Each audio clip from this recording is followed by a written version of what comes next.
All right. I'm going to give everyone a few minutes to hop in. What's up, Notch? Hi, Billie Jean, Diamond. Hi, Kayla, Michelle, Baby Believe. I'm so glad you all could make it.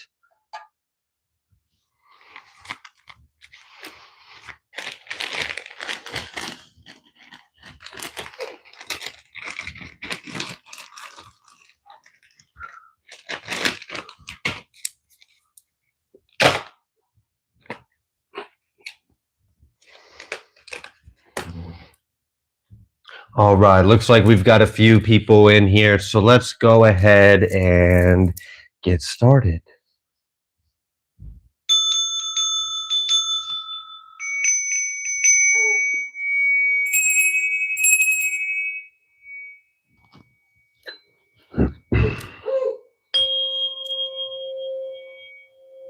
Grand Rising. Good day. And good night. I hope you all are doing well. Welcome to my channel. Welcome to 144 from the stars. Tarot. Let's go ahead and give Odin a treat for his greatness. We greatly admire and appreciate your presence. Thank you, sir. All right, just in case you couldn't tell by the title or didn't know, this is just a live Q&A. There's not a general message in here, so just want to go ahead and make that known at the beginning in case anyone's hopping in and didn't know.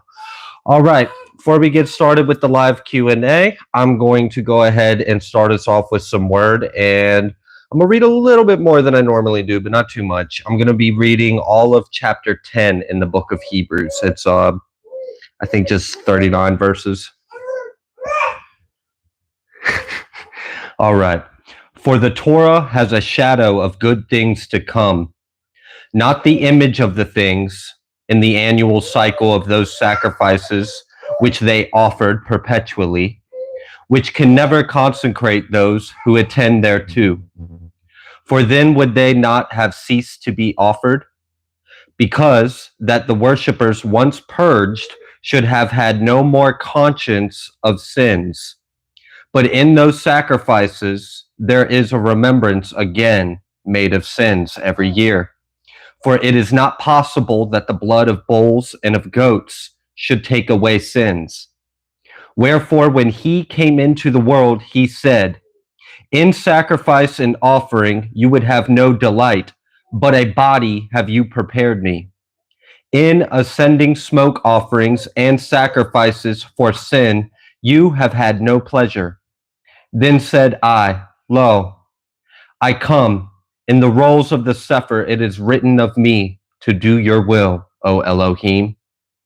Above, when he said, sacrifice and offering and ascending smoke offerings and offering for sin, you would have no delight, neither had pleasure therein, which are offered by the priestly regimen. Then said he, lo, I come to do your will, O Elohim.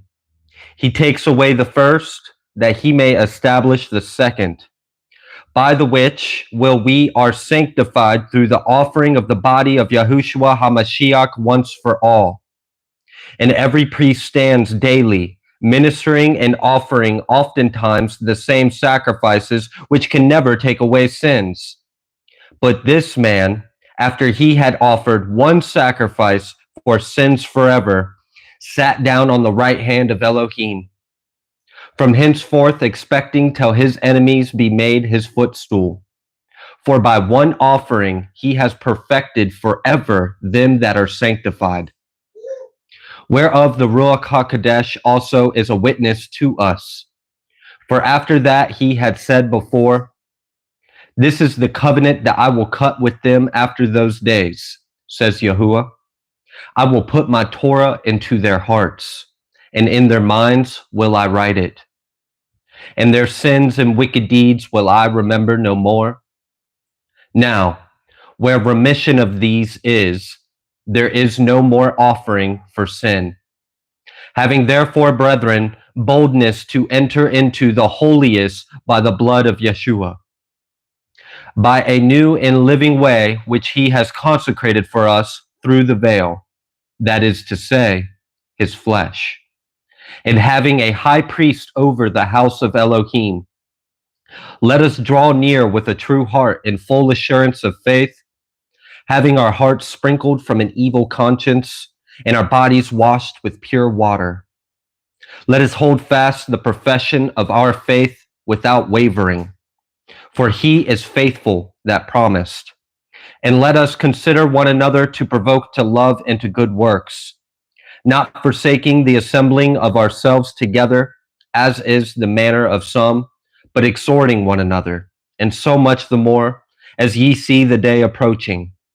For if we sin willfully after that we have received the knowledge of the truth, there remains no more sacrifice for sins, but a certain fearful looking for of judgment and fiery indignation, which shall devour the adversaries. He that despises Moshe's law dies without mercy by 2 or 3 witnesses. Of how much sore punishment, suppose ye, shall he be thought worthy, who has trodden underfoot the Son of Elohim, and has counted the blood of the covenant wherewith he is sanctified, an unholy thing, and has done respite to the Ruach Ken.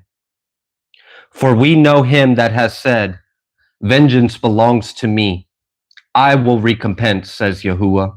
And again, Yahuwah shall judge his people. It is a fearful thing to fall into the hands of the living Elohim, but call to remember the former days, in which, after ye were illuminated, ye endured a great fight of afflictions, partly while ye were made a gazing stock, both by reproaches and afflictions, and partly while ye became companions of them that were so used. For ye had compassion of me in my bonds, and took joyfully the spoiling of your goods, knowing in yourselves that ye have in heaven a better and enduring substance. Cast not away therefore your confidence, which has great recompense of reward. For ye have need of patience, that after ye have done the will of Elohim, ye might receive the promise. For yet a little while, and he that shall come will come, and will not tarry. Now, the just shall live by faith. But if any man draws back, my soul shall have no pleasure in him. But we are not of them who draw back to perdition, but of them that believe to the saving of the soul. All right. Thank you all so much for being here. I want to make sure everyone can hear you. Because I have a headset in. You can't hear me? I can't hear you, and I've had mine up all the way. Is it your headset causing a problem? Is everyone else able to hear? Can you let us know in the live chat? Trina's saying that she can't hear me. I have a headset in, and it's not I can't hear anything.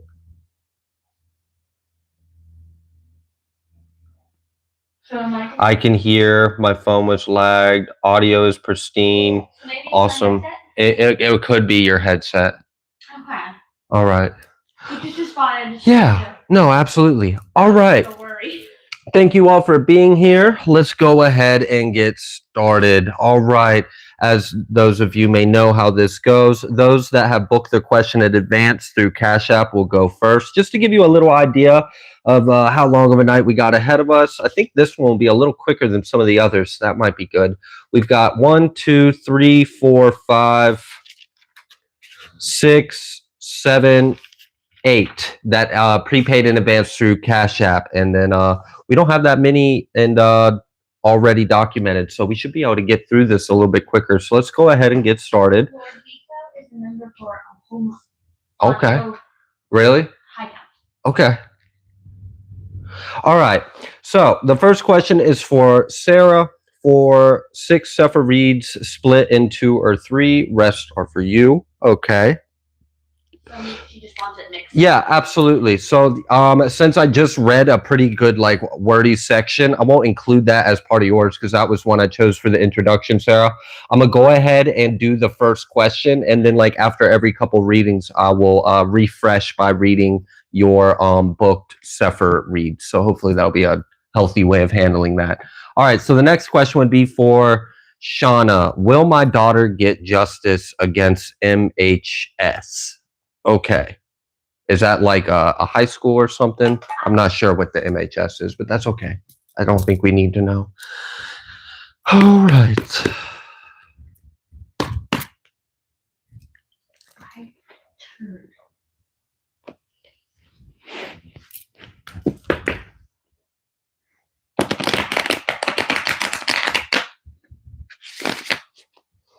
Heavenly Father, Holy Spirit, I just want to thank you for being present with us. We are so glad and happy, and just the glory of your presence and your greatness endures forever and always in our hearts. May our lips always profess the mighty name of El Yahuwah. Praise our Elohim. Our King will reign forever in our hearts forever and always. I am so grateful, Yah. Thank you for being present right now. Thank you for sanctifying this space. Thank you for sanctifying this message. Thank you for the blood of the Lamb that surrounds us at this time, keeping us safe. Heavenly Father, Holy Spirit, I just want to ask that you allow me to connect with Shauna B. I ask that you allow me to connect with her higher self and her angels and her guides. And I ask that you use me as a vessel for your light, Yah, and illuminate some guidance that you may have for Shauna at this time.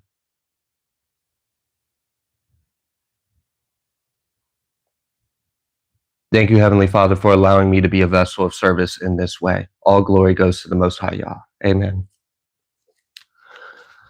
All right, Shauna. I'm not going to ask any questions. I'm just going to kind of I'll put the order up. Spirit knows what's up. I'm just kind of leave it open and see what wants to come out first. And then if there's a need for question and clarification, we'll dive a little deeper.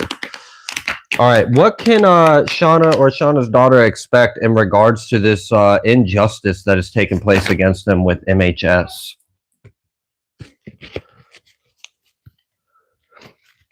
What can they expect in regards to this injustice? We've got 10 of Wands. First card out here. Okay. You can tell us a little bit more about this 10 of Wands. We got the 10 of Wands with the 7 of Swords. Well, that's not that fucking fantastic. Great. Okay. I'm getting irritated. I'm getting really irritated by this energy because it feels like a bunch of ring around bullshit, and I can't stand dealing with that energy. That's very frustrating. Yeah, we've got this King of Pentacles. All right. And now we've got this. All right. So the first thing that came out was, one, it showed me the energy that you're dealing with. And yeah, I understand why that's part of your question, because that would irritate the hell out of me dealing with that. I mean, that's nonsense. And the other thing that it also had came through was that, unfortunately, the person or the individual or whatever the main body behind this that's responsible behind this, it doesn't seem like they're going to change. They're going to be like this. So now that we know that they're not going to change, we understand what kind of energy that they are. How do we continue forward through this? What's going on? Yeah, it's like this person just isn't... I can't stand people like this. They're not...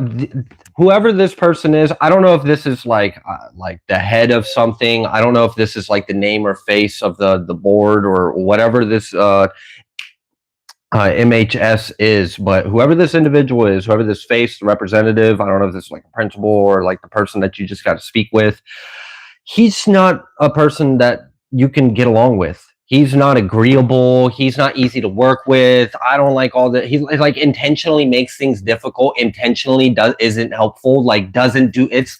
I can't stand that energy. It's like, bro, get off your ass and do your job. Like we've got people that actually matter here. We have children here. Like I don't get this energy. I really don't. Okay, so this person is kind of annoying by their personality. They're stubborn. They're stiff-necked. Yeah, I think that's the best way to word it. They're stubborn and stiff-necked. All right.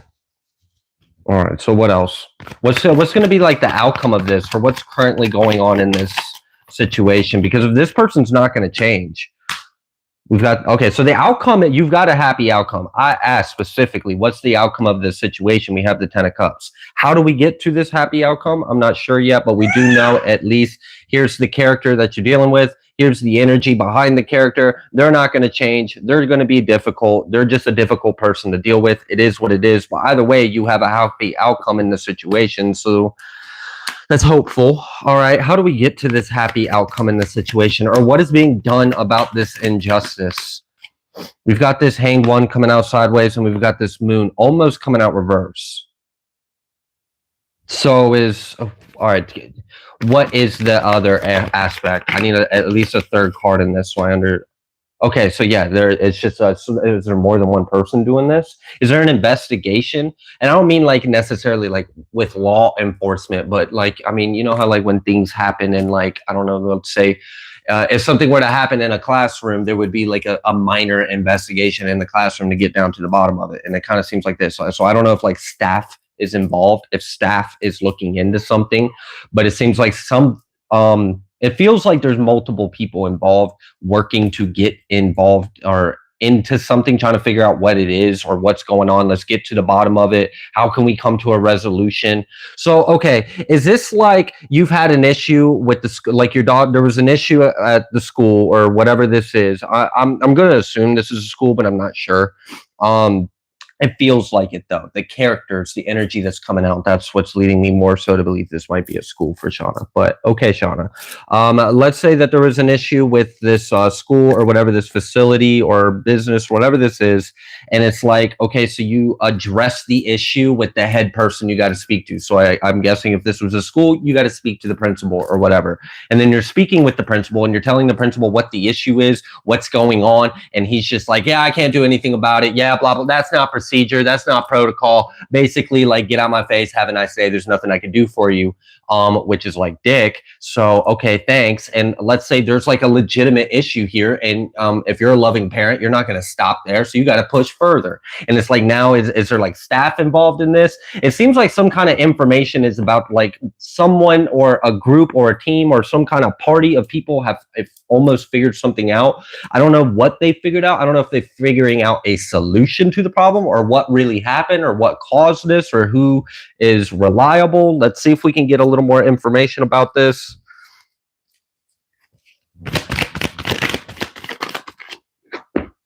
And we still got this Ten of Cups coming out. Yeah, and then the end of conflict.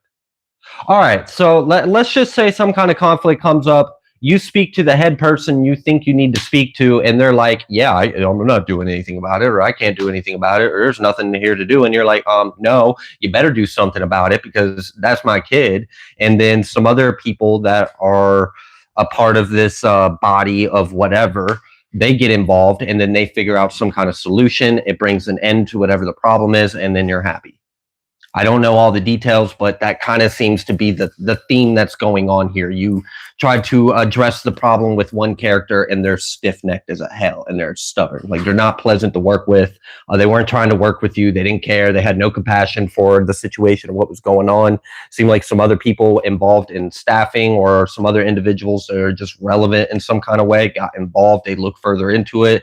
And it seems like they established some kind of means to an end to where this can be peacefully resolved, because we've got the double five coming out reverse. Five of Swords, Five of Wands reverse. So whatever this is, yes, it is. There's some kind of, you can call this justice. Yes. If you consider an end of the problem and a happy ending justice, then yes, you're getting justice. Happy ending, end of the problem. Okay. Thank you, Sarah. I do hope that that was beneficial. I hope that that helped you out.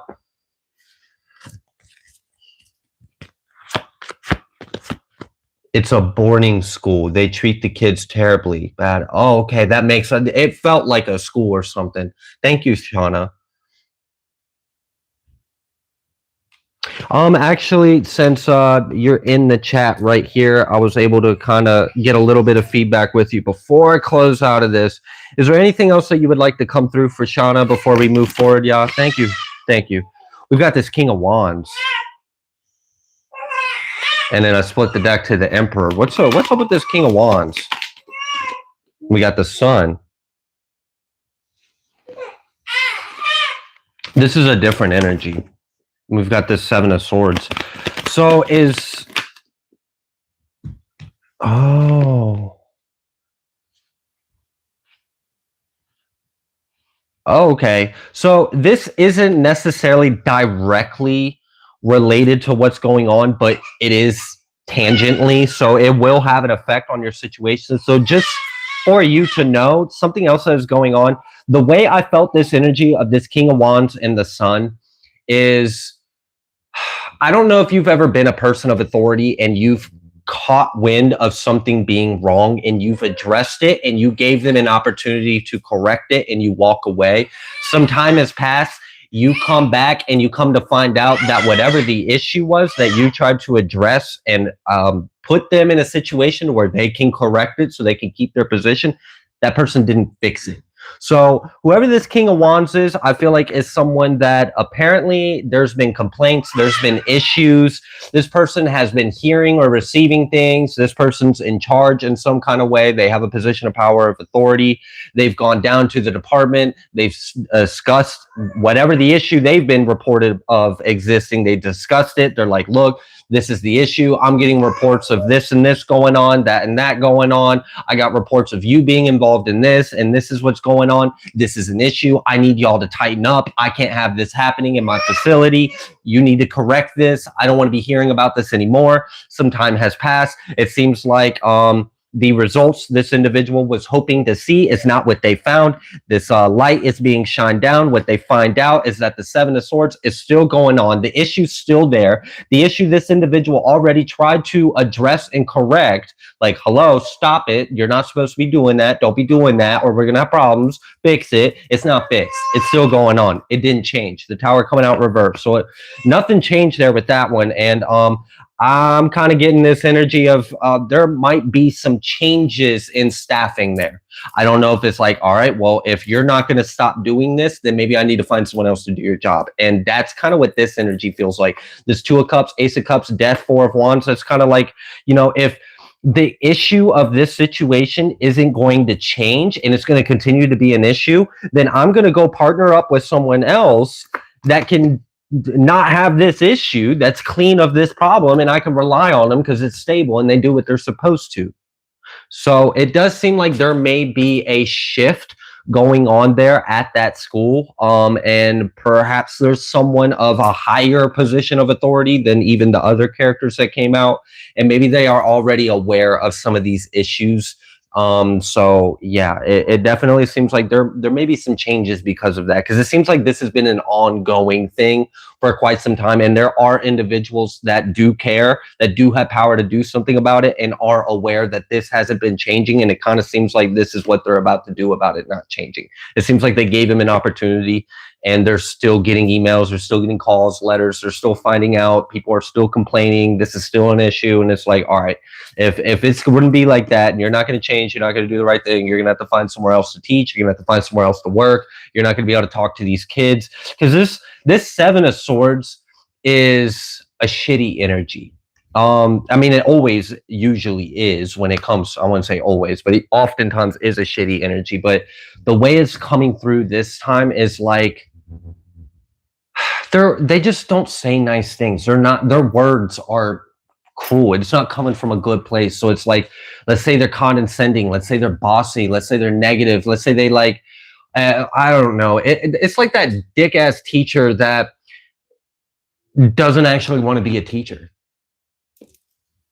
I mean, I don't know how else to explain it. I've met people in education that have a passion for teaching, and they don't talk to their kids like that. They don't talk to the students like that.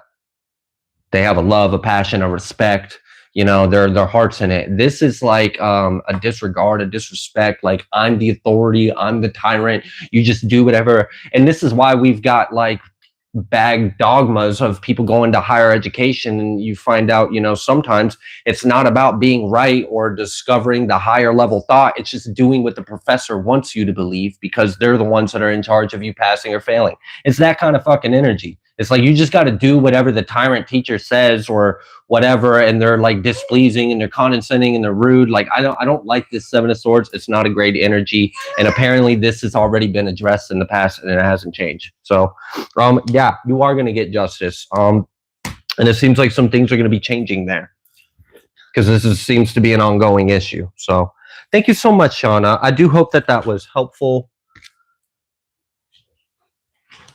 She has another after that. Does she? Yeah, she's got a couple. Okay, good. I like it when they're in a row because I can maintain the energy. I don't have to like cut it out and then come back. Yeah, then she has one in members, but you're just not at the members yet. Okay. All right, Shauna, you got another question I got down here. You do you see my business venture being successful? All right. Fortunately, I don't really have to clear your energy too much because it's still your energy, but I still want to get some of that, I don't know, university energy, all those other characters. I want to get that out because I have nothing to do with this. All right. Thank you so much, Yah, for that illumination. Thank you for your guidance. Thank you for being with us as we walk through the day-to-day experiences of life, God. Thank you for being with us. All right, yeah. So we got another question for Shauna. I just ask that you help me connect with the truth and only the truth. Thank you for sanctifying this space, Yah.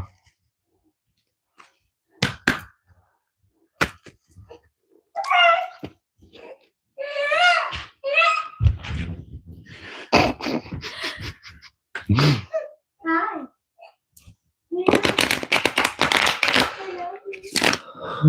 All right.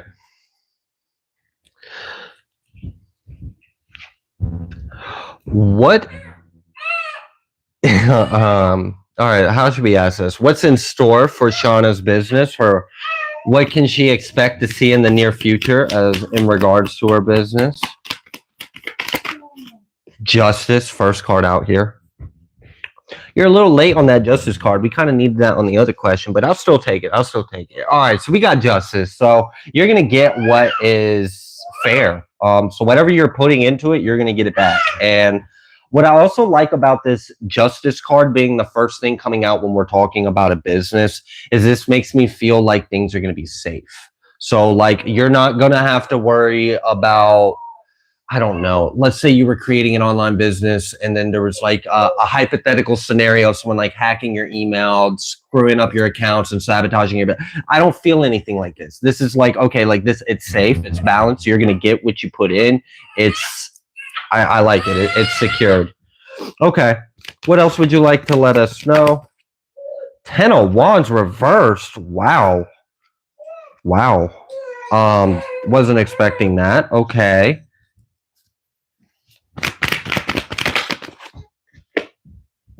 Got this Chariot reversed. And then we've got this Hang One. All right, so can we get another card out here just so I understand the timestamp of this energy? We've got this. Okay.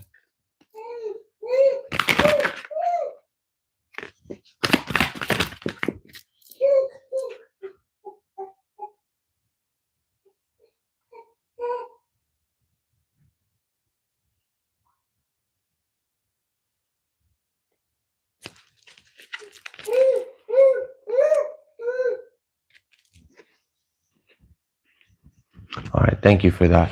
Can we just, I will take all that into consideration. Let's just bring it down.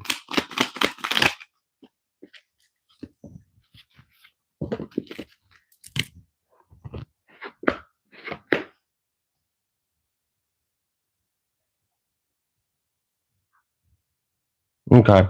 What I'm noticing is it's talking about an internal space within you in regards to this.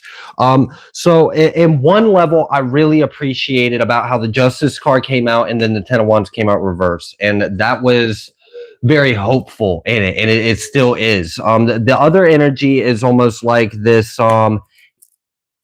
It's getting all of ourself in alignment. So it's not that there is a blockage. It was saying if there was up here, and that's why I wanted to know like a timestamp. Like, are we talking about like right now? Is this like when this was in the development? Are we still in the development? If there was a period of time where things weren't moving at all, like maybe you were still brainstorming or you were still putting action, like there was something about the three elements of the three of the four elements not quite being in alignment, and that would have been the mind, the fire, and then maybe a little bit of pentacles. So it seemed like there may have been a period where there was just kind of getting everything into alignment on that. And it seemed like that. And I think the reason why it came through was to let me know that was the hiccup.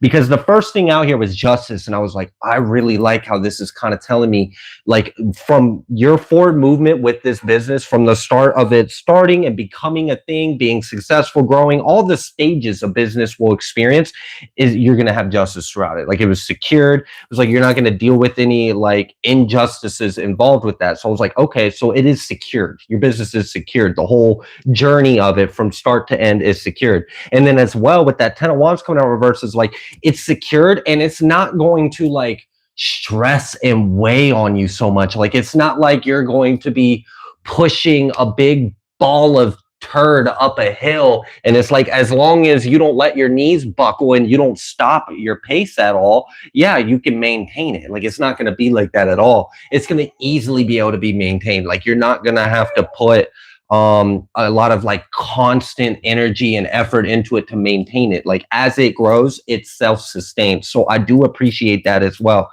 So it seemed like with all that being addressed, the main obstacle was just getting all the aspects of yourself and the idea of this reality completely all on the same page.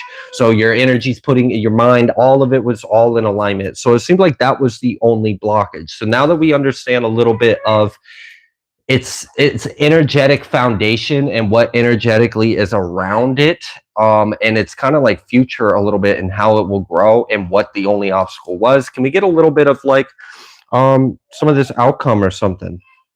Any other messages in regards? What was that? We got the Knight.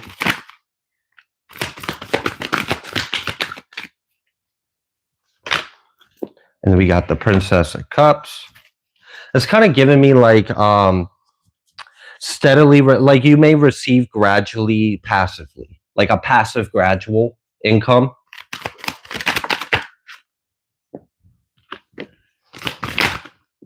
Yeah, and it's going to change your, okay. So this is going to elevate you. Another thing I want to point out is I think that that heavier energy is the worst you're going to experience. And that's what I love about it, because that's just yourself. Like that's nothing outside of yourself.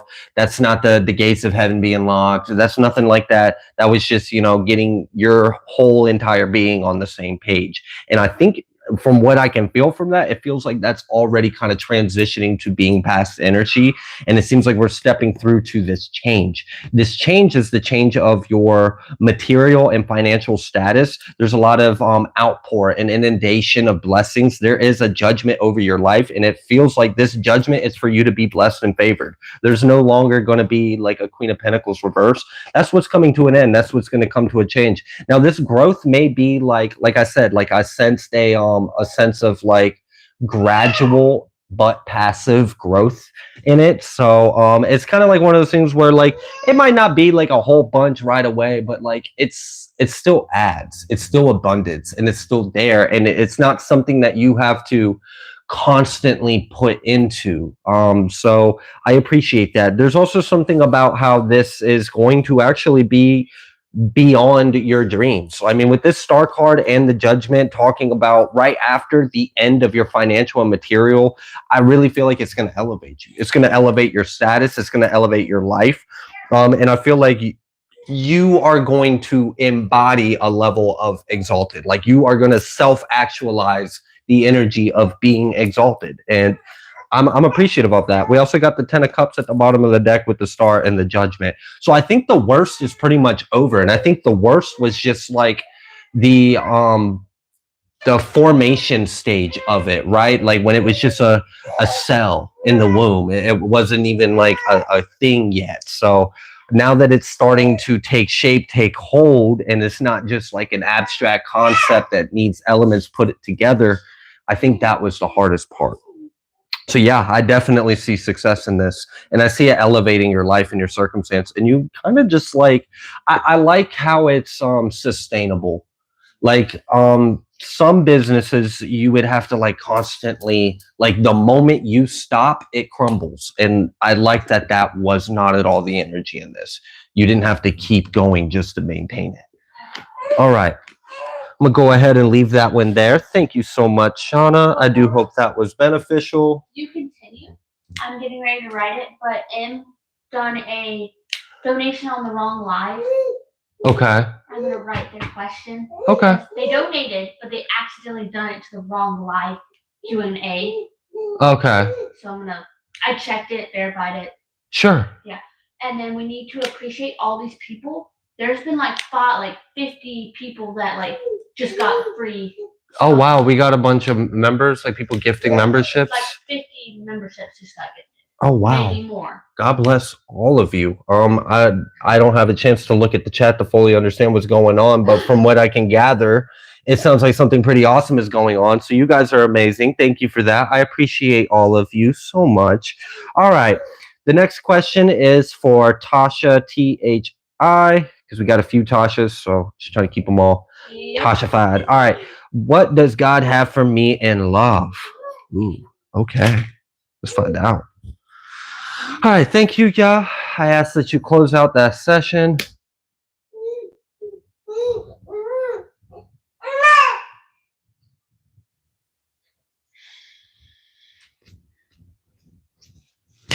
Thank you. Thank you, thank you, thank you. All right, Abba Yah, this is for Tasha. The question is, what do you have in store in regards for love?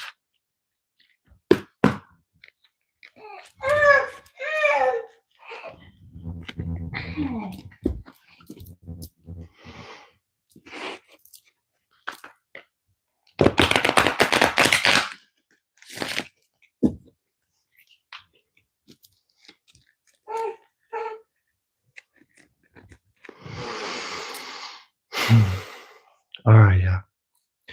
For Tasha and love. What is in store for love? What is ahead for Tasha in regards to love? First thing that we got out here is Hermit, okay? All right, so that's probably the energy you've been in, are in. You may maintain that energy for a foreseeable near future. I don't know. We don't have any other info out here. Let's find out a little more. What do you have in regards for love? Got the Two of Cups. Wow, that's interesting. How are we going like directly from like, are you healed? Are you complete? I'm almost kind of getting like, there was this energy of like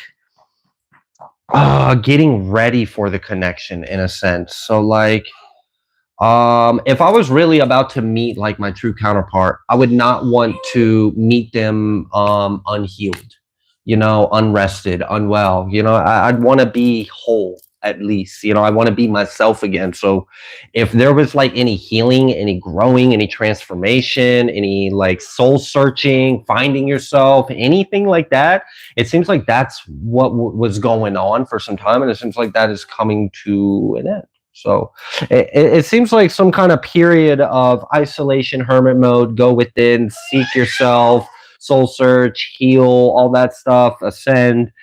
Pour into yourself. It seems like that may be coming to a period of completion, and now we're ready for this union. So you may have been like prepared for this whole time. Yeah, we've got that universe talking about this closed out cycle. I don't normally take card regurgitations like this, but I will take a gander at it because it does feel a little bit led. Just the energy. It felt like a brush of energy. Anyways, so we got this universe. Yeah, definitely we're closing out this hermit cycle. It does seem like you're getting ready to step into some kind of thing for your love. We got this Nine of Cups, first card out here. There's definitely some kind of wish fulfillment in this. may have been a long time coming. With the Knight of Pentacles, may have been a journey. I mean, this Hermit card feels like maybe you've been in Hermit energy for some time. And, I think it was well served. You served that time well. All right, we've got this Ace of Cups. So again, this is kind of confirming that like self journey, that self-love, self-care, self-discovery, healing, all of that good stuff. And as well, there may have been an extra cup floating around in the air as well. So there could have been that energy. It's been working for some time, and now we're getting towards this 9. We also have 10 cups out here. You have a lot of cups. You asked about love. Love came through. We got all the cups out here so far. Not really, but we do got a few of them. The main ones, the Ace and the 2 and the 9. All right, we got the Emperor, which is great. The only thing is like this Hierophant, and it's like I feel like this Hierophant coming out reverse is because like maybe things just weren't in order, weren't in alignment, but this person was always ordained to be like. This feels like one of those, this was always going to be, this was already spoken, this was already written. It was just divine timing is everything. So there was a period of this Hermit mode that has come to a completion. You are now ready, and because this doesn't actually feel reversed. It's just out here like this, and it feels like this is actually in the upright right now. It's like I'm looking at like a reflection of the past or something with this card. So I feel like that would have been like the stagnancy or the delay or why it hasn't happened up till now. It was because things weren't quite in order for this. But I mean, they're showing up for one, an Emperor. So the first time they've showed up in your reading, they're showing up as an Emperor. So just wanted to go ahead and point that out. With the Ace of Cups and the Knight of Wands, like that's, the Knight of Wands ain't going to leave you. Like the Knight of Wands Knight of Wands. I'm sorry. I do that a lot. Knight of Pentacles. The Knight of Pentacles isn't going to leave. That's not a flighty energy.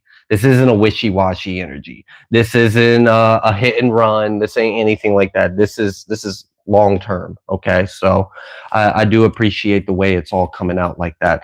Let's go ahead, because I don't normally take tarot regurgitations. Can we get it out just a little bit, a little cleaner this time? Thank you. Sorry, I'm so picky, but I appreciate you. All right. What do you got in store for Tasha in regards to love? First card out here is 10 of Pentacles. We already saw that like breakdown and build up getting to the 10 of Cups, and now we're starting off with the 10 of Pentacles. And this feels like kingdom energy. So I just, like I said, it felt like earlier the way that came out, like this relationship or this person, because they showed up as an Emperor, everything seemed so right. The only thing was just like timing, order, energies, alignment, all that wasn't quite, and that was the only thing, but it was like everything else was for sure. So this is kind of one of those things where it was destined or fated to be, is what it feels like. This connection, like I don't know, this was like an agreement. This was going to happen, which that's exciting, because that's letting me know that this is like the one, All right. Anything else you would like Tasha to know in regards to love? We got this 9 of Wands coming out reverse. What about this 9 of Wands reverse and this Judgment coming out reverse?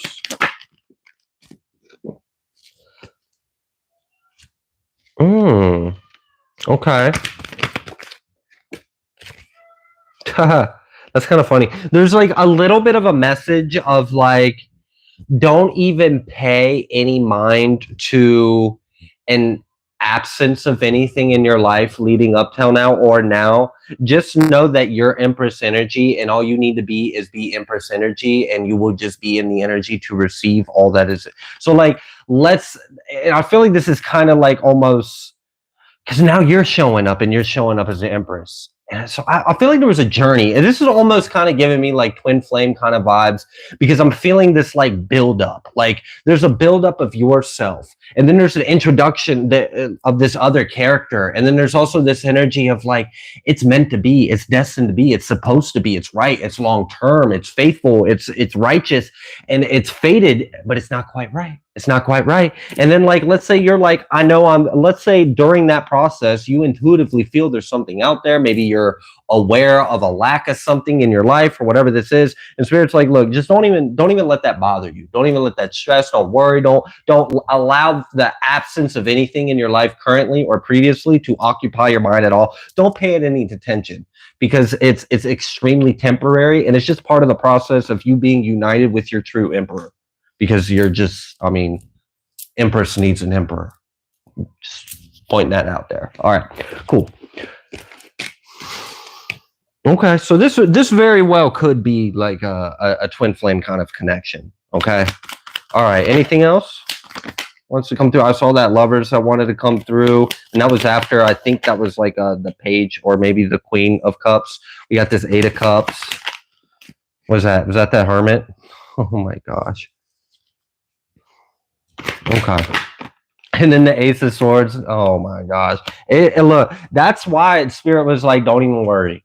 Look, if it's been a minute, if it's been some time, if it's been a while, like don't even worry about it because it won't be much longer. Like there's already this energy of like, I don't know if this is you. Like you're like, I'm ready to come out hermit mode. Like I've been in hermit mode for a while, Spirit. I've done soul search. I've done healed. I'm ready to come out of hermit mode. I'm really, whatever. Maybe this is you. Maybe you're ready to come out of hermit energy. Maybe this other individual is being, prepared or geared or readied up to come out of hermit energy. And either way, we've got this Ace of Swords. So there is some kind of new communication. It is coming. It's very soon. And I feel like everything was just kind of, oh, I love it. It's like two little chickens that have just been in the egg and they've been ready. And it's like, all right, these chickens are destined for each other. All right.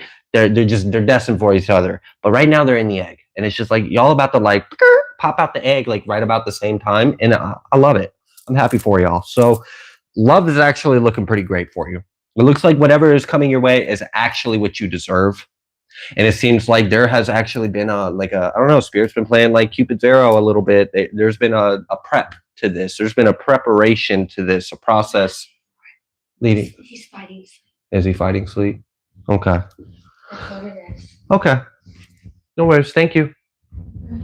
But yeah, absolutely. This feels like Kingdom Spouse, feels like twin flame kind of energy, especially the way that like dynamic of how it was almost like you guys were coming into yourselves around, like it was like a spiral. So like two spirals spiraling each other kind of energy, kind of like two galaxies. If you've ever seen like a simulation of two galaxies spiraling each other until they kind of clash and become one galaxy. That was kind of what I was sensing from the energy on the board here, the way it just kind of rolled out the way it did. But yeah, absolutely.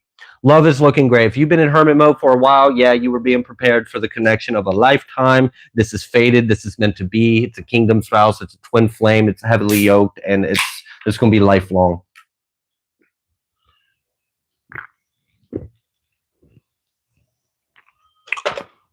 Okay. All right. Before I move on, I'm going to see, like, is there just anything you would like Tasha to know in regards to, like, I don't know, maybe this emperor or maybe the relationship? Like, I don't know, Spirit, like maybe just like a little sip of tea? Like, thank you. Thank you for revealing, like, what's ahead. That was awesome. Can we just get, like, a little tea? Is there any? Or are we good? Should we just be satisfied with what you gave us? We got justice. Yeah. All right. Maybe I shouldn't be even asking for any kind of juicy tea. You should be like, no, this is just, it is what it is. It's right. It's supposed to be. Don't question it. 10 of Pentacles. Justice, 10 of Pentacles. All you need to know is that you're going to be able to trust this, and it's right. And it's made for you. All right. Thank you so much, Tasha. Congratulations in advance.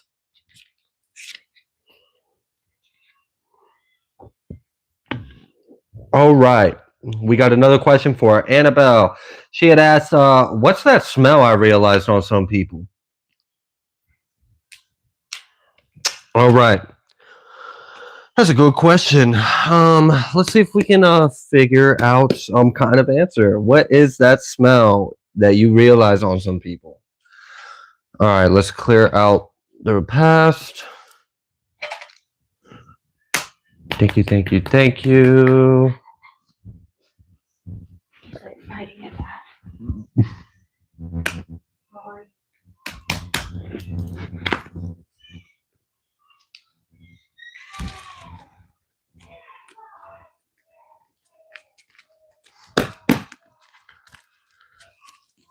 All right. So, Heavenly Father, Holy Spirit, I just want to thank you again for being present with us and sanctifying this space and this message. Thank you for blessing us with your presence. I'm just so honored and grateful to be with you, God. Thank you for having a relationship with us, and thank you for loving us. All right, yeah. So Annabelle has been experiencing a smell that she can like pick up and recognize off of people, and we're just wondering, God, can you like help show us a little bit of an idea of what this is?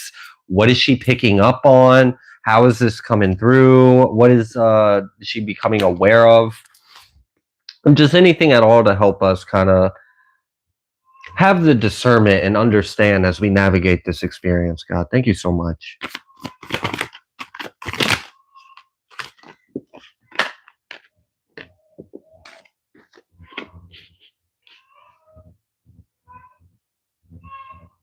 You might literally be picking up on a wound. You might be smelling an unhealed wound. You might be smelling a shadow. You might be smelling something that needs to be healed. Okay. Cause like I saw just a glimpse, I saw the night card, and then like this kind of almost had like resistance to it, just a little, just slight. And it was like,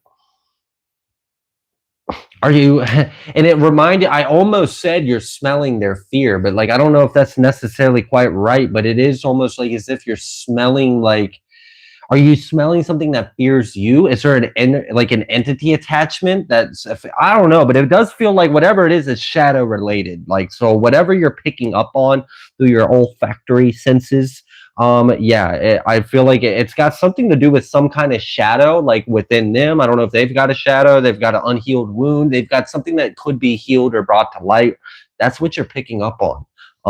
There could be a layer of like, maybe there's a layer of fear somewhere in there. And if that's the case, if that resonates, what I'm curious is it is it like their own fear of like the wound or healing the wound or whatever, like, or is it like fear of the light, like something attached to their wound, fearing the light and maybe your ability to perceive the issue? I'm not sure. Okay, let's pick these back up because I'm still curious. I'm curious. What is she picking up on? What does that smell? What is it? Two of Swords, the Devil reverse. You are literally smelling something that needs to be released or healed. That is crazy. That you've got like a spiritual smell. You've got a gift. Okay.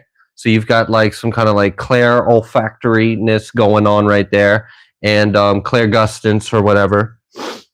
And it seems like you are smelling an odor that's literally, you're smelling the energy of something that needs to be released. You're smelling the energy of something that's unhealed or something that's a wound, which is really cool. Like, I mean, I don't know, that would make like a pretty cool, interesting like TV series, like a doctor that can smell unhealed things or something like that. I don't know. But yeah, that's kind of what I'm getting. That's what you're picking up on. You're literally picking up on something that needs to be brought to the light within them in some kind of way. I don't know if it's like a wound or if it's fear, if it's an entity, but it is shadow related. So yeah, you have a spiritual gift. Awesome. Thank you so much for that question.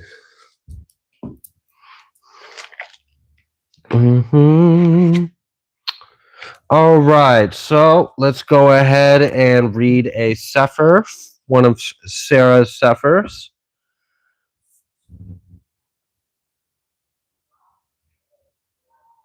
Okay.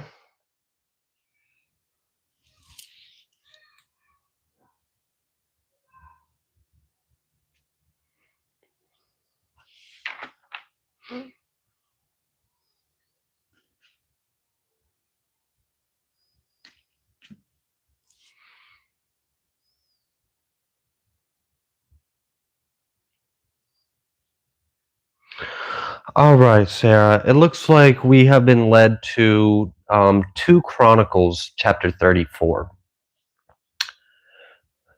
Yoshiyahu was 8 years old when he began to reign, and he reigned in Jerusalem 31 years.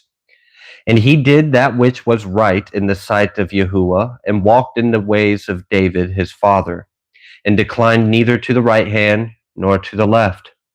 For in the 8th year of his reign, while he was yet young, he began to seek after the Elohai of David his father. And in the 12th year, he began to purge Yehuda and Jerusalem from the high places and the Asherah poles and the carved images and the molten images, and they broke down the altars of Baal Alim in his presence, and the images that were on high above them he cut down, and the Asherah poles and the carved images and the molten images he broke in pieces and made dust of them, and strode it upon the graves of them that had sacrificed to them. Jeez. And he burnt the bones of the priests upon their altars and cleansed Yehuda and Jerusalem. And so did he in the cities of Manasseh, Ephraim, and Shimon, even to Naphtali. Oh goodness, these Hebrew words are difficult sometimes. With their mattocks round about. And when he had broken down the altars and the Asherah poles, and had beaten graven images into powder, and cut down all the idols throughout all the land of Yisrael, and he returned to Jerusalem.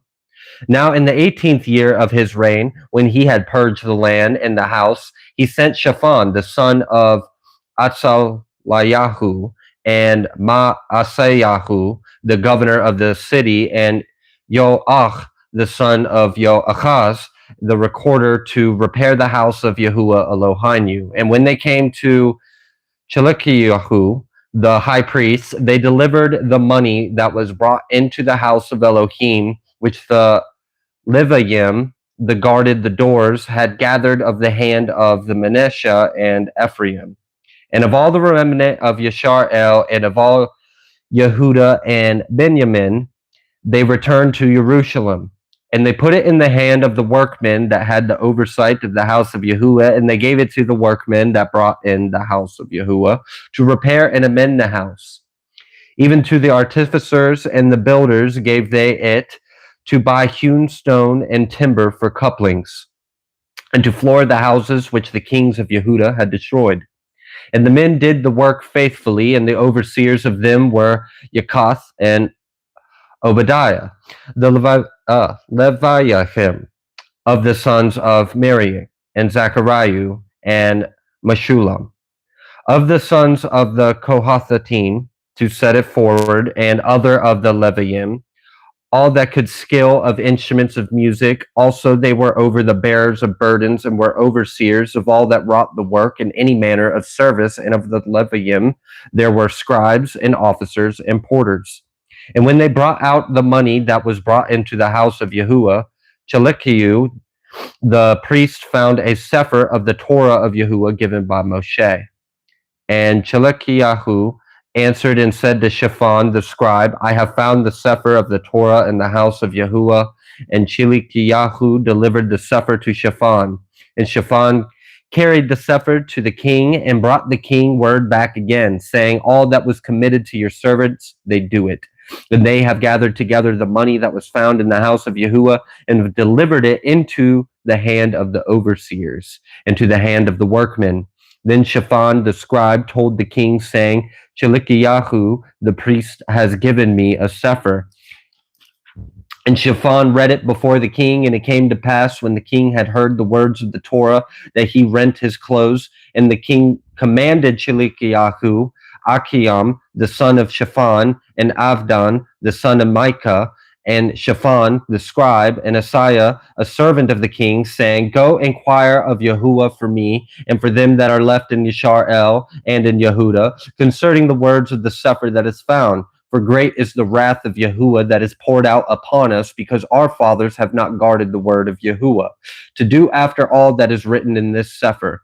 And Chilikiyahu and they that the king had appointed went to Chuda, the prophetess, the woman of Shalom, the son of Tikvah, the son of Chakra, garter of the wardrobe. Now she dwelt in Jerusalem in the college, and they spoke to her to that effect. And she answered them, thus says Yahuwah Elohai of Yisrael, tell ye the man that sent you to me, thus says Yahuwah, behold, I will bring evil upon this place and upon the inhabitants thereof.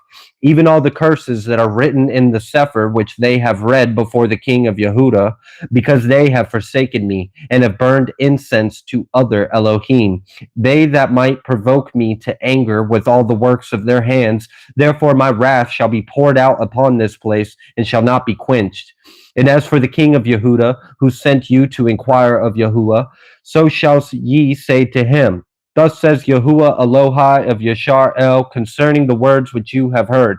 Because your heart was tender, and you did humble yourself before Elohim, when you heard his words against this place and against the inhabitants thereof, and humbled yourself before me, and did rend your clothes, and weep before me, I have even heard you also, says Yahuwah. Behold, I will gather you to your fathers, and you shall be gathered to your grave in peace. Neither shall your eyes see all the evil that I will bring upon this place and upon the inhabitants of the same. So they brought the king the word again. Then the king sent and gathered together all the elders of Yehuda and Jerusalem, and the king went up into the house of Yahuwah, and all the men of Yehuda and the inhabitants of Jerusalem, and the priests and the Levium, and all the people, great and small, and he read in their ears all the words of the Sefer of the covenant that was found in the house of Yahuwah. And the king stood in his place and cut a covenant before Yahuwah to walk after Yahuwah, and to guard his commandments and his testimonies and his statutes with all his heart, with all his soul, to perform the words of the covenant which are written in the Sefer. And he caused all that were present in Jerusalem and Benjamin to stand to it. And the inhabitants of Jerusalem did according to the covenant of Elohim, the Elohim of their fathers. And Yoshiyahu took away all the abominations out of all the countries that pertained to the children of Yashar El, and made all that were present at Yashar El to serve, even to serve Yahuwah Elohim. In all his days they departed not from following Yahuwah, the Elohai of their fathers. All right. It was kind of interesting that that is what we had gotten led to. Thank you so much, Sarah. We will get another one out in a little bit. All right. We just got a few more, I think 3 more prepaid through Cash App. And then we'll go ahead and start answering the High Council members and anyone that donated through the live.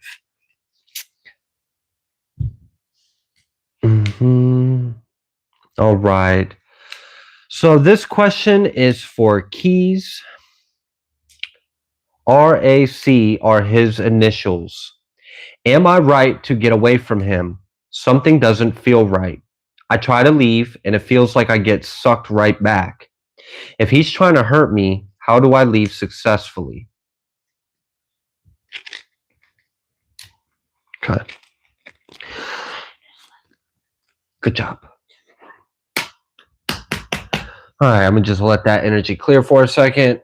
I'm going to show off my awesome socks while I stretch my legs. Oh, okay. They're not your socks. They're my socks. We are one flesh. Your socks are my socks. My socks are my socks.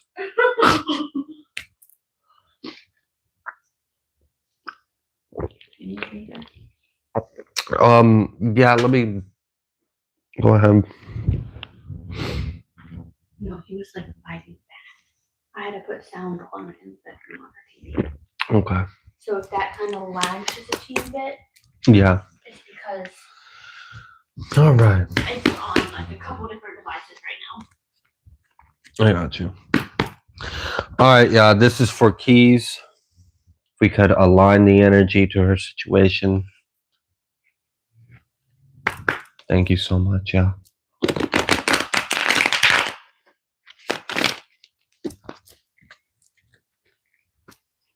All right. There's an individual with the initials R, A, and C. Heavenly Father, to the harm of none and only for the safety of my brother or sister out there in the collective, I am only asking in regards for the betterment of Key's safety. Is there anything about the individual with the initials RAC that Keys needs to be aware of just for the sake of her being safe?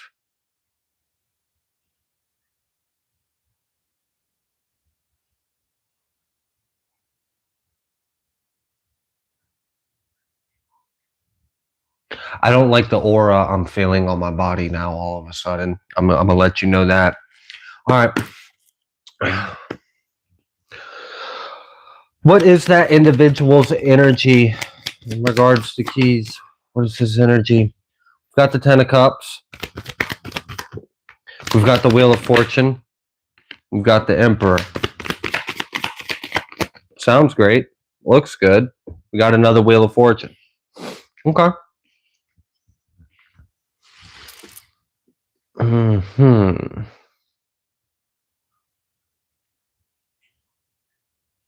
No.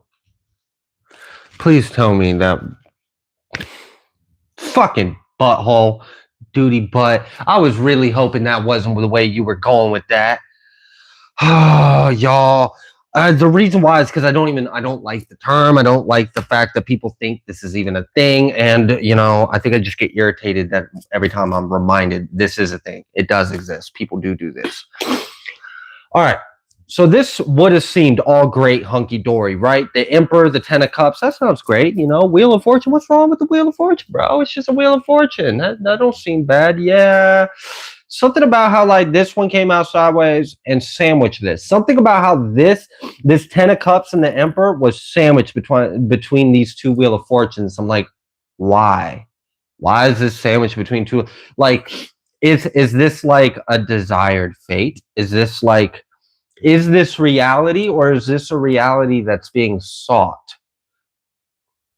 And then I asked, so like in my head, I had heard destiny swap, and I was like, no, don't tell me that this individual is wanting to stay with keys in order to use your energy to be the Emperor Ten of Cups. To use your presence, your energy to be the Emperor Ten of Cups. The aura I felt when I asked about this individual and I just sat there before we even touched the cards, keys, I didn't like it. It was charming, it was sweet, and it was fucking lying. And I didn't like it. I didn't like that energy at all. I felt it on my skin. I literally felt this person's body warmth. I don't know how to explain it, but I felt what their skin would felt like. Like if that person would have touched me on the arm, I already know what that shit would have felt like. I felt it. I felt his presence, his energy. I know what that aura feels like. I didn't fucking like it. It was deceptive. That's the kind of energy like I want to keep you hooked on me, so that I can be the me I want to be because of you. It's a sick fucking energy, and I don't like it. And I don't even know if this person knows he's a vampire. I'm serious. I don't even know if he is aware that he's a vampire. But like, there was a consciousness. There, like, in that energy of the intent of his aura, there was a like conscious intent of shadow. So like, I'm not willing to be able to like forgive them for they know not what they do. Nah, this motherfucker knows a little bit of something about what he's doing. He can't play completely naive and innocent. Not the way that shit came through. All right. Okay. All right. Let me take a deep breath, because that almost kind of triggered me. Like, because it really kind of seemed like, it was like, oh, this is great. Yeah, this is great. Where's the catch? Because I know a bullshit when I'm fucking smelling it. It really feels like that. It really feels like he's trying to keep you in his energy, keep you entangled, keep you attached to him, so that way he can use your energy, use your abundance, use your essence, your innocence. Jesus, wasn't even trying to say that. To be the Emperor Ten of Cups. It's like this Emperor Ten of Cups is the goal. It's the desire. It's the dream. Have you ever met someone that doesn't love you? They love the idea of you. They love the idea of being with you. They don't actually love you. They love the idea of you two being together. They love the idea of the image of you on his.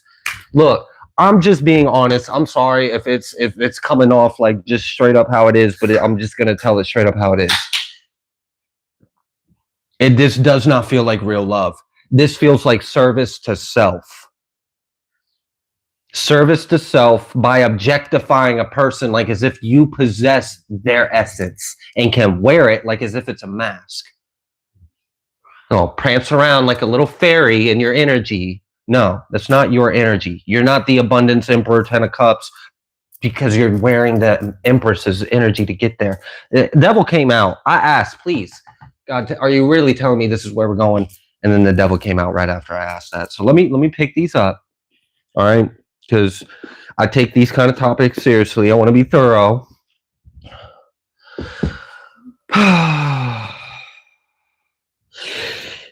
Yeah, honestly, Keys, I don't even know why we're still here asking this question. Like, do you need me to come down there? What's the nearest airport, Keys? Let's get an Uber. Let's figure this out. All right, so I'm going to ask one more time just on the first half of that, which again is about his energy, but I feel like I just covered it pretty well. I think we got everything we need to know, enough to know to leave, right? Do you really need to know more? Oh, well, maybe he's really a good guy and he's just misunderstood. No, fuck that. Fuck that. Get out of there. You're worth more than that. All right. All right. What's going on here? Six of Swords. You're literally being asked to walk away. Please. Thank you. All right. So how do we do that? Because that energy is the kind of, I can't stand those people. Those are people that try to get you to be codependent on them. Those are the kind of people that will get intertwined in your finances, get intertwined in your social, get entwined in your banking information, get entwined with your vehicles, to where you can't do anything without this person being a part of it. This person wants to fucking own you. They want to possess you. So that way they can walk around and wear you. It's a sick energy. No, absolutely not. So how do we safely get Keys the fuck up out of there before we have 144,000 knocking at the doorstep like gang gang? Surrender Keys now, or we gonna have problems. All right. Gang gang. That's right, Tawny. That's right. We ride for our collective. All right. Look at that. Empress. Okay. See that?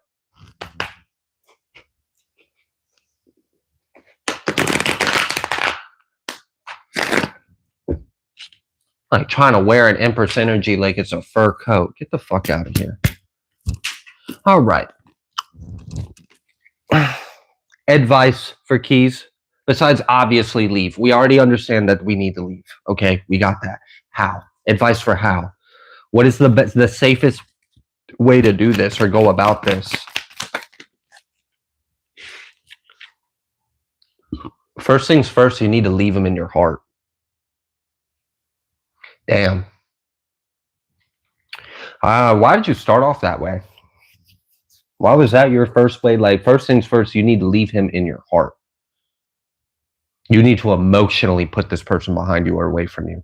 And you need to put yourself first. So there's like this energy of, first of all, who should you be pouring your cup into? Because it's not anything less than your worth. You don't need to be pouring a cup into that. So yeah, okay. That's like a victim out of your heart chakra. Like just like poof, get out. Nope. Get up out my heart space. You don't need my energy. And I don't mean like be hateful or resentful. It's just simply, you're a blessing. You're an empress. You're a star. Not everyone needs to be, enjoying all that. We got this tower. I'm telling you, that's literally, it is like, leave them in your heart first. First and foremost, put your heart where it belongs. Put your heart in yourself and move forward with that. All right. So what about this tower? How else can we do this? Because like that's the kind of energy. It's a manipulative energy that would try to reel you back, like try to suck you back in. Is that why you started off with leave him in your heart? Yes. Because if there was no place in your heart for this individual, a lot of his tactics wouldn't work anymore. Okay. Damn, if you gotta be cold, be cold.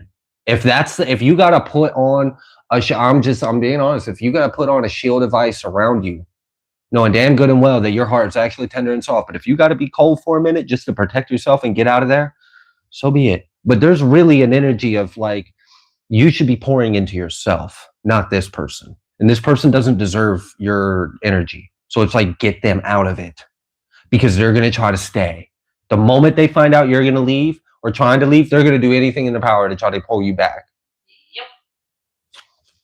So you need to make sure that there isn't a speck of your heart space that's got their name on it.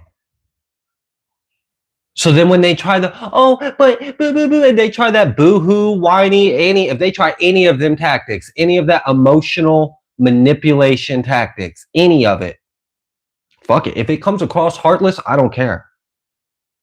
I don't give a shit. You can cry all you want. I'm not coming back to you. I'm gone. You lost it. Whatever you got to do. If it comes across hard, it comes across cold, whatever. I'm not saying being hateful. I'm just saying this person doesn't really deserve your energy. So don't give it to them. Be strong. Whew. All right. Yeah. Release that. Release it. All right. Is there anything you would like Keys to know? Like when she puts it in her heart, like, okay, this is for me to leave, to not have anything to do. Is there anything that you want to warn her about? We've got this Lovers, and we got this Devil.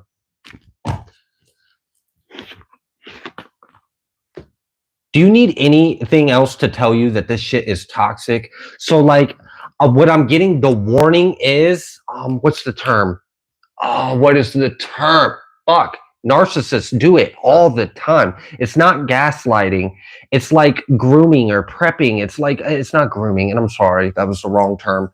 They're going to like butter you up. They're going to soften you up. It's like they're going to, love bombing. Thank you. It's love bombing. This person's going to love bomb you. Sorry, I had to keep listening to what you were saying. Yeah, I couldn't think of the word. 2 and 2 together. Thank you. This person's going to love bomb you. I think that's why the first thing was like, you need to make sure this person isn't in your heart anymore. Because when you make the decision to leave, this person's going to pull at your heart. They're going to do everything. And I feel like you're a really caring person. I feel like you're soft, you're an empath, you can't help it. You just got a big heart. You got a lot of love. So if you need to be a cold bitch, be a cold bitch. For real. Because it's better to be a heartbroken one. Just for a moment. Just be a little icy for a moment. Just enough to get out of there. But don't let this person in your heart. Don't let them in your head. Don't let them do it. Don't let that smile fucking fool you. It's a lie. It's the devil. This person doesn't love you. They love the idea of them wearing you. And that is sick. That is not love.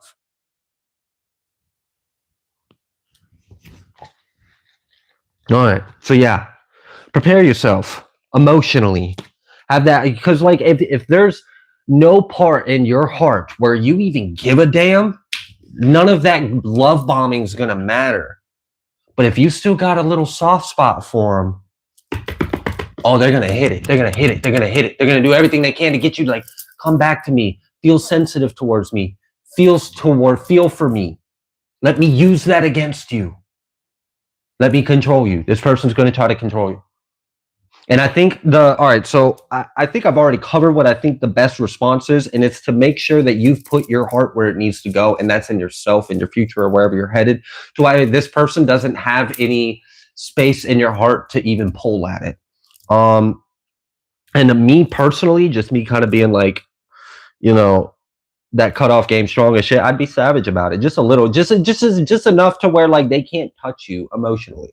And what I mean by savage isn't petty, and I don't mean vindictive, and I don't mean lashing out doing shit. I just mean don't care. Do not care. Do not care. Do not allow yourself to care. Because this person just wants you to care. Because the moment you care, they're gonna fucking hurt you.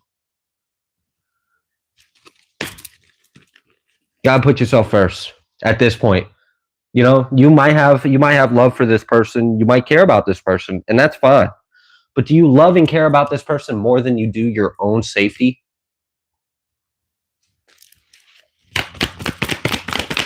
All right, advice. 7 of Swords. That's literally like get your shit and leave.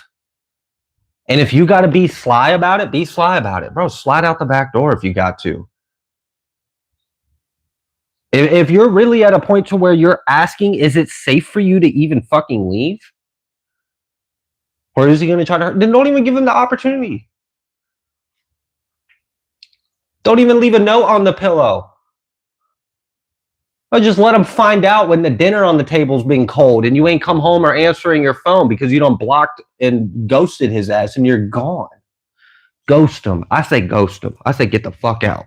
That's my response. It works. All right. Thank you, Keys.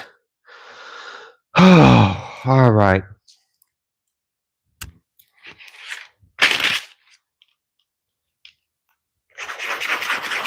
Healthy shadow. Healthy shadow. All right, Keys. All right. Next question is for Tracy. Okay. I think Tracy booked a question for her sister, actually. And your sister, if I'm understanding this correctly, is asking about love. So give me a second to clear the previous energy.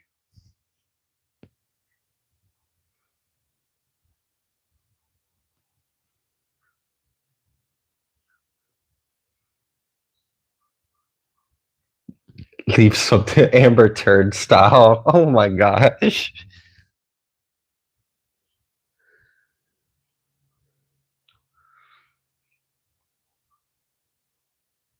I hope we are still beating things with the Sailonite one. We are, but it's like little Sailonite one.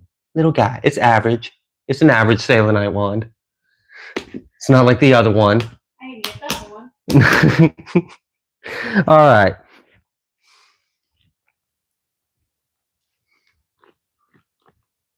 That is absolutely correct.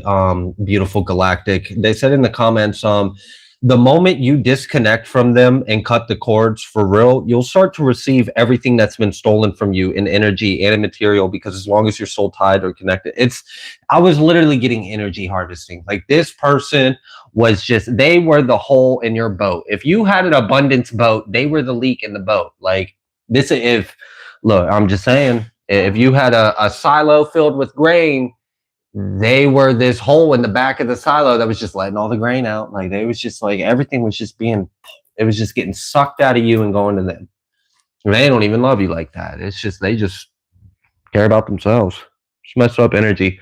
But yeah, free your mind, cut the cords. Everything else will return back to you when you remove yourself from their energy. All right, next question. Yeah, thank you, thank you, thank you. We praise you. We thank you.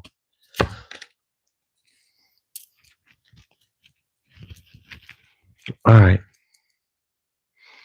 Tracy's sister is asking about love.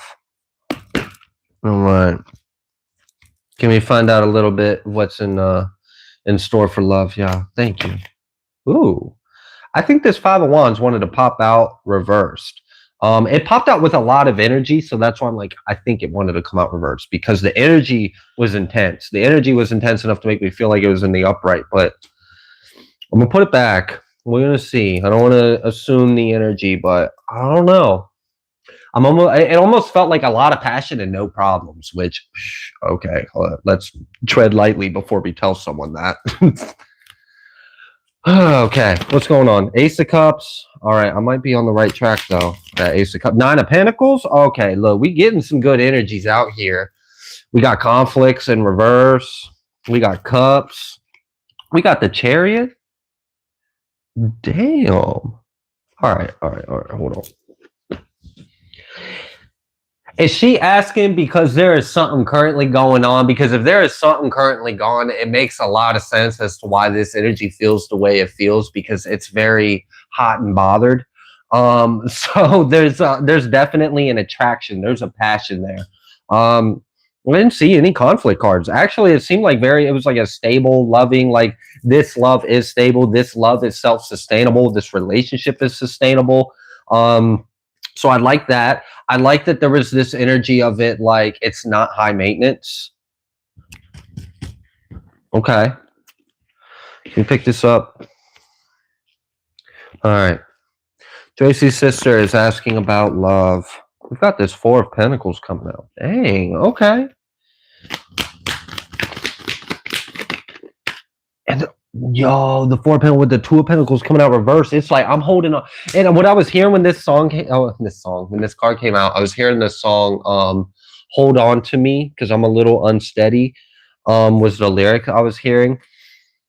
And then this came out. I'm really getting the energy. Whoever your sister is talking to is interested in her and only her. So let's just go ahead and throw that out there. It seemed like the love was sustainable, self-sustaining. It didn't seem like the person or the love or the relationship in of itself was going to be high maintenance in any kind of way. They seem to be faithful. So far, the energy that's coming out, I wouldn't say like I necessarily got a card that said I'm loyal to you, but I did get this energy of like they are focused on you and they're not considering other options. So, all right, we at least got that in the right energy. We got that in the right boat. Let's see what else is going on for this connection. We got this Two of Swords. Did this person actually cut away energies? Damn, that came out hard. Yeah, Queen of Swords. Whoever your sister is talking to, Tracy, all right? That individual might like your sister so much that he actually is taking her seriously and might have stopped talking to other people he was talking to. I'm really getting this of like, wait a minute, I want to hold on to this one. This is what I'm looking for. Let me drop off some of these other energies, this other baggages, these other things I've been like juggling around or keeping as an option. Let me get rid of that and let me focus on this. Matter of fact, let me really get rid of it. Let me slice and dice and cut the energy. Let me delete their number. Let me block them. Let me tell them I'm sorry. I'm interested in someone else. I'm not talking. Like I'm really feeling this person is cutting things out of their life because they're realizing, hey, this is the one I want to hold on to. This is the one I want to pursue. Okay. All right. All right. Haven't seen any like big energies to indicate that this is like forever love. I don't know. But it definitely is passionate. And there's definitely an attraction there. So, I mean, I don't know. I don't know if it's necessary for a forever long time, but it does look like it's going to be a good time. And it doesn't look like there's any ill intention. So, I'm not going to say this is like the one and only. It might not be, but I don't see any reason not to pursue this either. Okay. Anything else you would like them to know? What's going on? Three of Wands. The Three of Wands. Oh, I don't know. There might be a little bit of encouragement to pursue this. Maybe it's worth your sister's energy to put a little energy into this. Let this grow. See where it takes them. Yeah, we got the Moon reverse with the 3 again. Okay. Hey, Trina. You're good. You're okay. I love you. Sorry. You okay? Yeah, I know you fell asleep. It's okay. He's tired. All right. So it actually seems like, from what I'm gathering from this reading, Tracy, it seems like, I don't know, maybe your sister has crossed paths with someone. Maybe before this, someone crossed paths with your sister. Maybe he had some other people in his DMs. Maybe he had some other people on his phone. I don't know. Maybe he had an option here too. Either way, though, they interacted. They started talking. It seemed like this person was like, whoa, okay, this person is actually something to take serious, or this is a beauty to behold. Let me get rid of these other people. So then they started like clearing space in their life. They removed some other connections. They stopped talking to other people, and they really focused on this energy. So whoever your sister's met really does like her. And then there's also this energy of like, shit, I mean, there's something here on this side. There's something here on this side. This person was even willing to clear up some things in their life to show that they're serious about this. And there was even an encouragement of, maybe this is worth growing. Maybe this is worth pursuing. Maybe this is worth putting your energy into, maybe there's something deeper here, deeper beneath the surface, deeper behind the scenes here. Maybe there may be a depth of waters to these two people's relationship that they haven't discovered yet. And that might be why there is like this encouragement to pursue this. So I definitely am feeling that this seems like great energy. It does. It hasn't given me any energy to be like, oh, she's found her twin flame, or she's found her kingdom spouse, or her forever love. I haven't gotten anything to tell me it's that, but I haven't gotten anything to tell me that this isn't worth her time either. So, all right. I think we'll go ahead and leave that there. Thank you so much, Tracy. I hope that was helpful. You can let your sister know the good news. Okay.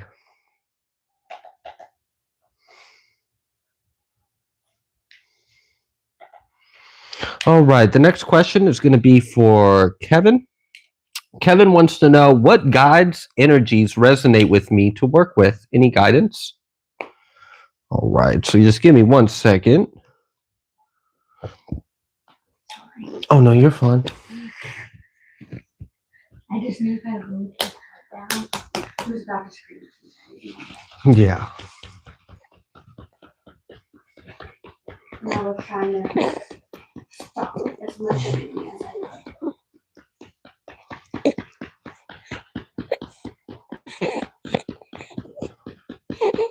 All right, Booker.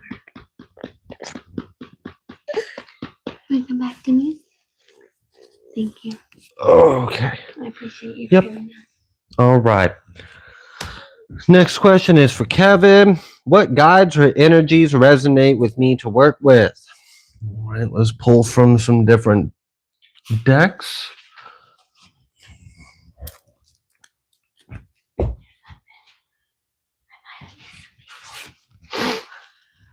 And when you fell asleep, Yeah, that's okay. I'm gonna look back. That's okay. I apologize if I missed anybody. I'm looking back now. I had to count for And something. oh, you're just fine. Get that back. All right, Kevin, let's find out. We're going to pull from a few different decks just to get a little bit of an idea. And then, if need be, we'll use Tarot to get some potential guidance. All right. Thank you, Heavenly Father, for being present with us and offering this guidance. We are so grateful for your love and your guidance through us. All right, yeah. Kevin just wants to know, what kind of guides or energies resonate with him at this time, and what would be worth working with? Any guidance for Kevin? Yeah, for Kevin.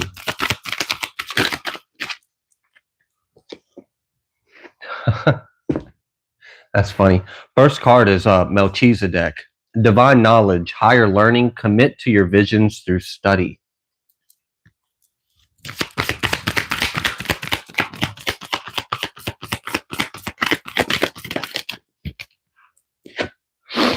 Ooh, the Lemurians. Clairvoyance activated. Psychic awareness, sensitivity, trust your intuition. I'm kind of getting a little bit of a theme about knowledge, information, clear knowing, channeling, intuition, psychic. So, and there may be a little bit of an unfolding going on there. Let's see if we can get a little more info. Can we get another card from this deck before we move on? Said no, you cannot get one card. You're going to get 3 more. You have at the bottom of the deck this divine director. Trust the process, create space for divine order to unfold.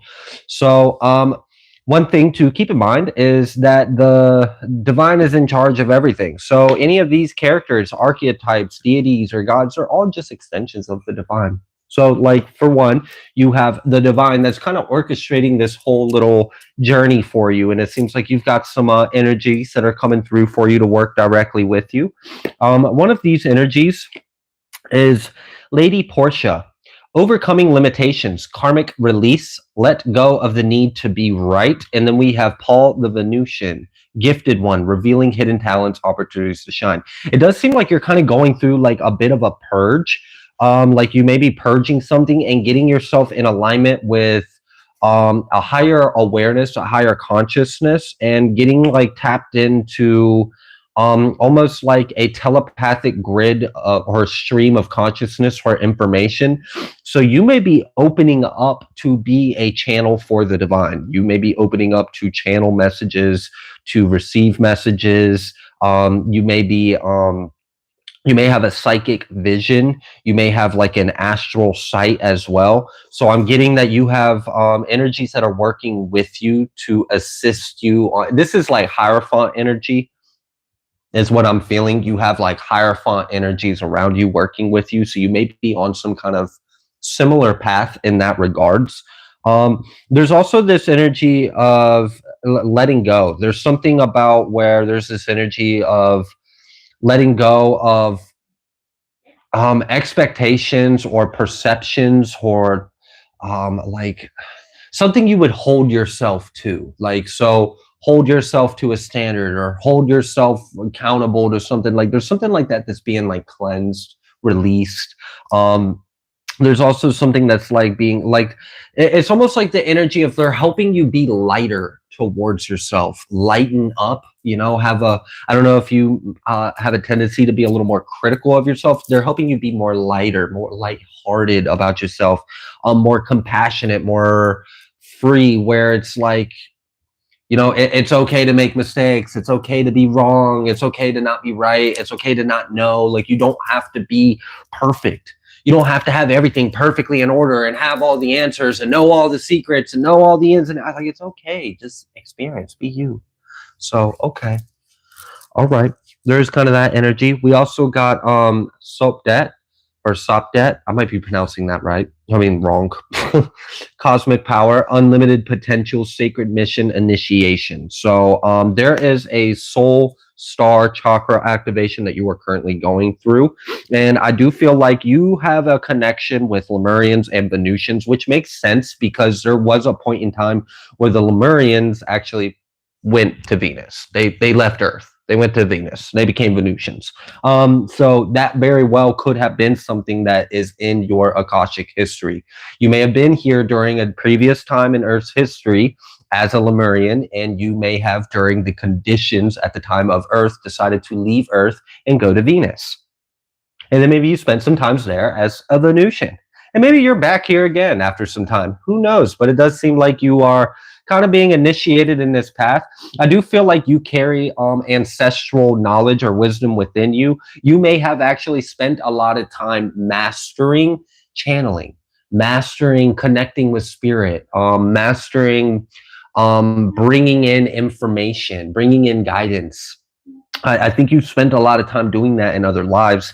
And this is information that is within you that is being activated, awakened, unlocked. So you definitely seem to be going through an awakening and an initiation. And you've got some like close soul energies around you, like energies that are friends with you, like on a soul level, they're companions with you. And these are like Lemurian energies and Venusian energies is what I'm feeling. Then you have some higher order, and these are like God's hierophants that are working with you. So you have a decent little array of energies that are assisting you right now, which is pretty cool. I'm gonna go ahead, I'm gonna shift these up here. I'm gonna pull from this deck, and then I'm gonna pull from another, since we do have a little bit of galactic energy kind of out here. Maybe we can get a little bit of info about that as well.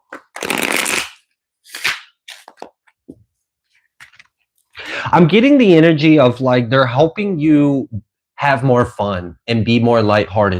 And there's something about lightening up your energy, because if you are a lighter vessel, it'll make it a lot easier for you to tap into, receive, and relay these messages or this energy or channel this. Like, I'm not sure what exactly your path specifically is, but it's something along those lines. And you accomplishing a lighter, more like, it's like have more fun with yourself kind of energy. Like, it doesn't have to be so serious. It doesn't have to be so perfect. All right. First card out here is Imhotep. All right. So again, I'm getting this psychic vision. You definitely have a connection with the sun. You have a connection. I'm almost getting like you might even have a connection with Ra. This definitely seems like you have a gift of psychic sight, and you can hear or receive messages and relay them. Then we got Pele, light your fire. And that's with Leah, stand your ground. So we've got this alchemy, this internal alchemy going on. So it seems like you're tapping into higher consciousness, and you have soul familia, and then you have like ascended hierophant energies that are assisting you in tapping into these higher consciousness, this higher level of energy, this higher frequency, and alchemizing, using this energy within you to birth through this transformation. So it definitely seems like you're going through a transformation and alchemy and activation and awakening. I'm getting there's something about purple energy. So I don't know if you resonate with the color purple, you like the color purple, you've been seeing lots of purple colors or purple flames, or you're working in the higher chakras right now. But there's definitely something psychic about you. Okay.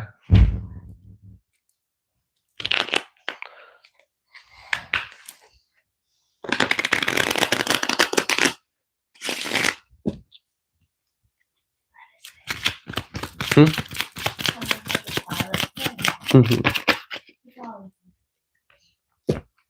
All right. First cards out here is we have ships, rainbow, reptilian, angelic realms, and archangel Sandalphon. Wow.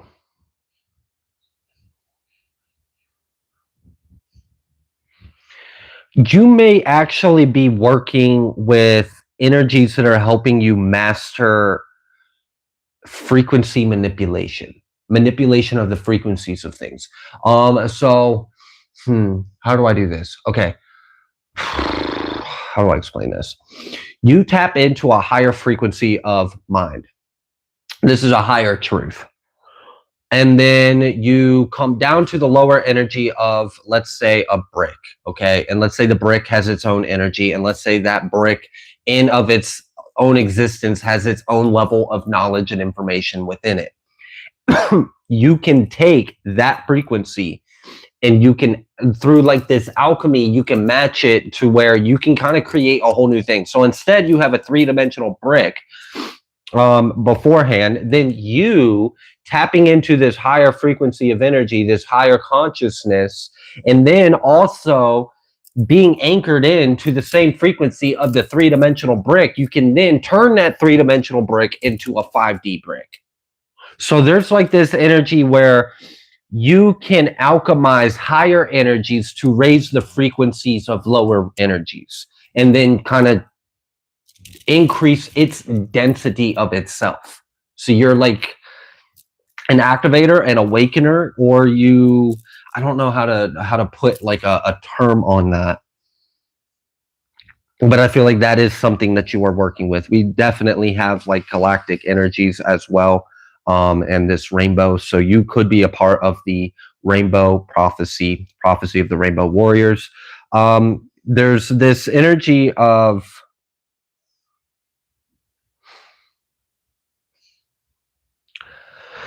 oh, how do I do this? Like healing and it's like it's almost like as if you're helping or you're assisting certain individuals, her energies assimilate into a higher consciousness.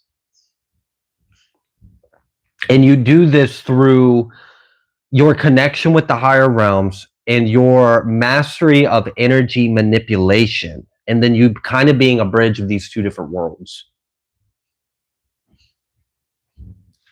Okay.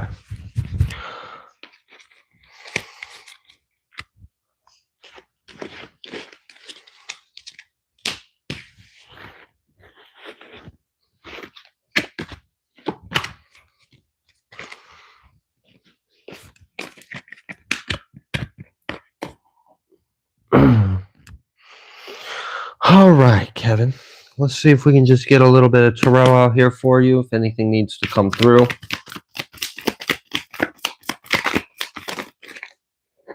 We've got the Hang One and the Empress. Hang One and the Empress. Hang One and the Temperance. Oh, I think there's like a Mercury retrograde or something going on. Words have been a little funny with me recently. Yeah, I'm pretty sure there literally is one going on right now, just by the way these words have been coming out of me sometimes recently. All right, anyways, the Hang One and the Temperance. There is this energy of like you are currently going through a transformation. You are going through an awakening. You're hatching out of the egg. You are in the chrysalis right now. There are energies assisting you, right? Like you have a lot of divine assistance around you. You are awakening to yourself. It seems like there are things that you have already spent a lot of time mastering or discovering or learning in other lives that is being awakened with you now, because this is going to assist you in your path in this life. One thing that I thought was kind of cool that came through, it wasn't what you asked, but I thought it was interesting how you are here right now, which is a pretty crucial time in Earth's history. And we even got a glimpse of your Akashic history, where you were here at a kind of similar time in Earth's history, but you actually left. You left the planet. You went to Venus. So yeah, I just think it's interesting how you're here again at another crucial time, and it seems like this time you're here to stay. But we saw all those ships, so I don't know. Maybe you have an opportunity to leave again in this life if you wanted to, but we're not going to get into all of that because that isn't what you asked. But it was kind of interesting. We kind of got a little bit of a glimpse of something like that. So, all right. Have patience with yourself, because you are currently being unlocked and activated. There is a Mercury retrograde going on until April 7th. Okay. And it's the first of the year, so it's kind of really intense for some of everything. All right. We have now just finished the Cash App payments that were prepaid before the live. I'm going to read another Sefer for Sarah. Thank you. That's the number. Okay.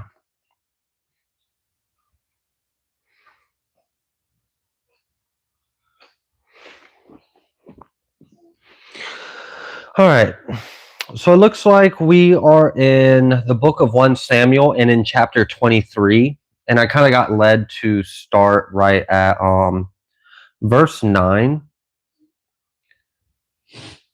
But I don't know. I think I'm actually going to start at verse 7. And it was told Shaul that David was come to Keilah, and Shaul said, Elohim has delivered him into my hand, for he is shut in, by entering into a town that has gates and bars. And Shaul called all the people together to war, to go down to Keilah, to besiege El David and his men. And David knew that Shaul secretly practiced mischief against him. And he said to Abiathar, the priest, bring hither the ephod. Then said David, O Yahuwah Elohai of Yashar El, your servant has certainly heard that Shaul seeks to come to Keilah to destroy the city for my sake. Will the men of Keilah deliver me into his hand? Will Shaul come down as your servant has heard? O Yahuwah Elohai of Yashar El, I beseech you, tell your servant. And Yahuwah said, he will come down. Then said David, will the men of Keilah deliver me and my men into the hand of Shaul? And Yahuwah said, they will deliver you up. Then David and his men, which were about 600, arose and departed out of Keilah, and went whithersoever they could go. And it was told Shaul that David was escaped from Keilah, and he forbore to go forth. And David abode in the wilderness in strongholds, and remained in a mountain in the wilderness of Ziph. And Shaul sought him every day, but Elohim delivered him not into his hand. And David saw that Shaul was come out to seek his life, and David was in the wilderness of Ziph in a wood. And Jehonathan, Shaul's son, arose and went to El David into the wood, and strengthened his hand in Elohim. And he said to him, fear not, for the hand of Shaul my father shall not find you, and you shall be king over Yashar El, and I shall be next to you, and that also Shaul my father knows. And they too cut a covenant before Yahuwah. And David abode in the wood, and Jehonathan went to his house. Then came up the Ziphiim to El Shaul to Givah, saying, does not David hide himself with us in strongholds in the wood, in the hill of Kakelah, which is on the south of Yeshimon? Now therefore, O king, come down according to all the desire of your soul to come down, and our part shall be to deliver him into the king's hand. And Shaul said, blessed be ye of Yahuwah, for ye have compassion on me. Go, I pray you, prepare yet, and know and see his place where his haunt is, and who has sent him there. For it is told to me that his deals very subtly. See therefore and take knowledge of all the lurking places where he hides himself. And come ye again to me with the certainty, and I will go with you. And it shall come to pass, if he be in the land, that I will search him out throughout all the thousands of Yehuda. And they arose and went to Ziph before Shaul, but David and his men were in the wilderness of Maon, in the plain on the south of Yeshimon. Shaul also and his men went to seek him, and they told David, wherefore he came down into a rock and abode in the wilderness of Maon. And when Shaul heard that, he pursued after David into the wilderness of Maon. And Shaul went on this side of the mountain, and David and his men on that side of the mountain. And David made haste to get away for fear of Shaul. For Shaul and his men compassed El David and his men round about to take them. But there came a messenger to El Shaul, saying, Haste you, and come, for the Pelishtim have invaded the land. Wherefore Shaul returned from pursuing after David, and went against the Pelishtim. Therefore they called the place Selah Machlachoth. And David went up from thence and dwelt in strongholds at Ain Gedi. Oh, I love how God always finds a way to keep us safe and deliver us. Even when enemies make plans to destroy us, God just laughs. It's going to be okay. Have faith. Whatever you got going on, there's always a way. All right. Thank you so much, Sarah. We got some more entries. That's all of the All of them? members. This, Other ones are over here. okay. I'm keeping it over here just in case We get a few, a couple more. along the Let way. me check the time on the phone is at 34%. It is almost 9. Okay. Yeah, I thought we were taking until like 10 like last time. Yeah, you're good. All right. So we are now doing the Odin's High Council's free questions. We have 1, 2, 3, 4, 5, 6, 7, 8, 9, 10, 11, 12, 13 to go over, and then anyone that has submitted a question during the live chat, we will then get started on you all. Thank you all for your patience and being here. Yeah. All right, the first question is for Estella. Why cat's offspring chase mama cat and auntie cat? What's haunting my parents' home? Yeah. Oh, you added that? Yeah, because she. Was that in a different spot? Yeah. Okay. All right. There was like another one, and there's another one that I just like. Okay. I seen her name, so I was like, let's just. I got you.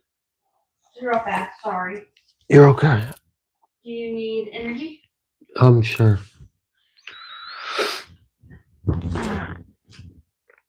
Oh my goodness, why are you sitting up too much right now, buddy? Not now? All right. All right, y'all. Estella's cat has had some offspring recently, and their behavior has changed. They used to get along with the mama cat and the auntie cat, and here recently that their behavior has changed. And we were just wondering, could you shine some light on what could be causing this and what could be going on with the cat's behavior? Why are the offspring now chasing after and acting differently towards the mama cat and the auntie cat?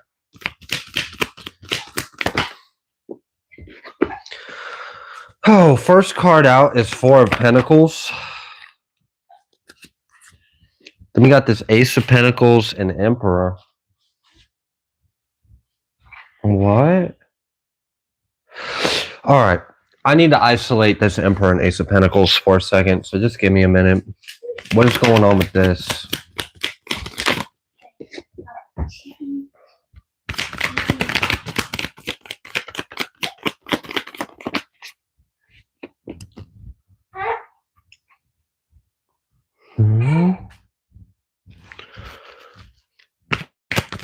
Who's this emperor? Emperor, empress. Okay. Then what is causing this in the first place?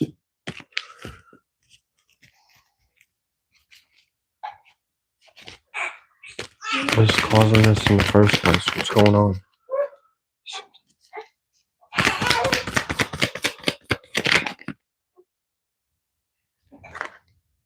Something from the past that needs to be released seems to be causing an energetic disturbance in the home.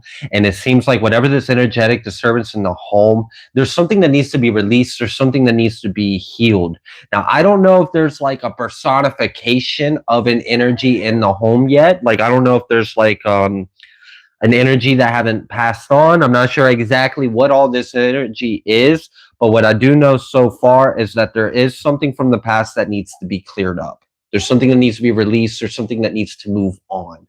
So I'm not sure what this is exactly, but it seems like there is disorder in the energy of the home, and I feel like this disorder is caused by something that is unhealed and unreleased, and is at a state of unrest. It needs to be put to rest. It needs to be healed.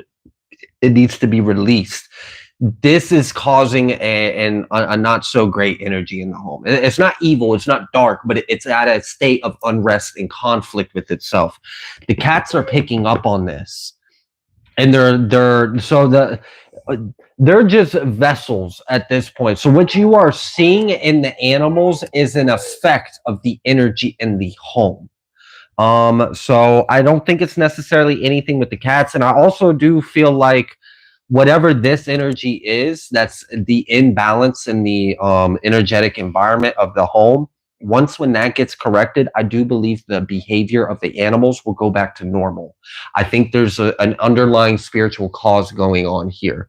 So let's see if we can figure out a little bit more of what needs to be released. What is at this state of unrest? What is this energy?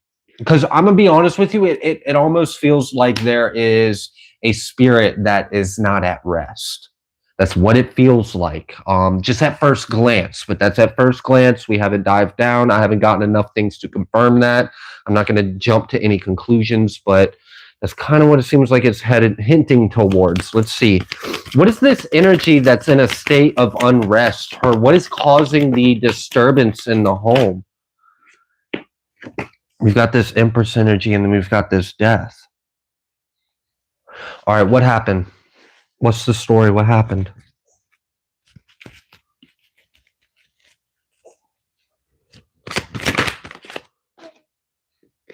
Judgment.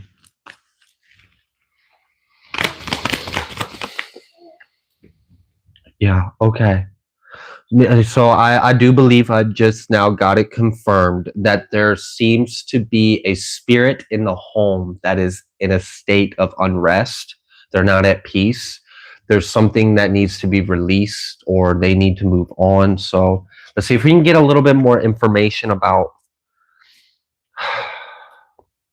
What's interesting is, like, why did this start all of a sudden? Because I don't feel like this death is like a recent death.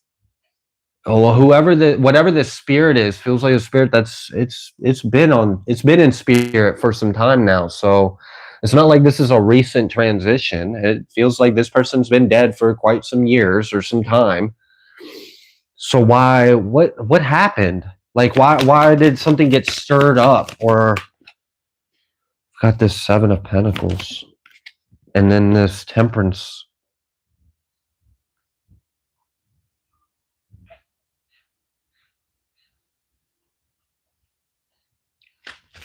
What triggered that?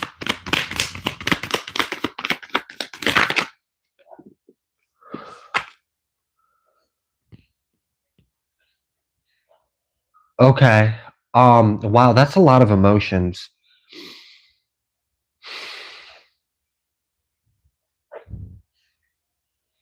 This spirit is mourning and grieving. The spirit is unhappy about something of their life. They're not unhappy about the state of their home or their family or their relationship. There was just something very unpleasant about this, and there was something that recently triggered this.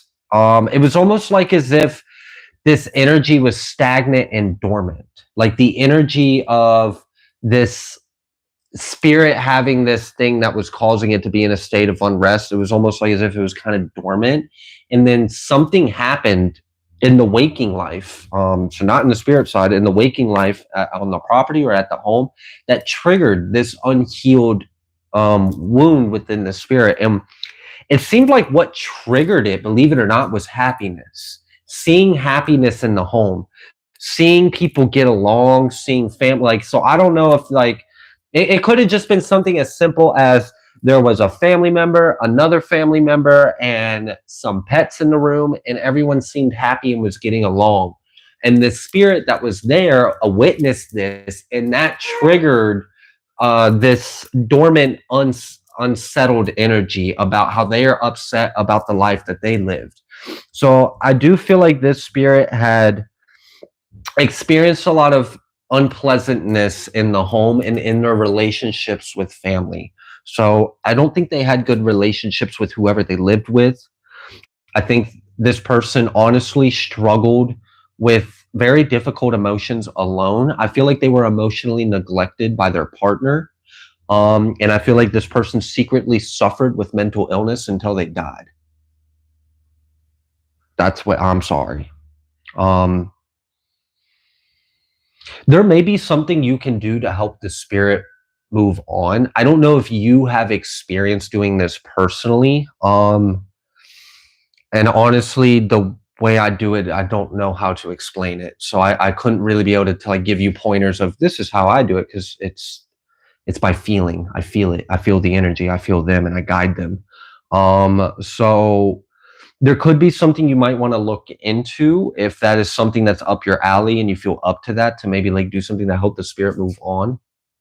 But I feel like that's what's going on. There was happiness in the waking life of the home, and it triggered this unhealed, not so great feeling about how this person wasn't happy in their home. They weren't happy while they were alive. And I don't think they died happy either. And there's just something like there was a lot of suffering in silence. So if you happen to be someone that can um intuitively or empathically communicate or pick up on the spirit's energy, maybe speak out loud what you feel from them. And so what I have noticed is sometimes a spirit feeling heard and feeling understood is enough for them to move on. So sometimes just you being there, even if you can't see them, if you don't know, if you can kind of feel their energy, if you can empathically kind of feel, maybe talk about what you're feeling. Like, I kind of feel like you might have went through this while you were here, and I'm sorry you went through that, and see if maybe you can walk or talk them through the process that way. Now, obviously, if that's not up your alley, if you don't have a connection with those kind of realms or subtle energies, then don't open up a can of worms for yourself. If you feel the need to seek professional help, you can always look into that as well. Let me know how this progresses, like in the comments or something. There may be something I could suggest to you to help you further down, but it does seem like the behavior of the cats is acting different because there is a spirit that is in a state of unrest due to how their life was. Okay, is there any advice? Any advice for Estella in regards to this? You're done. You're okay.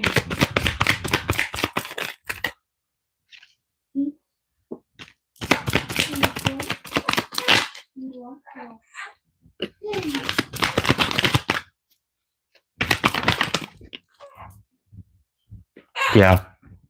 I'm not sure how you are being asked to do this, but I'm literally kind of getting somehow, some way, create a space for them to move on.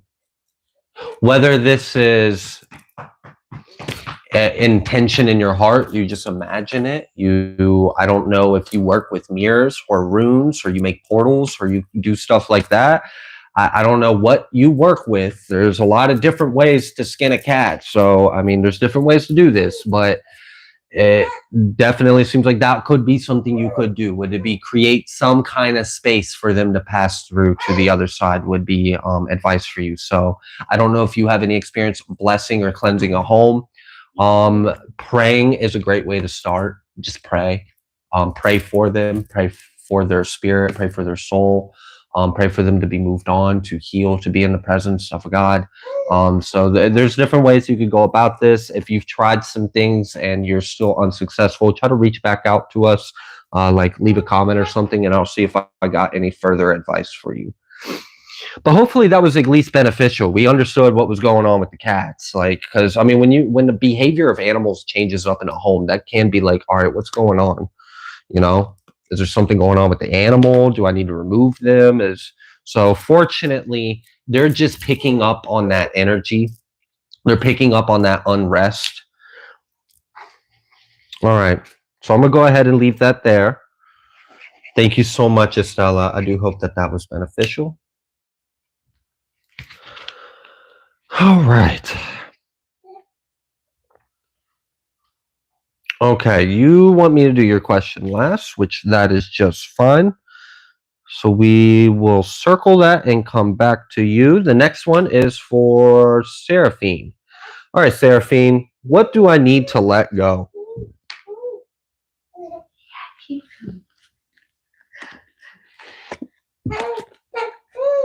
Oh. He's in that like stage of fussy, cooey, tiredy. Oh, right. He feels all the emotions right now, guys. Oh. All right, I'm gonna let that Selenite one sit on that deck for a second, Seraphine, and I'm gonna stand up so I don't fall over and die. I had like fear in my eyes. Usually, yeah. Oh, you thought I was giving you the mic? No. Okay, baby. No, I'm just making sure my legs are still operable by the end of this. Is it your niece? Mm-hmm. Seraphine said, "Don't die." Don't die. Look, it's serious. You sit down like crisscross applesauce on the floor for some time. You stand up, and it's like your body buffers. It's like it takes a minute for your joints and knees to load. He's like eyes on you right now. So while you're walking, yeah, he's like, "Oh, Dad, hi." He's like, I just want your attention. I don't want Mom's." Right. I get him. Hold on. Oh, you're okay. Hi. Please don't. Yes, you're okay. All right. Yeah, everything's like crackling and popping as I move. He spit it out. All right. I don't want that. Oh. Thank you, Heavenly Father, for the guidance that you have provided us. Thank you for allowing me to be a vessel of your will and your light and your guidance for others. Heavenly Father, I'm just so grateful to be in your presence and be in this position of service. I ask that you align me to Seraphine's energy, and you just use me as a vessel, use these cards as a tool for me to translate the energy in front of me and just kind of understand, a little bit about what's going on with Seraphine. And what would you like Seraphine to release right now at this time?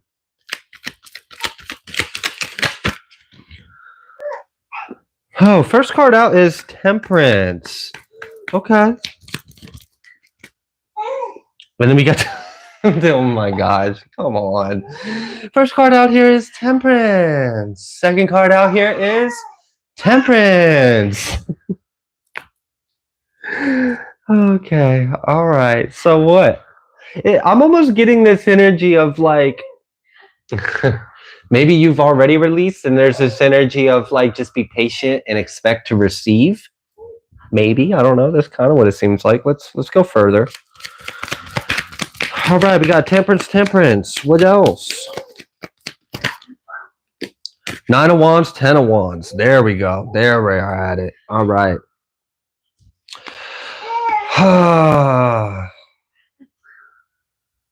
Okay.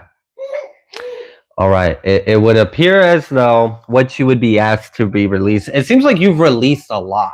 And I think that's like a lot of like this double Temperance energy is And one, it's letting you know, like, hey, you're on the right path. Keep going as well. So I appreciate that it's already starting off letting us know you've made a lot of progress, releasing a lot as is. Now, if you wanted to keep going and take it a little further, defensiveness, walls, barriers, anything that you have built up to protect yourself. And I don't mean like literally anything. I mean, obviously, if it needs to be there, let it be there. But I'm getting more so specifically defensiveness, the need to be defensive or have a defense or feel like there is something to defend. That could be something to be released. We've got this 10 of Wands, which, all right, there could be a few different layers to that. So let's just isolate this 10 of Wands real quick, because I feel like there might be a few different things in this 10 of Wands you're being asked to release. Got this 6 of Pentacles coming out reverse.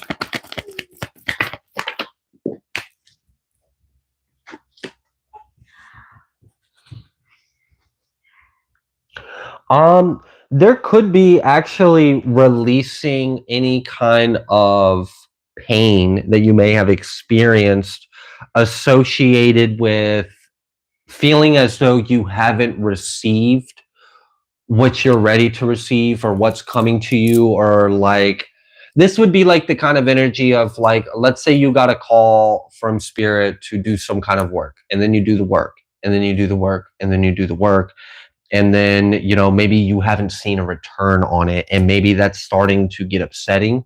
That could be something to release. So maybe like expectations, because there is something on its way to you, there is something coming to you.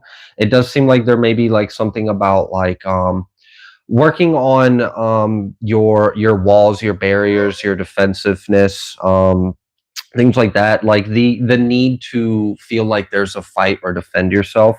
Because with that double temperance energy as well, I feel like you've already cleared a lot within you, and a lot of the energy that's manifesting outside of you and coming towards you and you're walking towards is not as conflicting, heavy, and dense as what you may have experienced in the past. And maybe that's why there's this energy of like, if you want to release some things, it might be some of the things you picked up on throughout the tougher cycles of your life, because where you're heading isn't one of those cycles. So you're not going to need those things, you know? So, I mean, just to like use something as an example that I can relate to, in a previous cycle of my life, I needed to be aggressive because of where I was at. In order to keep myself safe, I had to be aggressive. Obviously, that's a trait that was beneficial for me during that time. But later on in cycles, I had to work on that aggression because it wasn't serving me anymore. Now, obviously, your wound or your defense or your mechanism doesn't have to be aggression necessarily. It could be something else, but it's something you developed to protect yourself or to persevere through a previous journey you had, but you no longer need that anymore. And if you were to try to use that further on, it would do more harm than good. Okay.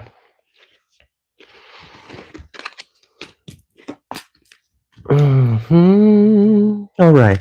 Do you have any more advice for Seraphine as far as like what needs to be let go of? The Devil coming out reversed, and then we got this 10 of Cups.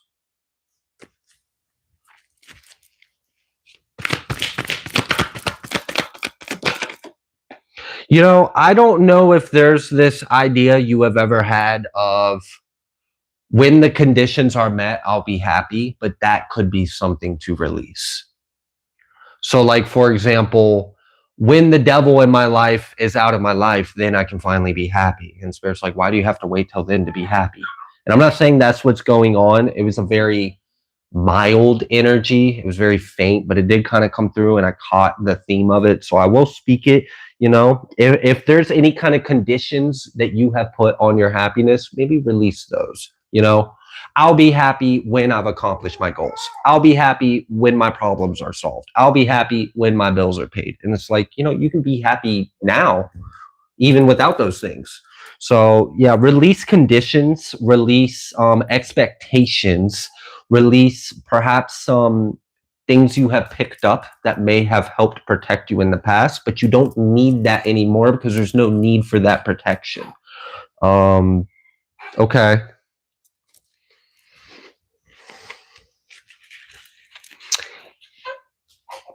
Anything else in general you would like Seraphine to know?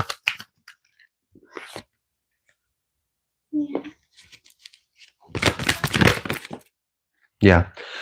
Seraphine, the divine just wants you to know that where you are headed is good. You're headed towards good times. Where you're headed is happy. What you are leaving behind, you are leaving behind. It is being left behind you. What's ahead of you is a lot better. So there's just this energy of get ready to be favored, get ready to be abundant, get ready to be blessed. And if there's any part of you that doesn't feel abundant, doesn't feel safe, doesn't feel blessed, that's what needs to be released because it doesn't match your reality. All right, Seraphine, I'm going to go ahead and leave that there. Thank you so much. I appreciate you. Let's go ahead and move forward.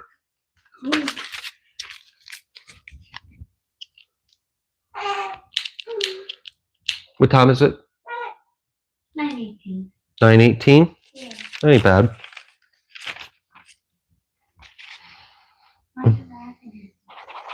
Are you sleepy again? All right, phone is at 23%.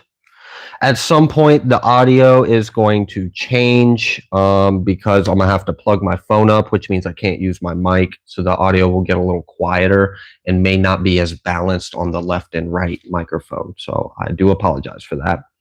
Speaker, not microphone. Anyways, all right. Next question. Shauna. Shauna asked, am I already on the right track to serving my purpose? Let's find out.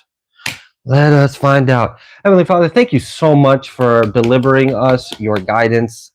Thank you for just illuminating our path and being with us. You know, sometimes in this life, yeah, we have doubts, we have questions, we have worries. And I'm just so grateful that you provide the deliverance and guidance that we need to soothe our spirits, our souls, and to temper our minds and to just get back into that space of faith in you, God. Thank you for that. All right, I just want to praise you and thank you. All goodness that has ever came from my mouth only comes from the goodness of our God. All right. For Shauna, y'all. For Shauna. Thank you. Shauna just wants to know, is she on the right track? If you could let us know, Holy Spirit, we would greatly appreciate you. Yeah, they're back. Do we? Yeah, he's squilling. Is he in dinosaur mode? Yeah. All right. Do, do, do, do, do.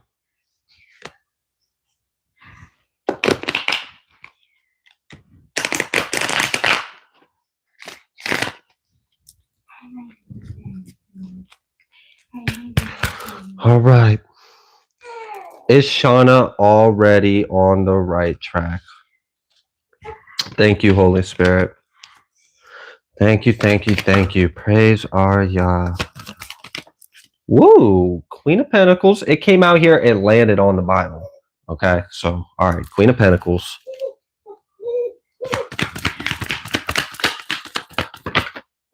You know what I heard when I saw that Queen of Pentacles? I heard you are in position to receive your inheritance, to receive my inheritance. Like that's what I heard. Like it felt like Spirit was like, you are right where you need to be. And you will be pleasantly surprised. Keep going. All right. Keep going. With this Knight of Pentacles, you are on the right track. Keep going. You've been on the right track for some time. Spirit wants you to know that. Maybe you've doubted that. Spirit has been right there with you. You've been on the right track. All right. So I like the way this came out. I like the way it matches suits. I like the way that there's like a progression and it's very solid. I want you to know you are very solid in your path.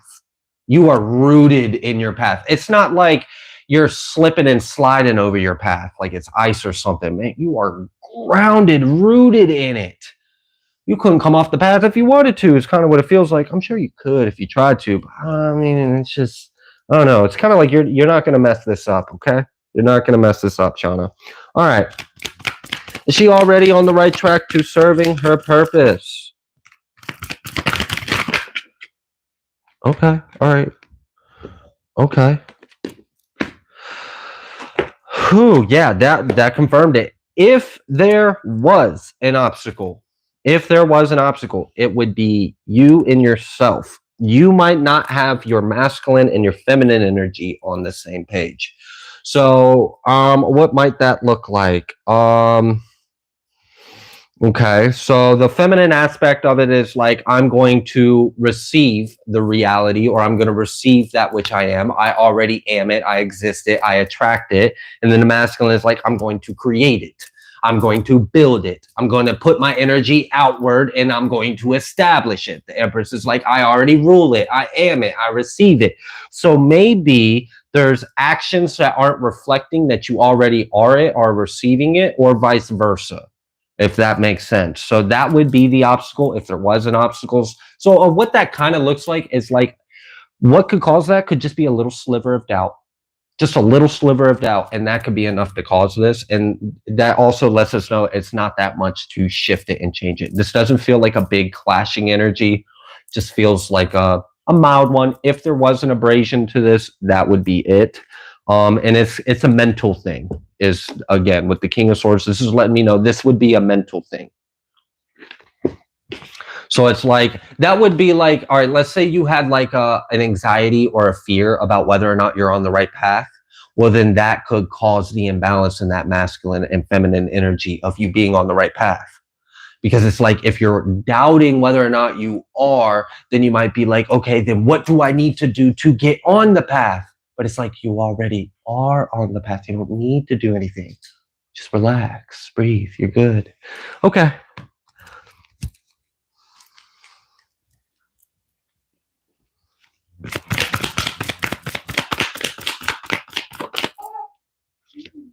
Six of Swords. Yeah, you're good. I also like that you're moving on your path slow and steady, but also quick too. Like maybe slow and steady isn't the right word. But there's been some perseverance. There's been time. There's a steadiness to it. And it's very grounded and it's stable, but you're also moving along the track quite quickly. So it's like you have a track that's for you, and you are so grounded, rooted, and in aligned with that track that you're just zooming through it.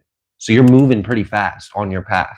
So yeah, absolutely. You definitely seem to be on the right track to serving your purpose. Is there anything else you would like to come through? Is there anything else you would like to come through for Shauna? We got this Eight of Cups. There may be some things that you're leaving behind, and I feel like these things that you're leaving behind are things of yourself that no longer serve you. For some of you, this could be, for some aspects of you, some aspects of this being you could be like your memories. It could be like, what I mean by memories is like an attachment to a memory, and an emotional attachment to something that is no longer present, relevant, or ahead of you and in front of you.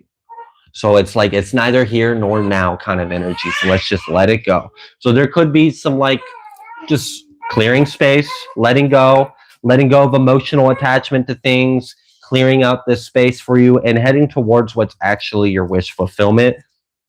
This could be something that you've been doing, currently doing, or in the process of doing, or still continuing to do.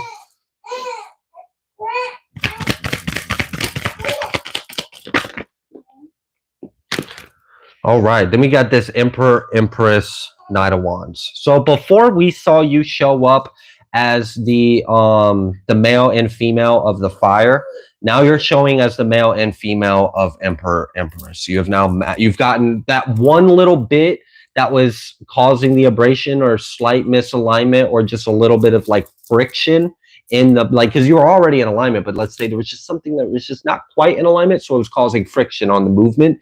is you are in the process of clearing that. And that really could be like a fear, a worry, a doubt, an insecurity, an emotional attachment to an idea, a concept, a memory, something along those lines. That's what you're clearing out.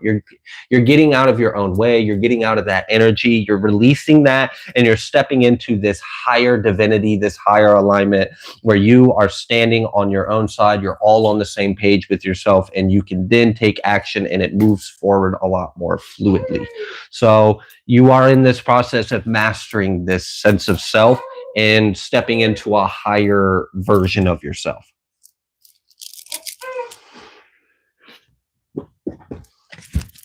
All right.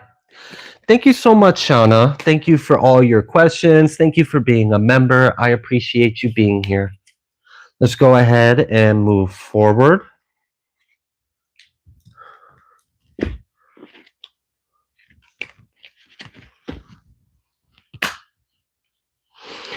All right, the next one is for Galactic.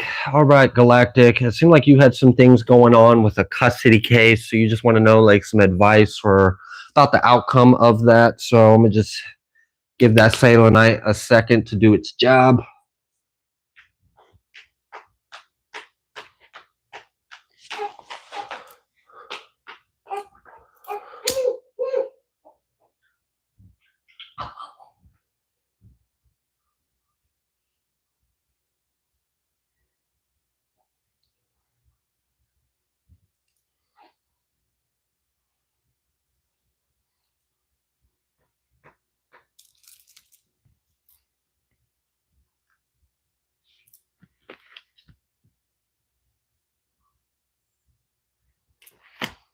All right.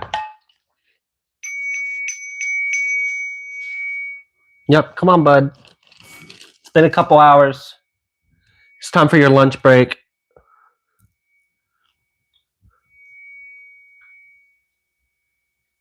Thank you, Odin. We love you. All right. Jeremy, I don't think I've gotten to your question yet. I just happened to catch out the corner of my eye you in the chat. I don't think we've gotten to you yet. No, he's JY. JY. Is he written in here? Yeah, he's on JY. I wrote Okay, I see it. I got you. And then he asked if you Okay. put that in the Okay. chat. All right. And just to answer your question, Jeremy, I think you got 1, 2, 3. You got 3 ahead of you, Jeremy. All right. All right. This is for Galactic, yeah.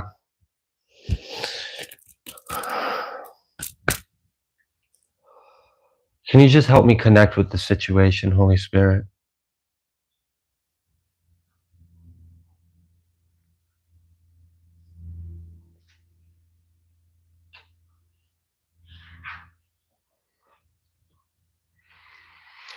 Oh, you know what I sense from this? Going through the emotional ringer, but it all being worth it when it's all said and done. It's just the way that energy felt. It was like, it's just emotionally strenuous, emotionally straining. It's stressful, in its own way, but the ends are justified. Like it's going to be worth it. And you're going to feel a lot better when this is over. I'm kind of getting the energy of, doing something that is unpleasant, that sucks for a good cause, and then you getting the relief that you desire after that long fight. All right.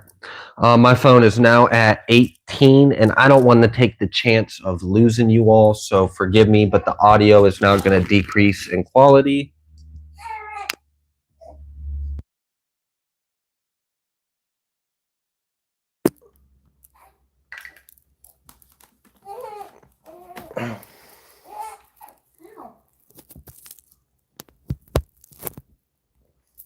All right, I am now plugged in. My mic is now off. Can y'all just let me know that you can at least still hear me in the live chat, please? And thank you. Thank you so much. Yes, sir. All right. And I'll try to enunciate myself a little better just so it's more audible. All right, let's get back to Galactic. Yeah, it felt like an emotionally strenuous suffering that's worth it because it's finally over. All right, what's going to be the outcome of this? Can you let Galactic know what the outcome of this this custody thing is going to be?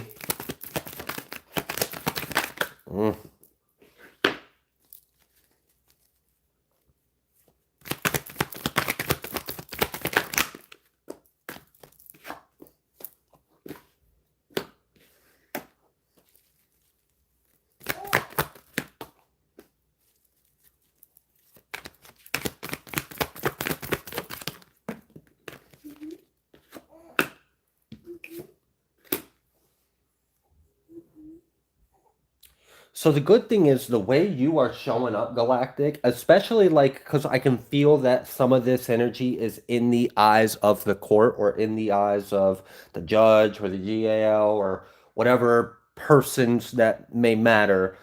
They see you in a good light. So I just want to throw that out there to relieve you. You are seen in a good light in this. Okay. I some energies almost popped, and that's why like I'm not fully wanting to talk on this yet because I don't have the full picture. Because there were like some things that like kind of wanted to pop, kind of didn't. And I know I saw that devil card and the thing popping up with the Two of Pentacles kind of starting off. So let's just give me a second to investigate this a little further.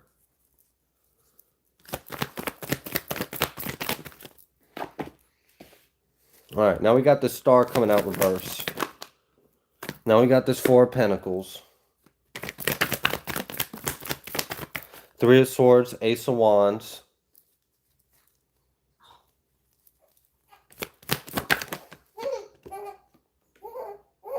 Okay, thank you. Thank you for that one. Yeah, all right. So that is that devil energy I was feeling, but they're going to be unsuccessful. All right, Galactic. So this Star card came out reversed, and then right after we had the Four of Pentacles. Then we had the Three of Swords and the Ace of Wands. And then we finished it off with the Seven of Swords coming out reverse, the Devil, and then the Ten of Pentacles. The Emperor did come out, but the Emperor is your energy, so I didn't discuss it in this little spread. All right, first of all, you're the fucking Emperor. That's how you're showing up. Again, you are seen in a good light. So however the other person is seen, I'm not sure. Maybe we'll get there in a second, but you are seen in a good light, and it already kind of seems like things are weighing, like it's obvious, like the good decision is obvious. Like it's kind of a no-brainer, it seems like. So there's this level of sureness, like there's not too much up in the air is what I'm saying. It seems pretty clear what the option would be or what would best be. All right. So this Star coming out reversed along with the Ten of Pentacles coming out reversed and the Seven of Swords reversed. The reason why all of these are reversed is because essentially the wish fulfillment, the idea would have been to possess something by taking it or keeping it from you. I don't know if you're dealing with someone that is just spiteful. Like, I don't know if the other individual involved in this court case, if they're just the kind of person that just wants to have something just so you don't have something, or wants to keep something. Like, it feels possessive, and it feels petty, and it feels vindictive, and it feels spiteful. And it feels like it's intentionally to cause emotional distress or harm. Like, it's like, I want you to be mentally and emotionally in pain. I want you to suffer. I want you to hurt. I want to hold on to this. I don't want you to have this. And like, that's the intention. That's what I sense from this individual, is this desire to hold on to something, hold something back, keep it from you, knowing this would hurt you, knowing this would upset you, and wanting to have it for themselves, but for the wrong reasons. And the good thing that I really like about this is that it is quite clear your actual character. There's a healthy judge of character of you. You are showing up as a good person. Stable. You showed up as the King of Pentacles earlier, and now you've been consistently kind of showing up with this Emperor energy. So you seem to be stable. All right. It seems like you check all the boxes. Like when a courthouse or when there's a decision being made in regards to a child, like what is in the child's best interest? Should they stay here? Should they stay there? I mean, you check all the boxes of like, okay, stable income, stable home, good job, like whatever it may be, you check all those boxes. And you seem to be a good person of moral integrity. So you have a character moral upstandingness. So you stand upright and you are seen as standing upright. So you are seen as responsible, capable, and you already have what you need to provide. So you've got a home, you've got resources, you've got a space, whatever it may be. The court knows that. They see that. This is going to be unsuccessful. This person isn't going to be able to keep anything from you. They're not going to be able to keep anything from you. They're not going to be able to take anything that's yours. They're not going to be able to. This Seven of Swords isn't so much stealing as it is like keeping. I want to keep it for myself and you not have it. That's not going to happen. That person is not going to manifest that. It's not going to happen. That's not the way this cookie is crumbling.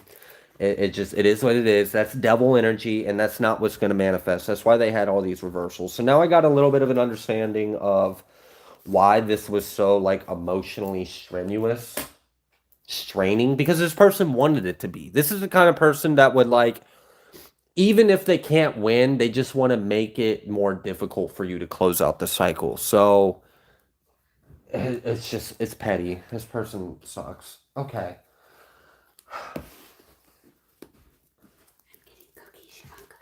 Cookies? Do I want cookies? No, I'll take an orange. You want an orange? I'll take an Do you orange. want it peeled? Sure. Thank you. He might scream. Because you're going to set him I'm down gonna to peel sit the him orange? down to peel your Okay. orange. So I apologize for that in advance. Thank you. All right. Can we get a little more info about the outcome of this custody case for Galactic? We've got the Sun. Thank you. Thank you. And the Ace of Cups. Thank you. So for one, that person's shitty little agenda isn't going to come to fruition. They are not going to see their objective be finalized and conquered. So this whole idea of I'm going to keep from you, I'm going to keep it from you, I'm going to keep it for myself, I'm going to keep you away from it, it's mine, I'm going to possess it, you're going to be miserable, you're going to be happy, you're going to be left out, that shit's not happening. That bitter, resentful asshole, no, that's not happening. Okay, you are really going to be happy about this. To get an Ace of Cups on top of the Sun, the only way that could have been better would have been if we added a 10 of cup on there or something like. So you are going to be happy about this. You're really going to be happy about this. They're going to see things very clear. I do feel like it's going to be just. Honestly, I'm almost kind of getting this energy of like maybe what you're dealing with is just like the normal anxiety or worry that any loving parent would have. Like, I can tell you put a lot of time and energy in this. This has been a long battle. This has been upsetting. This has been stressful. This has been emotionally tiring and draining. And ultimately, I feel like you intuitively know how this is going to go. I feel like, I mean, you know, common sense and like a lot of the facts of this situation. It's like, I mean, come on, this is kind of a no-brainer, but there's always like that seed of like, yeah, but what if, and this, but ultimately that's all an illusion. What you're fearing is an illusion and it's not the reality. And I think for the most part, you know that, but any loving parent, it would be natural to, you know, you care so much, you really don't want the other outcome. You want to be what's best for the child. And I do see that is what's coming through. Is there any other information you would like Galactic to know about the case?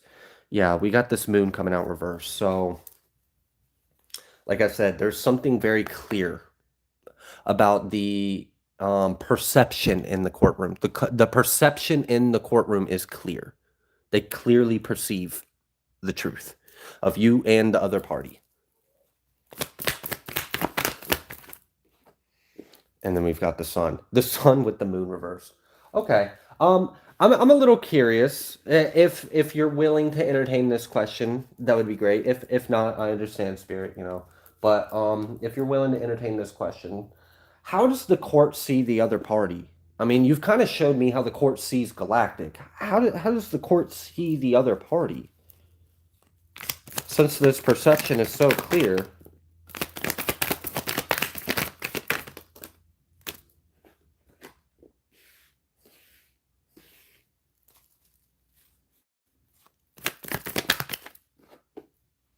Hmm.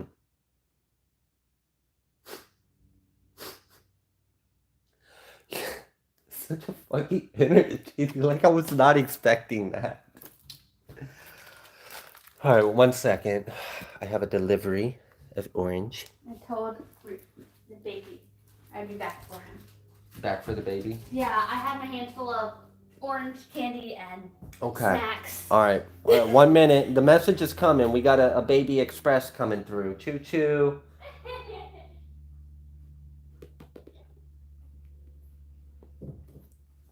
Chicka, chicka, chicka, chicka. Have you ever met someone that is happy when they have their way? Have you ever met someone that's like, yeah, you're a nice person when you get what you want? I'm getting the energy of like the courtroom kind of sees this individual as someone that's like, yeah, you'll be happy as long as you get what you want out of this situation. But the funny thing is, it doesn't seem like they're going to. So it's almost like as if the court sees this individual as you're someone that would be happy if you had it your way, but you're not going to have it your way. So I know you're not going to be happy about this ruling. Okay. Well, we've seen that you're going to be happy. We see that the court sees that they know this individual's not going to be too happy about this, which also makes me feel like that there's probably something known about this individual's intentions of this whole battle in the first place. Because from what I've picked up on their energy, this whole thing is more about hurting you than it is what's best for the kid. And maybe the court sees that.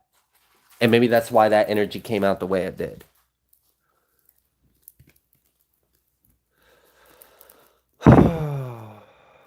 All right. Six of Wands reverse. That's how that's going to work out for them. Unsuccessful. And I don't know, maybe they even see this person's case as an unsuccessful case. I feel like the clarity that the court has is they actually understand what the other person's case really is. Like not what they're presenting it to be, but what the case actually is. And they see it as an unsuccessful case. They're like, I see what your argument is. I understand what your argument is. And I understand that you would be more than happy if this was the ruling. But guess what? That's not going to be my ruling. And your case is unsuccessful. It's going to flop because this is my ruling. So, all right. Hopefully that helped you with that.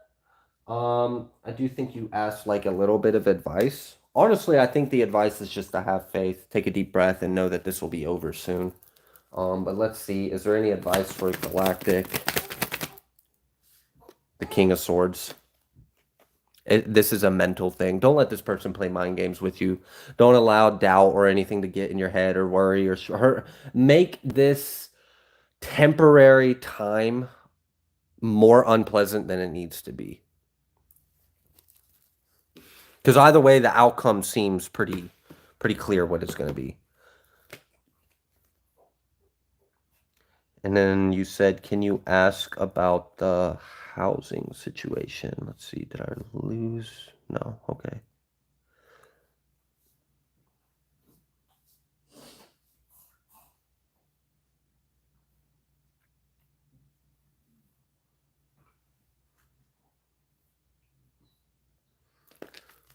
Okay.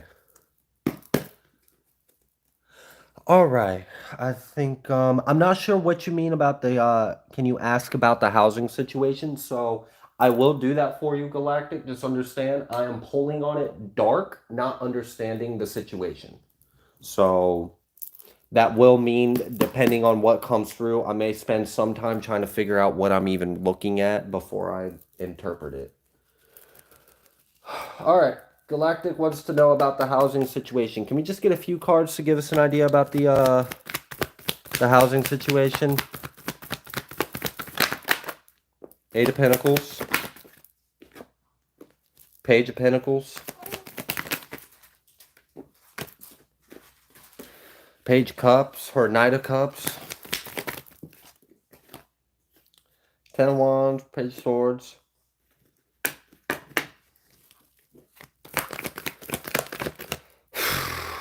Is money tight?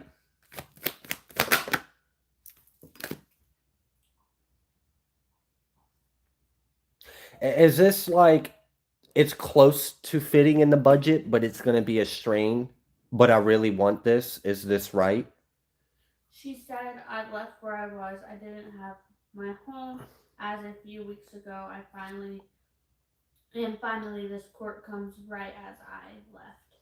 And I'm so stressed. Okay, I left where I was and don't have my home as of a few weeks, and finally this court comes in right as I left. I'm so stressed. Yes. Okay. All right, that explains why this came out because it kind of felt like doing something because your heart told you to do it, but it may not have necessarily been the like financial decision, but it was the heart decision. And it's not that it financially fucked you, but it might be like tighter than you would have liked. Um, okay. So let's just see if we can what message without me asking what the message should be, God. Could you just tell me what the message should be? Ace of Cups. Ace of Cups and the Page of Wands.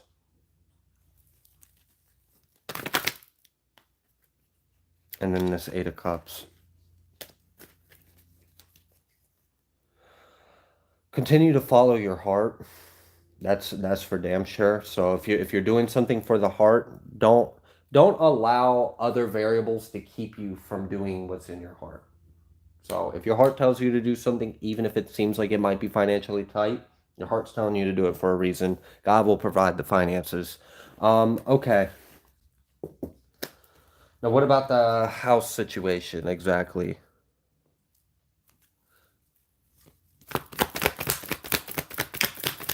Did she, all right, hold on, let me ask this, because maybe that'll help. Did Galactic make the right decision leaving the house? We got this Two of Pentacles, and we got this Hierophant. And then we got this, I literally heard you can't serve two masters. That was like kind of a response. So like, I do think you did. It feels like you did. This feels like that energy of when God calls you to do something, and it's a little scary to do it because it's like that's what you're being called to do, but that's not the most comforting place to be. It's not the most assured. It's not the most stable, but you got to have faith that it'll play through. Yeah, I do feel like you made the right decision, though. It was kind of like you can't do this and do that. I got it's all or nothing kind of energy. Is there anything else that you would like to come through for Galactic? Ten of Pentacles. That's how it's going to end. Okay? That's how this is going to end. It's Ten of Pentacles. Whew. All right. Spirits. Yeah. I feel it.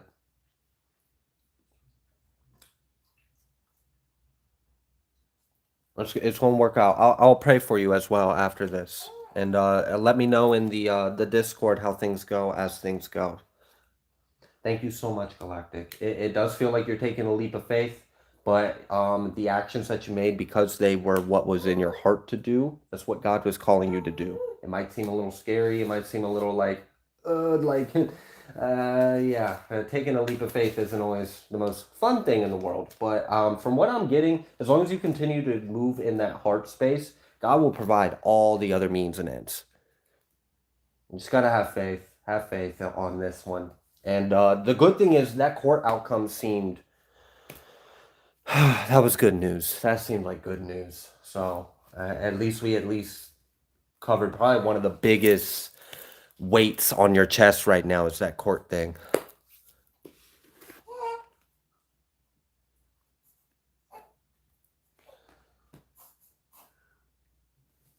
All right. We got 10 minutes till we stop taking questions. Do we? What time is it? 9:50. All right, y'all. It is now currently 9:50 Eastern Standard Time. This is your final 10 minutes to submit a payment for a question. We will no longer be accepting new inquiries at 10 p.m. Eastern Standard Time. All right. So the next question is for Renee. What do I need? On the bottom, back of that paper, could you have the numbers on there? Right, 7P. 7P is already on here. That's 7P Plankton. They're two different people. Oh, Plankton became a member? Yeah. Okay, so it wouldn't be 7P. It'd be 7 Plankton. Yeah, but his is 7 people. Whatever. Yeah, I would actually write the actual thing. I wouldn't confuse ourselves You're good. shorthanding it. There's another person, 7P. Mm-hmm. His question was, does April 2nd hold any significance for me or the collective? Oh, so that's a question he That's a has. question 7P is asking for his free question. He's not on there. Yeah, I know. I'm trying to write it down real quick. Give me 1 second. You're good. Sorry. Here. I gotta pay. That hurts. All right, give me 1 second, Renee. We're just updating the questions list. I'm gonna eat an orange. What the? You might be lucky, and because my mic's not on. No, it's loud as fuck. Oh my god. Sorry. Odin, you're not getting my orange. He's like, what if I come over there? But if I come over here, can I get a Really treat? So cute. Mm-hmm. Of course you can have a treat. You're just not getting my orange. You wouldn't even like the orange. You would spit. We tried giving him an orange. He spits it out.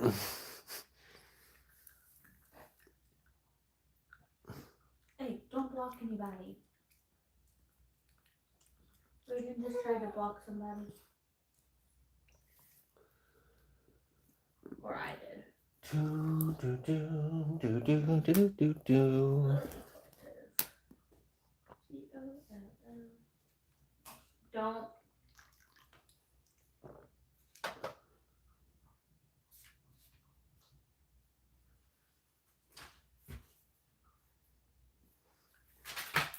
That was good. Yeah. All right.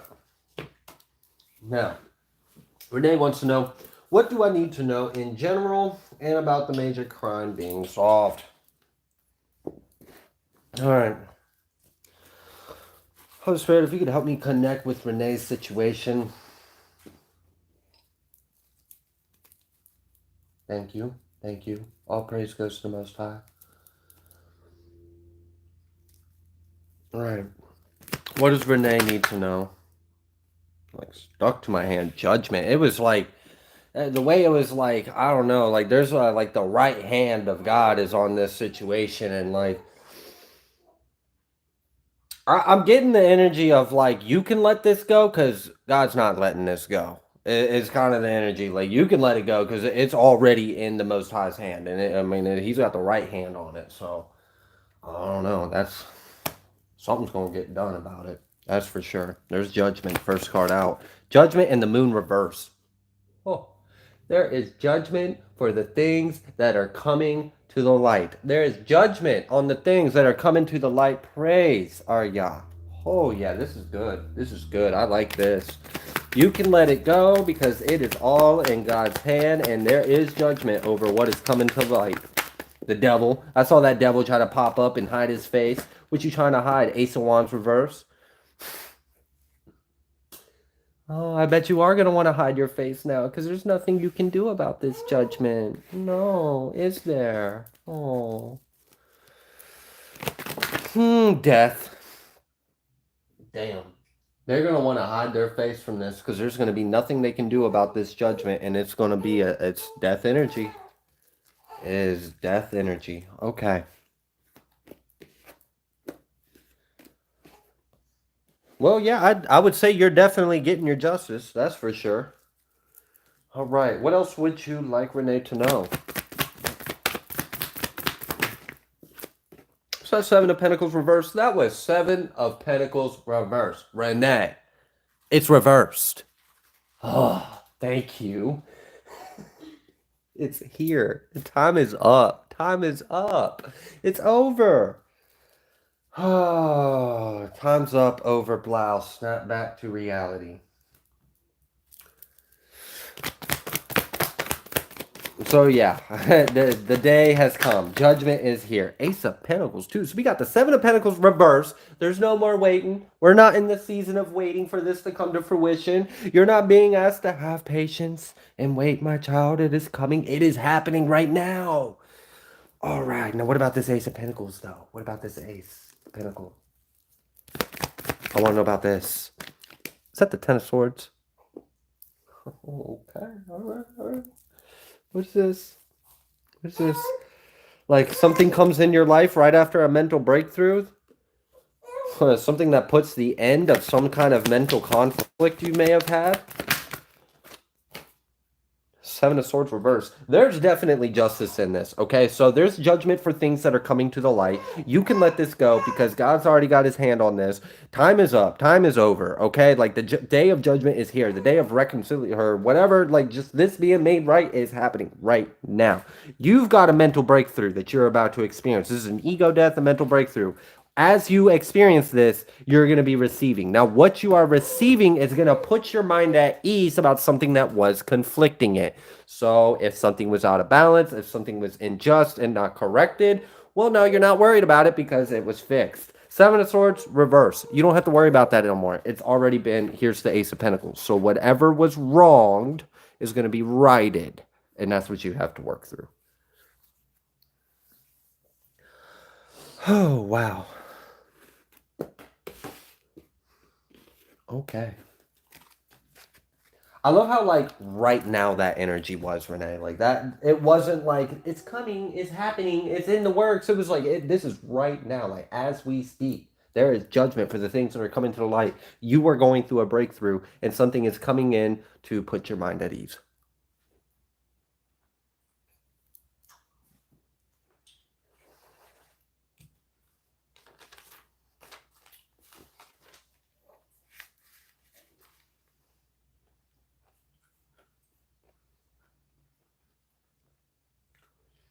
Okay. The next question is for Aaron. I would respectfully ask for guidance on what's attacking my son. Ask me that one more time. You need a list. Well, no. Actually, I realized she's a member, but she has one already, 3. Mm-hmm. And then she's paid for another. Okay. I just realized that. Sorry. Yeah, that's okay. Thank you. Mm-hmm. Hey, it hurt. All right.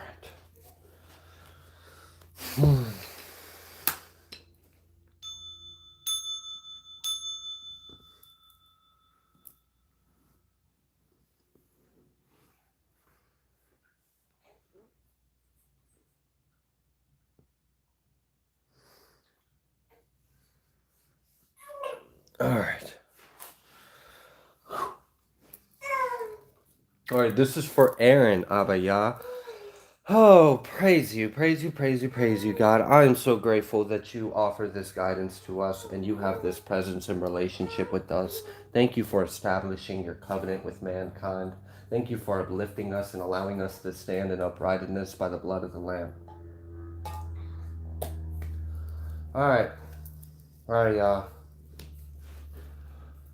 What advice do you have for Aaron in regards to dealing with the spiritual warfare for his son?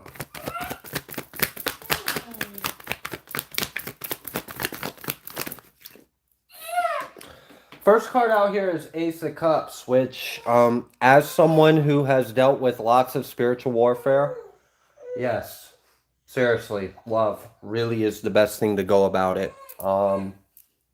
Okay. So, be very loving towards your son. How do I put this? Be an example of the light that you would like your son to come back to. If that makes sense. So, be like a golden oak tree. Rooted, solid, stable. You're not moving. You're reliable. You're always there.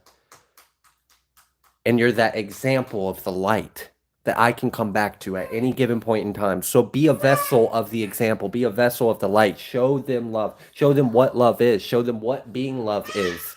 Show them how much they are loved. Just love. Love will really do light years of work on this. All right, what else do you have as far as advice? We've got this 8 of Pentacles. And then we've got this 9 of Swords coming out reverse. There could be something about like feng shui, space, and energy. So, I don't know. There could be something about making sure, for one, things in life are balanced. So try to reach a state of balance in life yourself, and even like try to achieve balance in the shared space. And if you have any influence over the child's life or circumstances or environment, try to achieve balance there. There's something about feng shui and energy, like the way energy moves through the home, the way energy moves through you or the environment. There's something where something can be shifted to where it's like, I don't know, more feng shui, more aerodynamics. The energy can move. Like if you've got like corners or areas where stuff can get stuck or stagnant, try to clear and release. So maybe move things around, clearing out the energies. Love as well. Also, this Nine of Swords is actually extremely important. And I don't want to just lightly talk about how important it is for this Nine of Swords to be reversed. The devil only has power we give it. So we gotta get out of our head. Now obviously you can't control what the other individual is thinking or has occupying or entertaining in their mind, but you do have the ability to control what you have in your own mind. So do not stress or worry. Do not put energy into worrying or thinking about the problem. Do not put energy into the mental thought or focus of what the problem is, because you are using your imagination to continue. Energy goes where attention, like, yeah. So where your attention is where the energy is going to go. So if you're putting your attention thinking and worrying and stressing about the problem, and the problem being that there is some kind of spiritual warfare or an attack on the child, then you are continuing to perpetuate its existence in your mind. So instead, focus on the solution. Imagine the solution. Imagine the outcome of this not being present. So instead of spending time thinking about and worrying, like, oh my gosh, there's so much going on. There's been a lot of chaos. There's been disruption. There's been behavior things that have been concerning me. Think about, oh my God, I've been seeing so much improvement. Things are getting better. He's doing better. And keep imagining that. So put your intention towards where you actually want to see things go. So if you don't want things to go further into the problem, focus on the solution of the problem and use your mental space to imagine the solution already being anchored into your reality. Hold a space of love, create a healthy environment around, work with like feng shui energy, moving things around. Things can get stagnant. You'd be surprised. It can be something as simple as like, if you got some dishes in your sink, clean them out. You know, I'm not telling anyone how to run their house, but things in our environment can hold these energies and get stagnant and cause things to kind of like build up like cobwebs or like an energetic tumbleweed in the house. So those things are things that are beneficial and helpful. What else do you have in regards to advice for Aaron?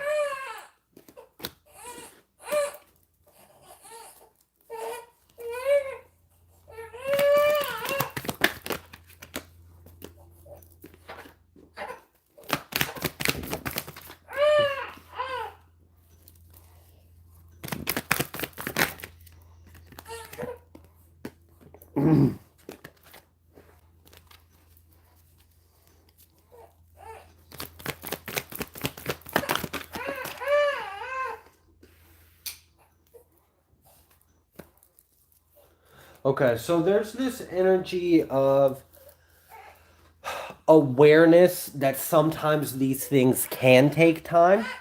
So if it's taking time, don't allow how long it's taking for you to see substantial progress to convince you that that is evidence of there not being progress or evidence that things aren't getting better or improving.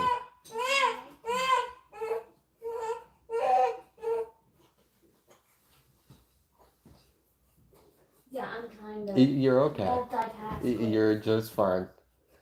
Sorry, he's giving you a hard time. I don't know why you're smiling. I don't know. I don't know. He's a brat sometimes. All right. So, I forgot what I was saying. Sorry. You're not responsible. Okay. So these things can take time. So just keep in mind again as don't get frustrated with yourself. Don't get impatient and don't allow again like let's say some time has passed and you haven't seen the amount of progress or change that you would have liked to. Don't allow that to feed into negative thinking where this isn't going to be solved. This isn't going to be fixed. This is a big problem. What are we going to do? Don't allow yourself into these negative thinkings where the problem is bigger than you can handle. The problem isn't going to be solved. There's no progress. There's no hope. You have to maintain a consistent state of love and patience, and clear your mind and don't stress or worry. Have faith in God, continue to pray, do everything you can to be an example and hold a sacred space for the individual, and be patient. It will take time. It can take time. It might not. This could happen overnight. This could happen over a month. This could happen over a couple weeks. It's an energetic thing. So just be patient with it. And don't be hard on yourself as well. A lot of homes and a lot of families experience times where a child especially reaches certain points in their age and development and they start being attacked by other energies. And it's not an uncommon thing for individuals to experience in this collective. You're not alone in this issue. I don't see this actually being like life-threatening problematic. Like I don't see this getting like so bad to where you're gonna like seek outside help. Like you're gonna need to go. I don't see this getting that bad. I don't see this getting worse actually. Um, I really feel like you could do a lot just by maintaining this solid energy of love and holding a sacred space at all times that's unwavering.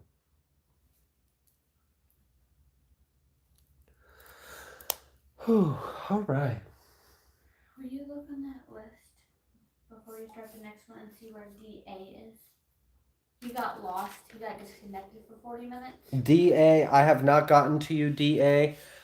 Just now wrapping up Aaron, and then you would have 1, 2, 3, 4, 5, 6 ahead of you, DA. And then I think you're almost one of the last ones. Yeah, On just the about.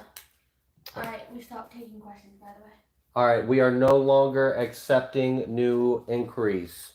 We are closed. The shop is closed. We got to work through the ones we already got. Otherwise, we will be here all night long. All right.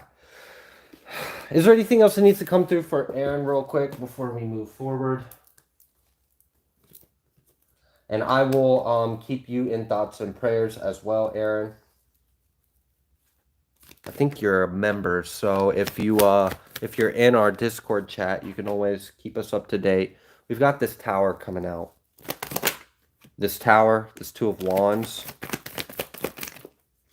this 7 of Wands, lots of fire, 7, 7, 5, 8.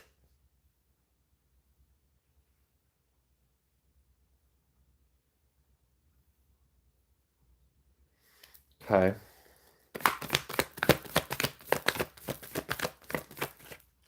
All right, so something just to prepare you for a potential circumstance. Some energies get very loud and combative and angry and aggressive when they are met with an authority that is telling them to leave.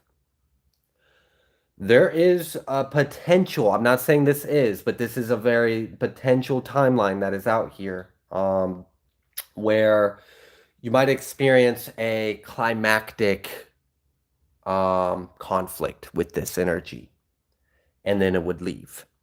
That would be something that would be very intense. There would be a fight, a pushback, and then it would dissipate. It would leave. So there's a little bit of a heads up of if you see something getting worse, like all of a sudden out of nothing, that doesn't mean that it's the core root of the issue is actually getting worse. It could be that the thing that is entangled around, like it's basically like a little slithering serpent energy that likes to like kind of coil itself around you and attach itself and feed off of you. Sometimes they can lie there and be peaceful. Sometimes they won't be, just so they can maintain their existence there and continue to grow and feed and get stronger. But these energies tend to really they lash out when you start to maybe like unravel their tail. So if you see it getting more like more in your face, more obvious that it's there, that doesn't mean that the issue is getting worse. It could just mean that it's coming to the surface so it can be driven out.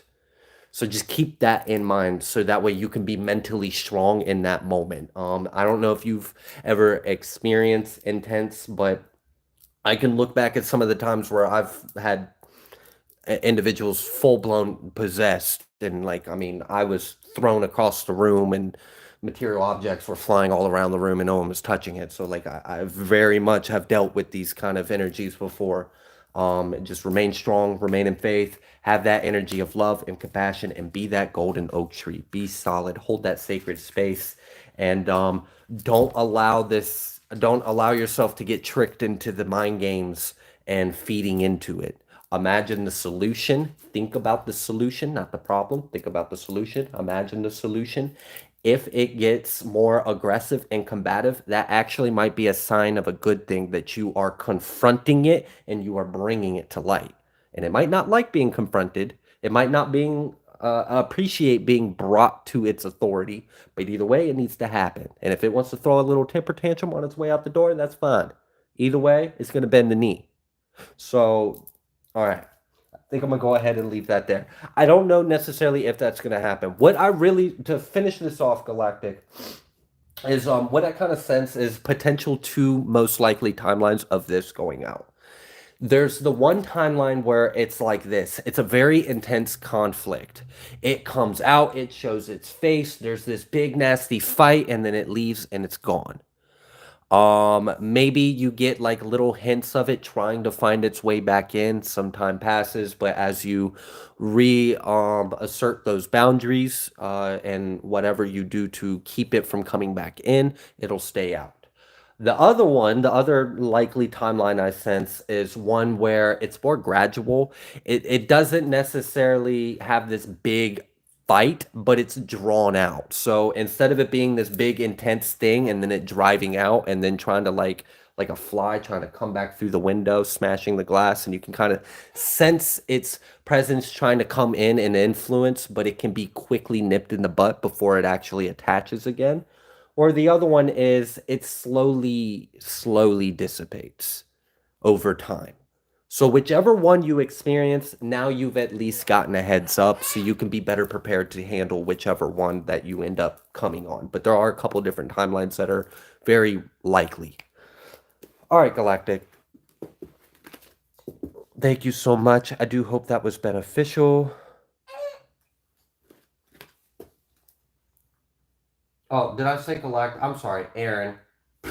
I done got mixed people confused. Good thing is that everything was still the same. The message was the same, Aaron. Sorry about that.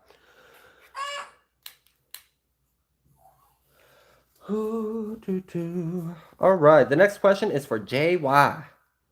What message does my Yoruba Orixi have for me? Okay.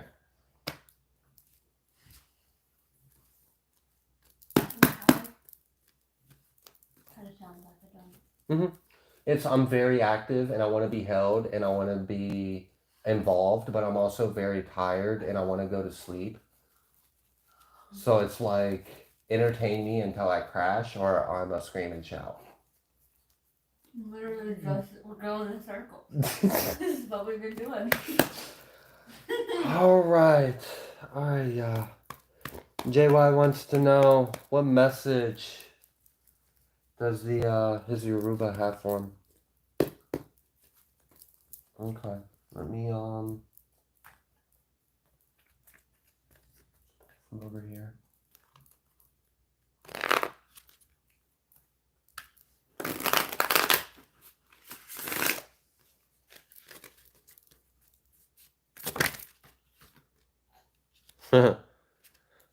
First cards out are intensity and healing. Now this healing kind of came out sideways, which could indicate that there might be a blockage, something that needs to be healed that's blocking this healing. There could be something very intense about this being unblocked. So there could be something that is being removed or cleared, and that process of it being healed could be very intense.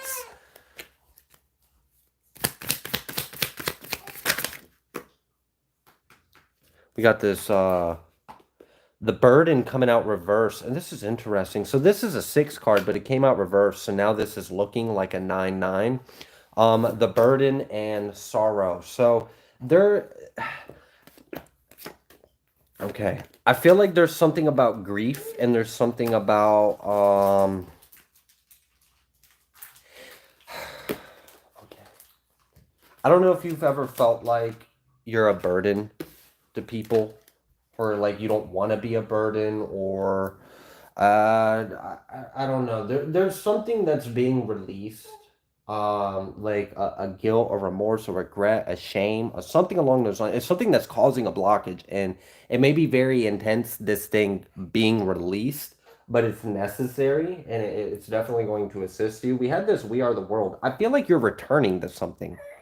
I'm feeling this energy of like you might be going through an intense chakra clearing, or some kind of energy blockage is being addressed because you're undergoing a healing, because you are re-establishing your circle or your ring or your connection to your ring. It's like you're reconnecting with your order, or I don't it's something along those lines, like you're coming back into something. You're reconnecting with a part of yourself.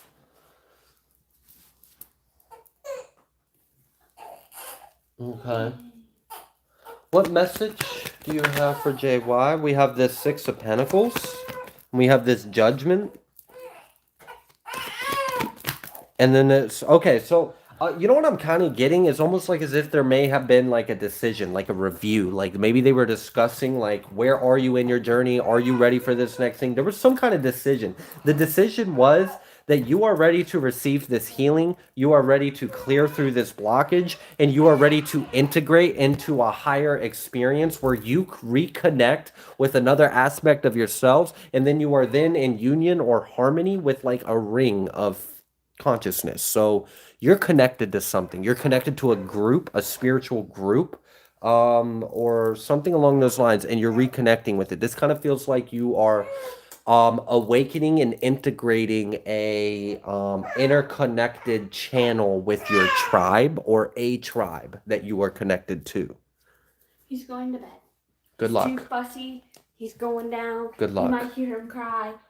Good luck. Just let him cry. Good luck. Is that there? That's just fine. Thank you. Yep. Oh. Oh. Is this the correct an injustice? Is this a karmic balancing?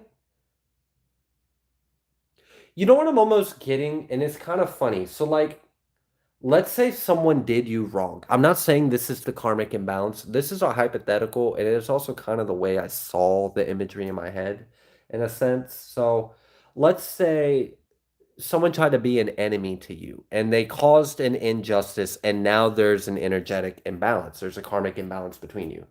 And it's kind of like, oh, okay, so you want to take from my underdog over here. You want to take from this individual over here. You want to do wrong to this individual. That's kind of funny, because you don't realize this person's asleep right now, but you don't know what they actually are when they're awake. So since you want to do an injustice to them, watch this. The way I correct this is I help them wake up to who they are.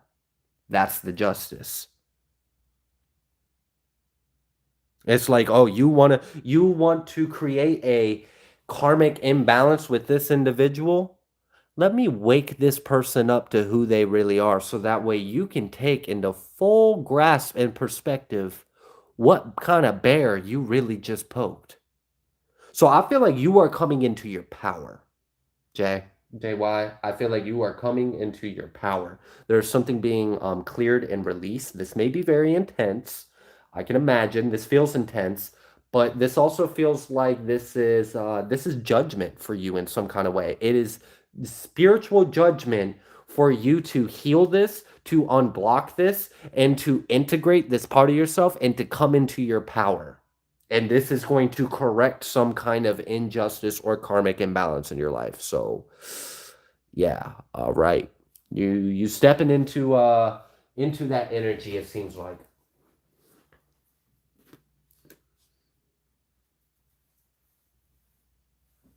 You know what? To kind of relate to this energy is like, let's say I was a father and I had a kid and my kid was being bullied and I found out my kid was being bullied. And let's say instead of me going over to the playground and like handling it, I instead secretly, without making it known or make it aware of why I do it, I just like train my kid. Just train him to be unstoppable. And I don't even tell him that's why I do it. I don't even let my kid know I know he's being bullied. I'm just like, come on, kid. We're going to go to the gym. We're going to hit the bag today. And he's like, what, Dad? I'm like, yeah, we're going to hit the jab. I'm going to teach you how to throw a punch. And it's like, you know, the kid might not understand that right now I am giving you everything you need to correct this yourself. So that way that person will never be a bully to you. I'm not going to go down there and handle your bully. I'm going to put you in a position to where you are in this, you're in your power to where you can't be bullied. All right, let's go ahead and let's leave that there. Yeah, he must have went quick. He didn't go back. He I didn't? set him up, and I was like, he started flashing. I was like, it's okay. I'll be back. I'll see you at 8:30 in the morning like always. Get some sleep. And then he stopped flashing. And then he just laid there. He has potassium. Okay. Okay. Well, we may wake him up when we go to Sheets after this. That's okay. He's Look. just, he's really, Yeah, you're good. You did good. Thank he's you. really fussy. And he's tired. All right. The next question is for Tawny. What new soul contracts are becoming available to me at this time? You know, you asked that question at the best time to ask it. We got this giant eclipse tomorrow. And the double sunrise. Yes, Trina is so excited about it being considered a double sunrise. Because I've never seen that. A double sunrise? No. You still might not. I know. I'll probably be asleep. We could try. There's a chance we'll be up. We could try. There's a chance. There's a chance. All right. Seraphine said, gonna need a double live. A double live. Well, that was one of the reasons why I was kind of excited that it seemed like I would be able to get through this Q&A a little quicker than some of the others, because I was like, you know, I really wanted to do a good reading for the solar eclipse. So I was hoping, you know, I wouldn't be so burnt out that I could still give a good reading to the collective. All right, but anyways, oh, praise Abba Yah. Thank you for coming through. Thank you for coming through, Holy Spirit. I am so grateful. I'm just thankful. Thank you, God. I asked and you answered, and that was, I mean, it's just amazing every time I experience that, God. I am honored. I'm humbled. I am grateful. Thank you. We praise you. We are honored. All glory goes to the Most High Yah. Let that be known to anyone that views this video. All right, cool. Now that that's established, Tawny, Holy Spirit, we got a question. It's for Tawny. Can you help us out? Can we shed some light on this? What new soul contracts are coming through and are becoming available to Tawny at this time?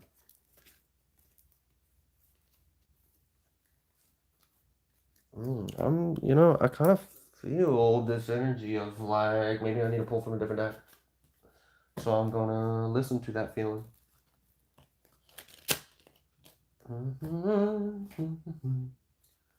All right. For Tawny, Holy Spirit, for Tawny.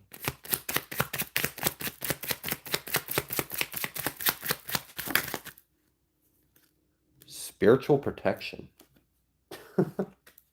Yeah, I'll take it. I will take it. All right. So you may be getting a little extra spiritual protection this new season. You may be more heavily protected. I'm also kind of getting that you have new. This feels like guardians kind of energy. Like you have guardians around you. It was energy. It was interesting because they allowed me to be aware of them, but they still concealed themselves. So it was like I saw the armor, but not what was inside the armor. And that's when I was like, oh, okay, this is like high up there guardian kind of energy. So you have a very high ranking spiritual protection around you. That is one of the new contracts you have. Cool. I love it. All right. Can we get a little more information for Tawny? Unique starseed gifts. So you have a new contract with a spiritual awakening, and you having these spiritual gifts and abilities while also being heavily protected by spirit. Okay. Then we've got traveling. And you know, when I picked up this deck, this was the card that was because I leave my decks face up oftentimes. That was the card that was at the bottom of the deck. And it is what led me to feeling like I should probably pick up that deck. And then it came out. So I don't know. You may be doing some traveling. Maybe getting out, moving around, because you're safe to do so. I mean, shit, why not? If you protected, why not? Go out there. We got receiving the keys. And that's we've got this after the initiation card that's sitting here. It didn't pop out, but the energy like burned fire in my eyeballs when I looked at it, so I'm still gonna take it. All right. Whoa, okay. Kingdom Spouse came out with smooth sailing, clear skies. So you've got an increase of protection. You have some new gifts and abilities you're going to be unlocking and discovering. You may be doing some traveling as well. You seem to be receiving the keys. I'm guessing you've recently gone through some kind of initiation because you have this like new order of protection around you. You have like a spiritual bodyguard around you. There's like this like an authority. I sense an authority around you. There is a strong authority that walks with you. And this is going to keep you safe. So you are going to be protected. I sense like lighter hearted times ahead of you. So there may be some fun memories ahead of you or good times or just like, I don't know if you're going to be driving or you're going to be traveling or you're going to be going like a road trip or you're going to be seeing things or you're going to be going new places. But I do sense that energy ahead of you. So you do have that. This Kingdom Spouse and Smooth Sailing Clear Skies, like, all right, if this ain't talking about love, it is damn sure talking about your relationship with spirit and God. Like you are the kingdom's spouse, if that makes sense. So there is kind of that energy, but if this is also talking about love, there's a big blessing over it. It's evenly yoked. I love it. It's like I love that energy. I really, that this smooth sailing, clear skies, kingdom spouse energy is like I love that energy because that's like I ship y'all. I ship y'all. Whatever this couple is, whatever this, I ship it. I approve it. I stamp it. I endorse it. I sponsor this message. That's a great relationship. Y'all are gonna have a great time. Y'all are gonna have a great time. So yeah, that's one of your new contracts as well. Whew. All right. You've got a lot of like good times ahead of you. A lot of joy, laughter, memories, like good times. Like these are going to be the good. You thought like if you had some, if you've ever said, the good old days, nah, what you're entering is going to be your good old days. Okay. Millionaire, big money with collapsed timelines. Good goodness. All right. And we got leveling up, upgrading, improving better than before. It doesn't get any better than this. I bet it don't. You're heavily protected. You have the keys to whatever you need. You're spiritually gifted. You have unique gifts and qualities to you. You're heavily spiritually protected. You're safe to do whatever you want. You've got the keys to do whatever you want. You're traveling. You're having a good time. You have an awesome partner that's just like the greatest thing in the world to you. You guys like just, sail the sunset together and everything's great. You've collapsed some timelines that might not have been the most pleasant, but it's great because they're collapsed. So you don't have to worry about that. And you're going to be abundant. So it's like, are you retiring? Like, is this what it is? Or is this like, I don't know, you and hubby gonna get like a little van or an RV and you're gonna like travel the world and just like do whatever you want? I don't know, but maybe. It wouldn't be too far out of this picture. We got the right ingredients for something like that. So if that's something that you would be interested in, yeah, that very well could be in your future. Okay. Let's pull some tarot. I got my fam picking y'all up. Bet.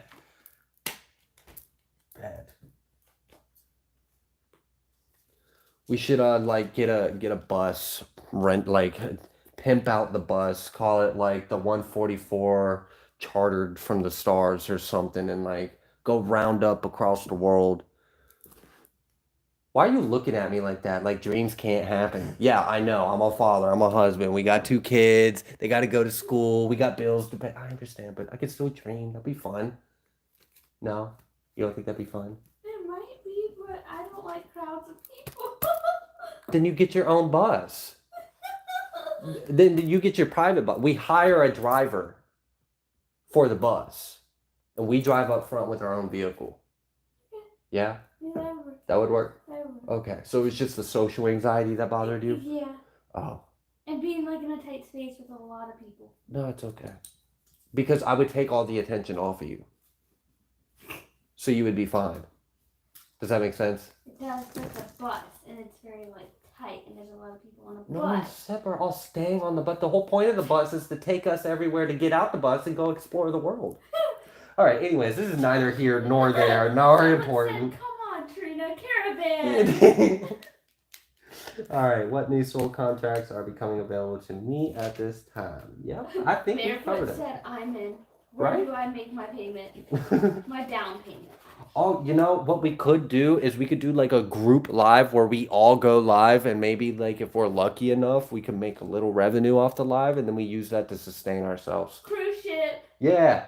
Oh yeah, let's just buy a boat. We need to put all our money. If we could get, all it takes is we need 30,000 subscribers to come up with $1 a piece. We can buy this boat. Oh yeah, Sorry. the 144's arc.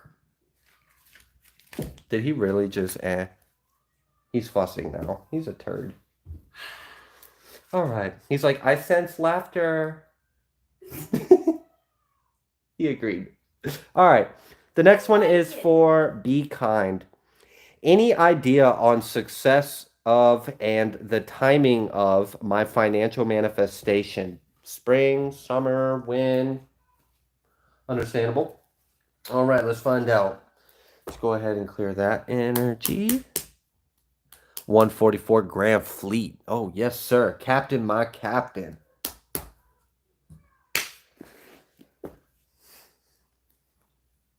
I bet the little complimentary cart that goes by on that plane is lit. Probably serving all the right kinds of refreshments. All right. All right, be kind. What's it looking like, Holy Spirit, in regards to Be Kind's manifestations and success, this finances? Can you just give us a little bit of an idea? I'm going to leave it open. You know the topic. Got this High Priestess. Okay, this is definitely giving me the energy of like, what you're seeking or manifesting is within you. And I'm almost kind of getting this energy of like you are unlocking it. You are tapping into it from within, opening that up and unlocking it to bring it. So I'm getting like an encouraging energy that, yeah, you might really be tapping into something and releasing it into your life. Yes, dear? Tell me why I got betrayed by the dog. What was he doing? I take care of the baby. Uh-huh. Finally got him back to sleep because he spit out his passy. Uh-huh. And this little turd is in the freaking kitchen Trying to get... getting the trash. Oh hanging my on the God. freaking thing. Oh, he jumped up to get in the Yeah! truck? Oh. He jumped up! Oh, that's a naughty offense, Odin. You know better. You get treats! Why you get treats? Still being trash! Oh, okay. Thank you. All right. Sorry, I just had to share. You're good. All right, Be Kind. So it does seem like you are tapping into something within you and you are unlocking it. You are bringing it forth. You are bringing it into reality. Yeah, we've got this Queen of Swords. So again, this is a mental thing. This is an internal thing. You are doing this within. You're doing this with your mind. So, okay. So far, we've gotten confirmation that you are successfully doing something. Now, let's see if we can get a little more info out here in regards to it. What's the manifestation going to come through like? Can we ask that? We've got the moon. Okay. So there's a lot of things. It's like it's forming behind the scenes. Like what I'm seeing is like a body slowly coming into formation behind it. It's kind of like in the womb, like when the fetus is beginning to form, like in the first trimester, before you even know that you're pregnant and like things are starting to go on. That's kind of the energy I'm going on. Like that's what's going on with this manifestation, is that it's forming. You might not be able to see what's forming, but there are things coming together and starting to take form. You are going within, you're doing this with your mind, and you are starting to bring this out into reality. You can't quite see the formation of this manifestation yet because it's still in the womb, but it is being formed. It's the passy. Is it? Yeah, he's losing it. As soon as he loses it, he wakes up. Do you need me to? Get it put good? Yeah. Probably. Give me 1 second. Actually, I think I am at a decent. Give me 1 second, y'all. I'm gonna see if I can help her with the kid. Oh.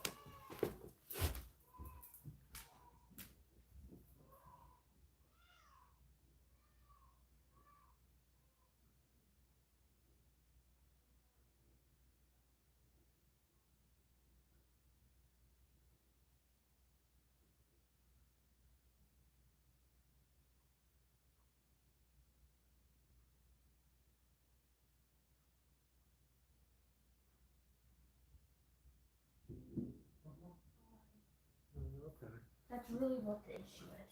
I understand. All right. Thank you all for your patience. So yeah, I think we were saying something along the lines. We were talking to be kind about your manifestation, starting to take form, starting to come to forming something, but you can't quite see it yet. So it's still in the stages of development and still processing.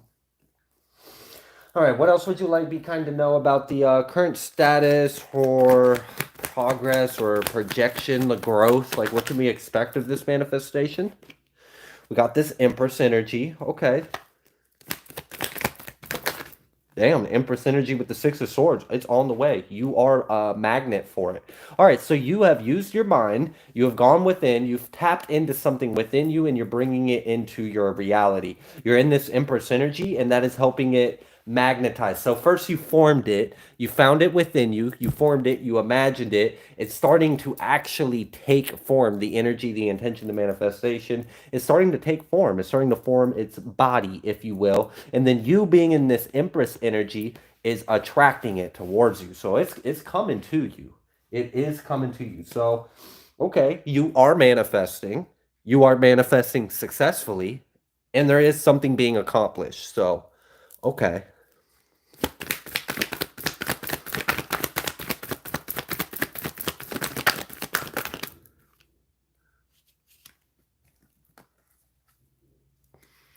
Tower, Two of Wands, Three of Wands. Okay.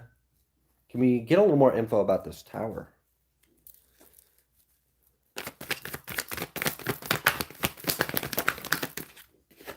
Okay, so that is what that is.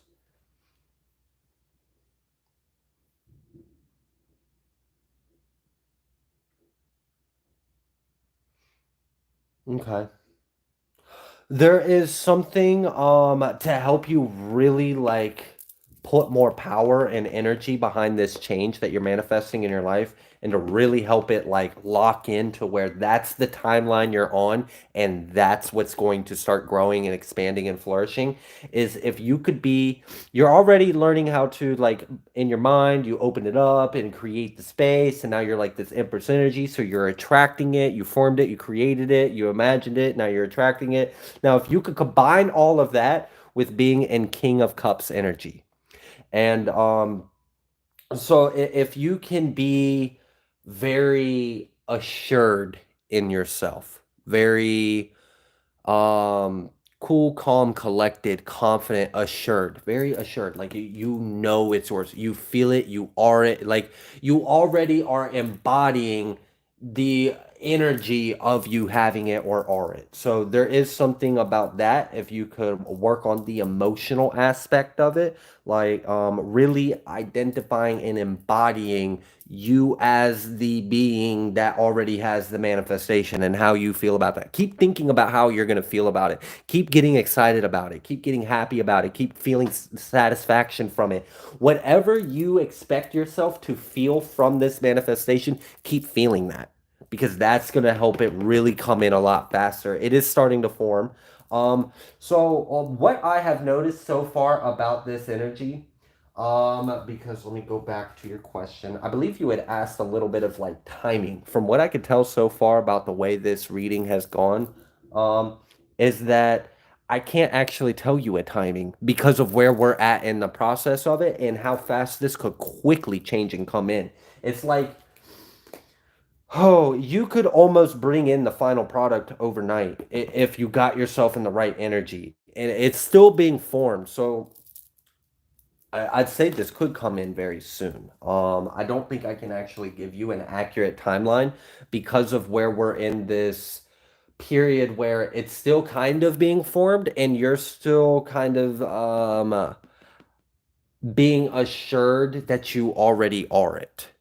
And so like there's a few variables that are still moving. They're not set in place, so the outcome isn't set in stone either. Um, as far as likely,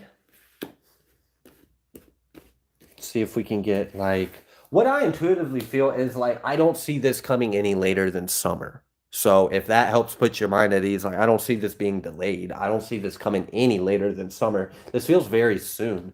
Like this might be like really hitting you now, like next. I feel like all right because what it kind of seems like is, and maybe that's why the advice was like really be the king of cups of this energy. Like embody the energy of how you are going to emotionally feel when this manifests in your life. Because right now, with this eclipse energy going on, it's like if you play your cards just right, you might be able to walk into this manifestation next month. And we're at the end of this month. Was it January, February, March, April? Yeah. So by April, I could really see this coming in through you by April. It's not set in stone and it's not a guarantee. It's something about your emotions. Can you anchor it in by being the emotions of that reality? If you can be the emotional reality of that reality, it'll come in a lot faster. And you will, this eclipse, by next month, you'll start see it, you'll start walking right into that reality. There is a chance that maybe it doesn't come in quite that soon, and you see it maybe start to come in towards a little later in the spring. Really, I'm feeling it before beginning of summer. I really don't even see it coming out in summer. I think this is going to come in pretty soon for you. And I think if you do it right, you might be able to walk into this manifestation next month, especially with the energies that are going on right now. So I hope this is beneficial.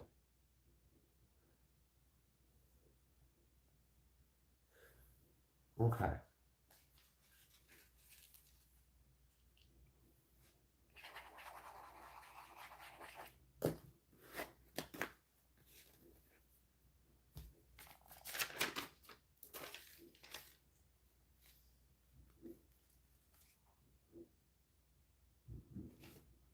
All right. Next question is for Swift. Swift wants to know what will get me to my new location, by chance or temperance? It's a wise question. Give me one moment and I will return.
Oh no, I lost my notepad. I know you did. Whatever shall I do?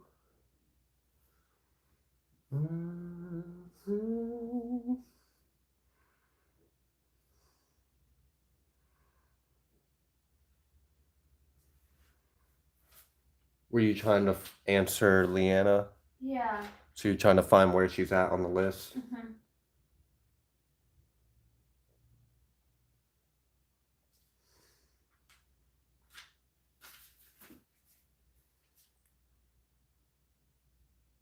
She's not on here. At the end. Okay, I was like, what the freak? She is written down? Yeah. Okay. She's got 1, 2, 3, 4, 6, 5. 5 there. And then 1,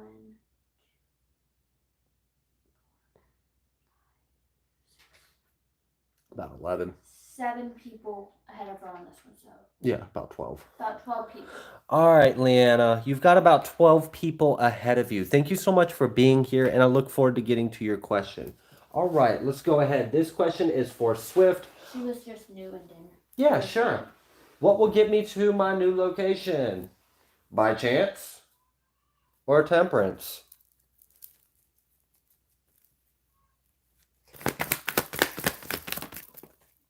Four of Wands. Whoa. Oh, okay. That's not giving me that this is going to be by chance at all. No.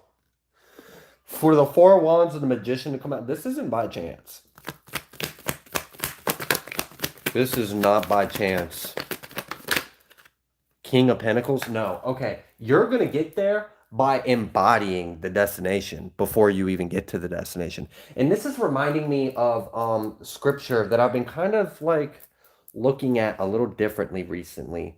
And I'm paraphrasing here, and maybe someone can put the actual like word for word in the comments or something if you know it, but it's something along the lines of talking about how God will go to the place before you, prepare it for you, and is waiting there for you before you even get there.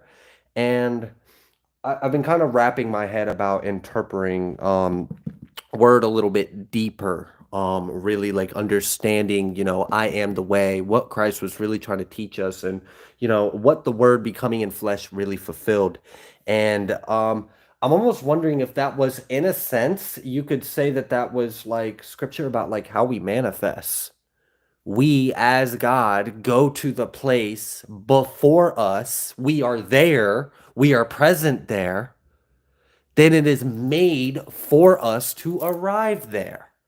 I don't know. Just food for thought for someone.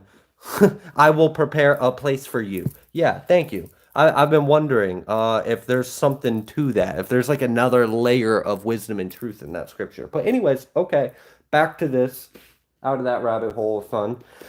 Four of Wands, Magician, King of Pentacles. I really feel like you're going to get to your new destination by solidifying the manifestation, by embodying the destination. This is not by chance. This is not by chance. I do not see this being by chance. I don't even know if temperance is the right energy either. I guess like you would be in temperance energy because you already know that which you are, that you are already receiving, or like I guess you could be in temperance energy, yes, but I don't think temperance energy is necessarily what's going to get you there. Temperance energy might be an effect of you knowing that you're already going to get there, and you're going to get there by embodying the destination and bringing that in. Oh, and thank you, Lisette, for adding. I will prepare a place for you. There is. I do. I think there's another way of reading that. I'm just early in my journey. All right. Just ignore him. He's got the passy in his mouth. Yeah, you're okay. Fine. You're okay. Don't stress it. We got this Five of Cups, and then we got this Ace of Swords. Oh, I like that. I like this. There's almost an encouragement of using your pain to empower you, or using your grief, your loss. We learn so much through suffering, and there's a lot of value in it. Especially if you've got like the right kind of attitude or mindset to use it to your advantage.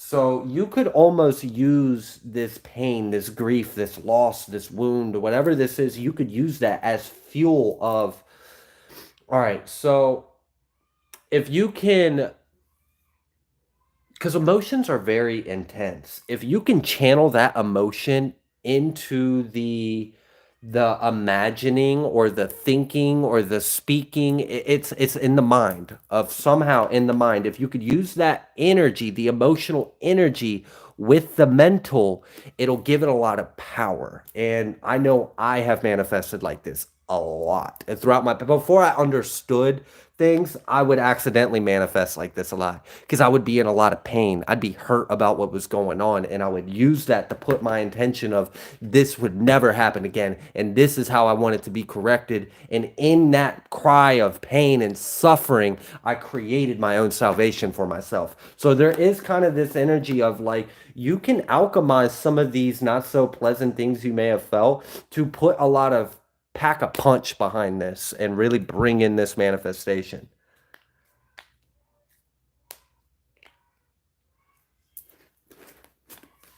Yeah, I don't think he's gonna chill himself out. That sounds like he's just gonna get more and more upset. That sounds awful. Pardon me, I would need to stay still. All right. Any other advice for Swift? Oh my gosh, what? Night and day. That was the advice. Night and day. 10 of Wands. That's like putting... You have to put so much intention, energy, imagination, focus on this to where you become it. To where it is you. Like there's something about like day and night. You are putting this out there. Day and night you are manifesting. Day and night you are imagining this. Day and night you are putting yourself in this place, in this new place that you're imagining yourself. It's a lot of energy going into this. This is an encouragement. You would ask, what's going to get you there? Is it going to be chance or temperance? It's not. It's going to be willpower. Willpower will get you there. Your sheer willpower and your ability to imagine what you wish for yourself. That's what's going to get you there by putting your mind and your energy in the same place. And if you got to turn some pain into some power because you love yourself and you don't want that pain no more, then yeah, put a little of intensity behind it. But yeah, that's what I see about it. That's what I see about it. Okay. Thank you, Swift. Next one is barefoot. Am I going to successful making my classes into a profitable business?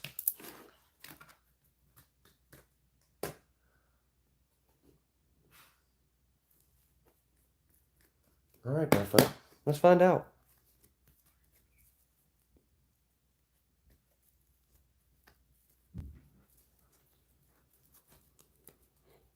He needed the passy out of the crib. He threw the passy The at the crib. passy was not in the crib when I went in there. And that's why he was screaming. Somehow he yeeted the passy out of his mouth into the floor. Impressive. He's happy now, though. Because he has passy.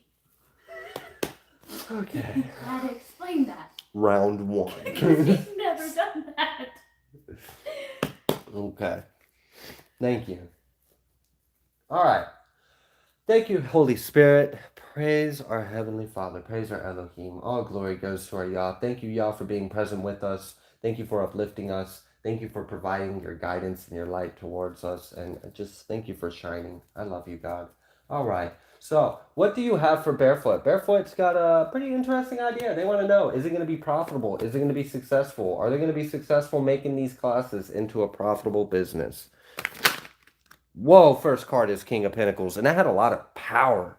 A lot of King of Pentacles, just like bam. And then we got this Magician kind of wanting to come out too with it. So, honestly, I feel like this is going to change your status in life. Like this is going to change you. Like, I don't know. Like this is kind of the energy, like new job, new me, new income, new me, like new lifestyle, new me. So yeah, I mean, Ace of Swords coming out too. Okay, so let's keep it going. Let's keep it rolling. Barefoot. Are they going to be successful making their classes into a profitable business? Barefoot said that's funny about what he done. Uh-huh. The moon. I like that the energy behind this moon feels nice because it feels like something is so much more than you like. What this feels like is there is a lot of abundance beneath the surface that you aren't aware of. Like it's like, all right, if I were to, it's like if I had a dollar sticking out of the ground and you saw the dollar and you walk up to the dollar and you go pick up the dollar and you think you're about to pick up a dollar, but what you don't see under the surface is that dollar is taped to a dollar, taped to a dollar, taped to a dollar. So you got to pull that dollar out the ground. It's just like more dollars. You just keep pulling like the clown thing with the handkerchief coming out of their wrist. Like it just keeps coming, keep coming. You didn't see that coming. That was unexpected. You were expecting to get a dollar out of it. You weren't expecting to get a string of money out of it. Like it just keeps coming. It's like, oh my gosh, is this gonna stop? Like I love this game. I'm rich.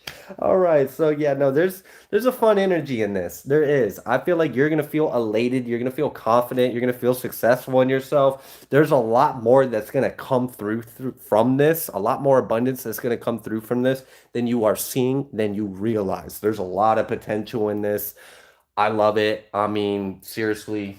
I mean, I don't know. You might see yourself differently in a little while. Who knows? Let's keep going. Judgment. Oh, buddy. I would say do it and watch God pleasantly surprise you. Watch, like just watch. Just watch. It's gonna blow you away. I don't think you're expecting this. I don't think you're expecting this, but this is gonna blow you away. Oh, okay. Do you got any other messages in regards to this?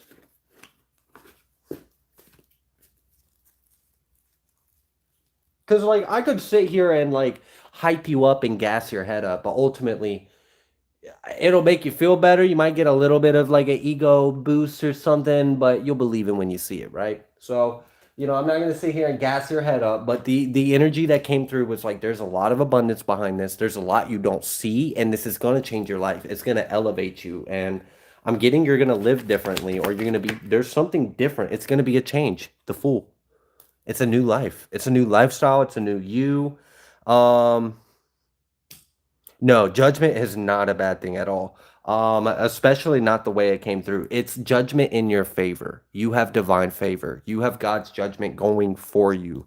Everything is going to go really well, actually. So I like this. This is exciting. This is like those this is reminding me of interviews of individuals that had like crazy success stories, and the interviews like, so tell me how this all started, and they were like, well, I just kind of, I had this idea. I had no idea that this was going to be the thing, and and now my life is completely different. I'm doing things I never would have imagined I would have been able to do. I'm making money I never thought possible. Like, this is really going to change. It was going to change some things.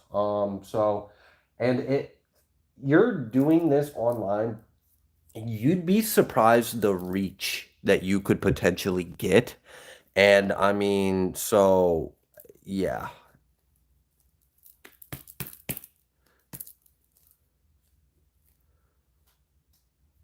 Will the right support to help me put it together come soon?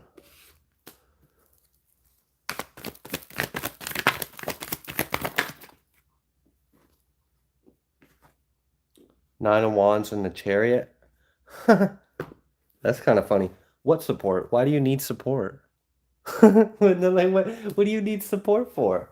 Yeah, you got it all within you. You're the Fool, the Chariot with the Nine of Wands. Like, you could really do this all on your own. You don't need any support. I mean, I guess if you really wanted to, I guess it could be there for you if you wanted to. I'm not saying you actually need it. I'm saying you could be a one-man show. You could do this all on your own. You can do it. You can change your life. All right.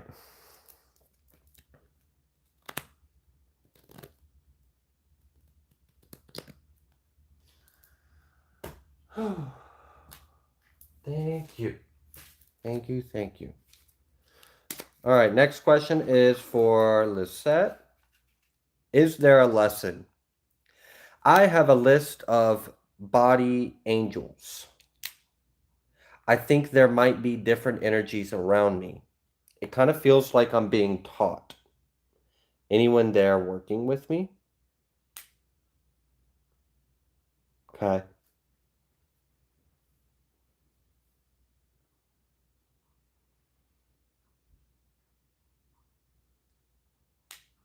All right.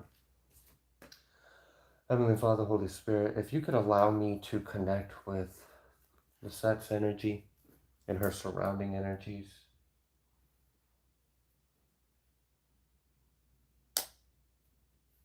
If you could guide me to the truth of the situation, Holy Spirit, thank you for blessing me with the spirit of understanding and the spirit of discernment.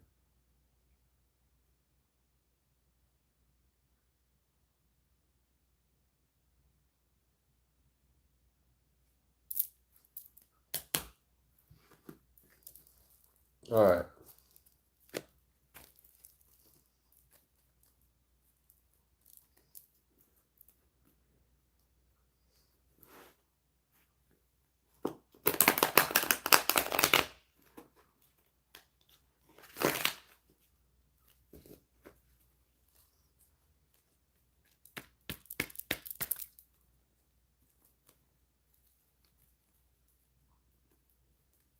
All right.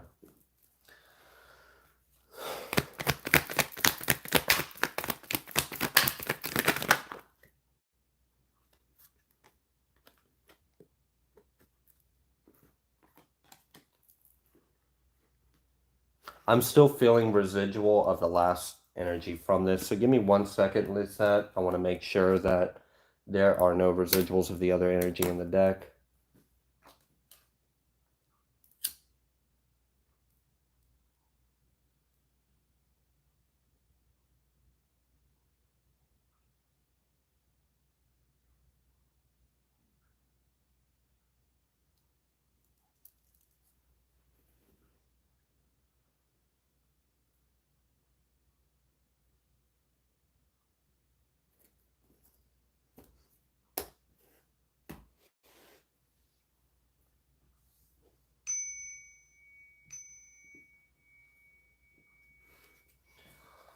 All right. Thank you. Thank you for clearing that. All right. Can we align the energy of this message to Lisette and her situation? Thank you.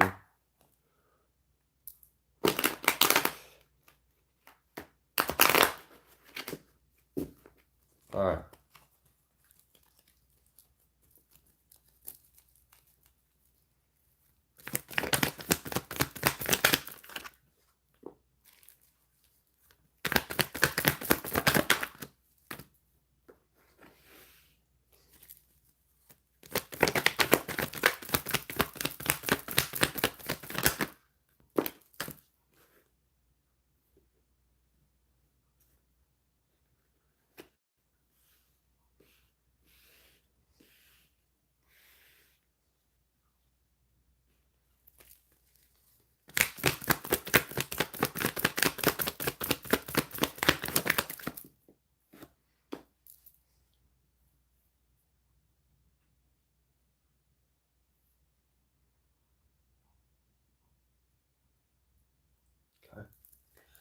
All right, Lisette. It seems like there is a wound that they are wanting you to look at. There is something about yourself. There's something about your subconscious. There's something about something that may have happened in your past that never fully got resolved, and this may still be affecting you. And where you are headed, it may be time to release this, to overcome this, because it's interfering with the life that you're manifesting. I feel like you're stepping into a life that is abundant, that is blessed, and there may be a wound, and this wound may have in regards to a masculine energy. This wound may have in regards to like being taken care of, being provided for, being able to rely on someone or hold someone accountable, or I'm not sure what exactly this wound is, but it does seem to be affecting like your sense of I'm stable and I'm assured of my grounds. Like I'm so I don't know if you've ever like relied on someone in the past and they failed you, or you were like dependent on someone and they failed to, take care of something, or someone was irresponsible. Like I don't know what this is, but it feels like in some kind of way there's something about masculine energy. There's something about being provided for, having like a stable something, right? And I don't know. So I don't know if you experienced a man in your life that just wasn't that great of a man and they failed you as a man. I don't know if this is more of like an energetic thing, like the energy of a healthy masculine influence in your life just wasn't there. And I don't necessarily mean that specifically as a masculine person, but maybe just a sense of like being provided for, being safe. So I don't know. There could be something about that that is being healed. This could be something about your past. There could be something that needs to be looked at and released in regards to that. Let's see if okay. Let me pick these up. So I want to understand this a little more before I continue speaking on this. What's going on? Ten of Pentacles, Four of Swords.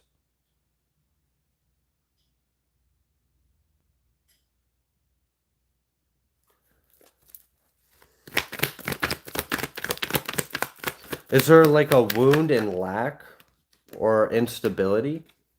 Like, have you in some point in time in your life experienced lack, experience something not being, some kind of provision not being reliable, or like at some point in time you went without, or you weren't like, whatever this is, I feel like that is what's kind of needing to be looked at, because where you're stepping into, this Four of Swords, Ten of Pentacles, is not at all that energy.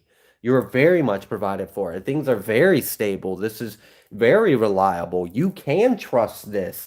You can put your mind at ease. So I don't know if you've been in like a fight or flight survival mode. I don't know if you've ever been in a situation where you were fucked because of something else outside of yourself and it forced you to be in this like fight or flight masculine energy. I have to fucking provide because the thing that I was relying on fucking failed me and now I'm screwed. Like, I don't know what that is or what that was in your past, or but that's what's needing to come to. So we got to heal that, because where you're at is stable, where you're at is blessed, where you're at is comfortable, is provided, or where you're headed. If this isn't where you're at right now, this is very, I wanted to say at because it feels like right now. So if you're not experiencing this right now, a word of encouragement is that this is very close to you. It's very close to you. It's right there. So there could just be like an energetic switch within you to get you in alignment with experiencing this currently right now. So it seems to be a healing. There's something that needs to be healed in regards to being taken care of, being provided for, having your ends meet, being safe, being stable, something along those lines. All right. What else? Oh yeah, let's just bring the sloppy ranch bottle in here. I don't want to make that. I'm sorry. All right. Anything else that needs to come through for this set? We got this King of Wands, and we got this Knight, the Knight card. And then we've got this Sun. Now, is that actually reversed? Maybe. I don't know if you were abandoned. I don't know if you were neglected. I don't know if someone just failed to provide for you or to love you or to show you care, or there was someone in your life that was you couldn't depend on them. You couldn't hold them accountable. And maybe there's some kind of wound in that, And that would be what was being looked at. Hi, Deb. Okay. Will do. I'll go ahead after this live. I'll go ahead and check with your email, see what yours was. I had already responded to Gabrielle earlier, so she should be fine.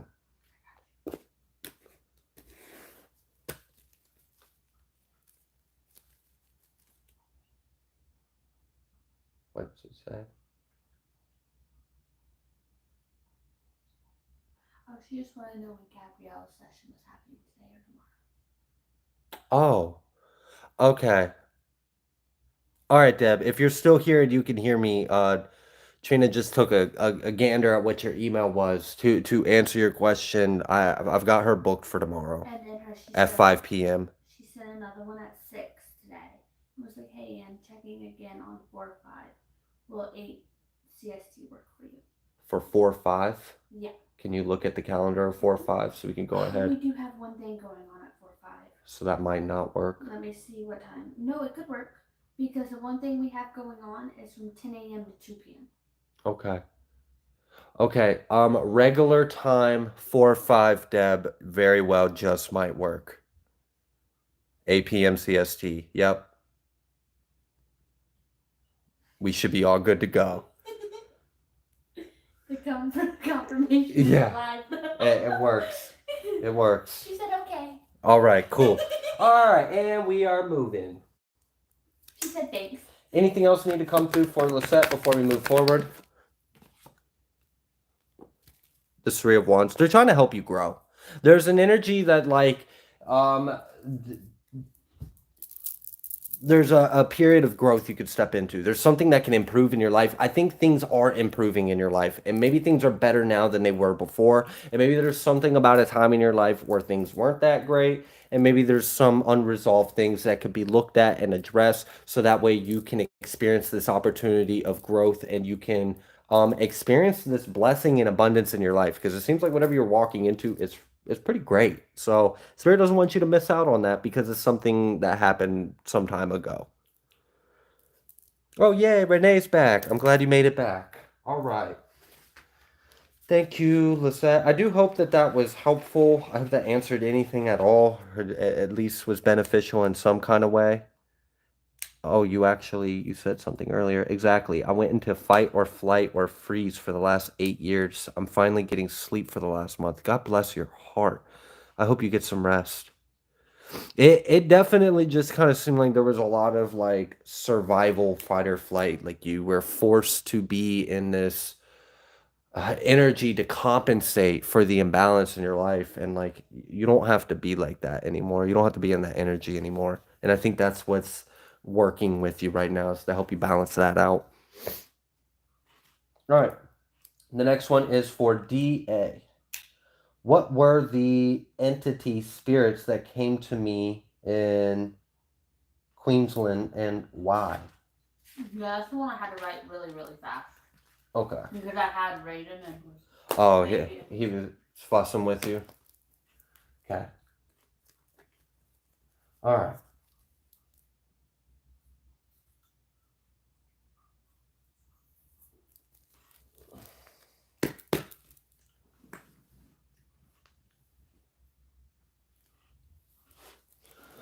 All right, let's see if we can get any idea about the entities or spirits that that came to you, that introduced themselves or made themselves known to you while you were in Queensland.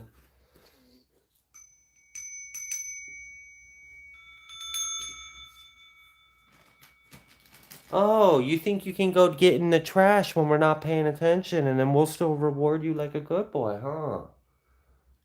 It's okay. You are forgiven. You're just dog. I'm not forgiven for almost getting in the trash. Mom don't forgive you, but I forgive you. All right.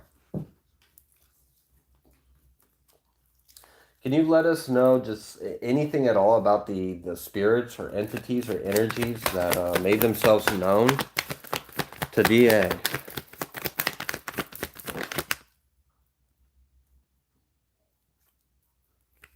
Nine of Swords. 10 of Wands. Queen of Swords. This ain't really feeling like these energies or entities are ones you want to listen to.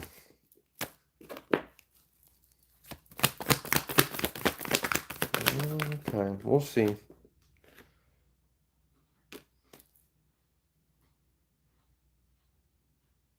All right. There's two different ways I could interpret this. So I'm going to leave out the two potential interpretations. The one potential interpretation is that you were in this overburdened mental unpleasant energy. So you were experiencing, you were in your head, you didn't have the greatest thoughts going on, you were stressed, you were overwhelmed, you were burdened, you were already in that energy, is one way to interpret this. And that the energies you experience are trying to help you close out that cycle and come back to a space of love. The other interpretation is you were fucking fine. And then these energies come along to get you in your head, to get you in doubt, to get you in fear, to get you stressed, to close out this cycle of love. And I mean,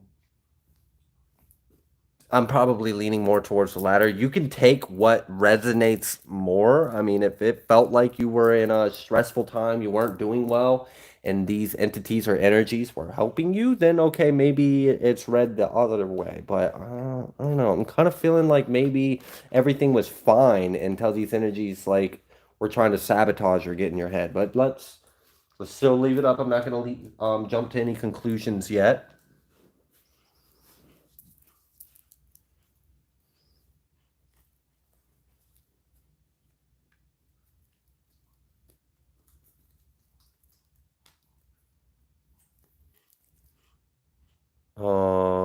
Why'd my live just do that?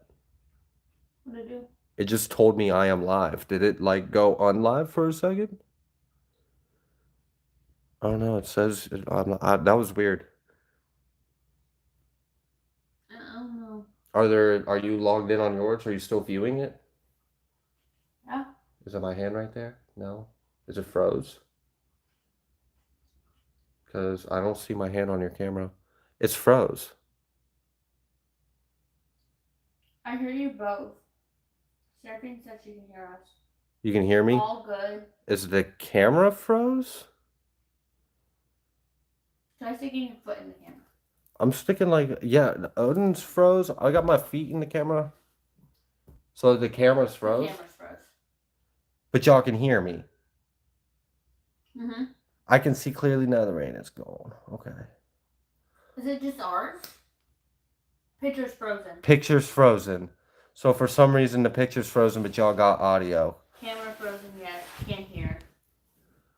Okay. All right. Well, jeez. All right, let's just try to get through these then.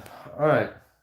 That's weird. Can you give us a little more information about what were the entities and spirits?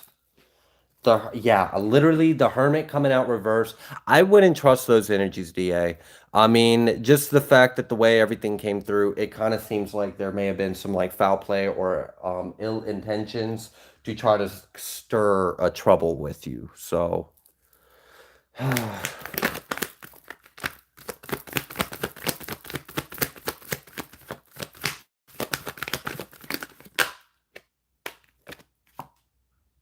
okay. Yeah, honestly, I'm thinking that you might have experienced some kind of like trickster energies that were just trying to sabotage or fuck with you. So that's kind of what that seemed like. I'll get one final little pull just to see if anything else needs to come through. I mean, I could be interpreting it wrong. It could have been the other way around. You could have been in not so great of an energy and they were trying to help you get out of that energy. I'm just not buying it. I'm not feeling that's what that was.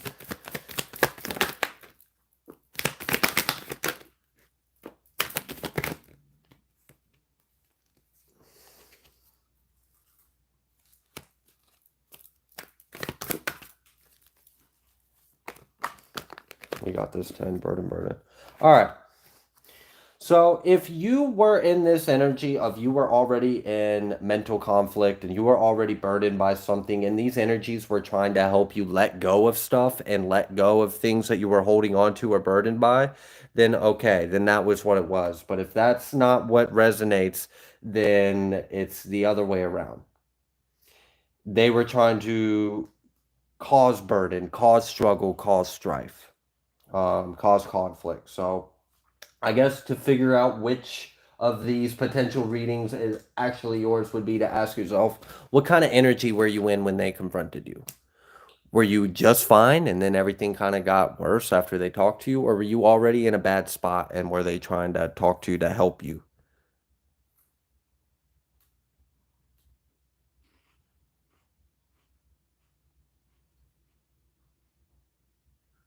Someone just done a question.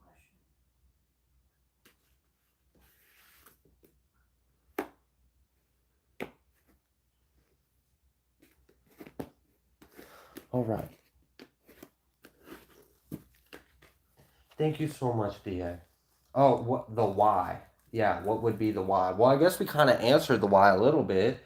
If you resonated with you were perfectly fine and then it started like having you question things and getting in your head and doubt things and look at things and then okay, it was to cause problems. If you were already kind of in a not so great space, if you were already in your head, if you were already kind of burdened by some things and these were kind of helping you like ask the right questions to let some of these things go, then they were trying to help. Yeah. Yeah. Oh. I just the reason why I am more quicker to not trust these energies, DA, just to finish this so I can at least explain why I'm not too confident about this being a great thing, is because when it's good, when the energies and entities or spirits that you're communicating with are good, it's obviously good. It doesn't have to convince you it's good. It doesn't have to try to be good. It doesn't have to win my trust or convince me. It just is right. It just is good. So the fact that the energy came out the way it did, I'm like, why are we being indirect in the first place? Like, why is there's this tricky energy? Why are there questions? Because from when my experience of good energies is they're right, they're honest, they're loving, they're direct. You're not confused, you're actually comforted. So if you start getting to the point to where like you're now more unsure than you were to begin with, stop listening to those energies because they're probably not meaning you well. But if you feel a sense of peace, of calm, of love, of comfort, then you are probably in contact with something that is of a higher light. So that is why I was untrusting of it because it wasn't obviously good. And if something isn't obviously good and meaning you well, that's like, all right, so why do I have to stretch my mind to see you a certain kind of way?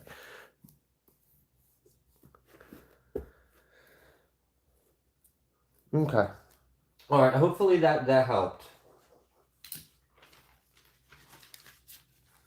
All right. We are almost done with this list, and then we will get to our final list. So just to give you all a heads up of how many we've got left, I had already did the final call for questions, so we're not receiving any more questions. We stopped accepting new questions at 10 p.m. Eastern Standard Time. We have one more on the list that we're working on, and then we got 2, 3, 4, 5, 6, 7, 8, 9, 10, 11, 12. 12 more questions to go. Try adjusting focus. Is the camera still frozen on your end? I wonder if I like switch camera. Oh.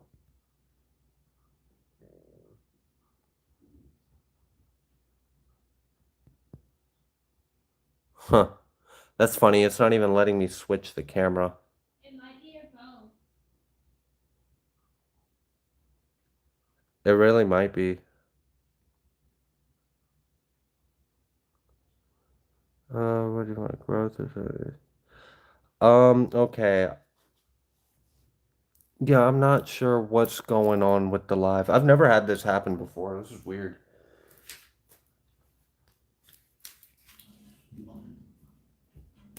Okay. My poor tongue. Okay. Is everything okay on phone? Do you have phone? Yeah. Is it showing our camera? What's the live look like for you? Like this. It's still froze? Yeah. It still froze? Okay, because that's what it's looking like on my monitor too. It's still looking froze. So, Starfing says reboot and come back. But that will like. I could No. end the live, but I just don't want to. I don't know. I don't know what the right thing to do is. Turn off the live, then come back and hope everyone can load back on, or. Someone said, I don't mind looking at Otis. Like, just. Okay. I'm seeing Optimus Nihilus being in the live chat. Have you just recently joined Odin's High Council? I don't think I have them on the list. There's like different colors now. The different colors are for how long? I'll explain that to you. I didn't know. The dark blue is fresh, the lighter blue is at least a month, and then the final is like red. But they're dark blue. Yeah, so they're new. They're new. They're new. All right, Optimus. I'm not sure if you're a newly added Odin's High Council member, but if you are, you're more than welcome to let me know what your question is. If not, we can get to it next time. All right. Anyways, I'm gonna just keep it moving so we can finish this up. 7P. Does April 2nd hold any significance for me or the collective? Okay.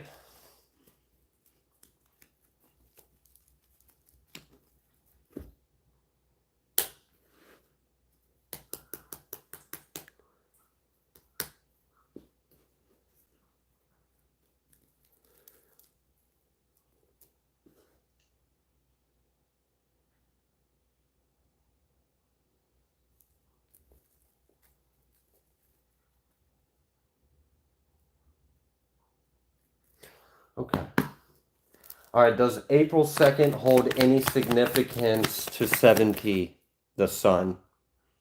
Okay, yeah, I'd say that holds substantial. All right, so let's ask the other half of it. Does April 2nd hold any significance for the collective? Ace of Cups is what almost popped. I like my thumb caught it. For the collective. Hierophant, yeah.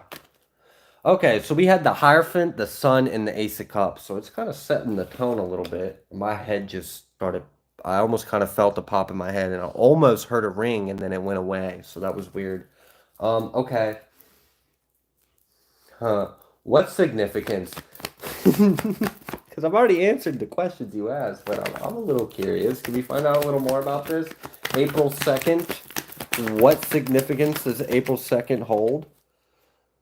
We got the 3 Pentacles and we got the 10 of Pentacles reversed.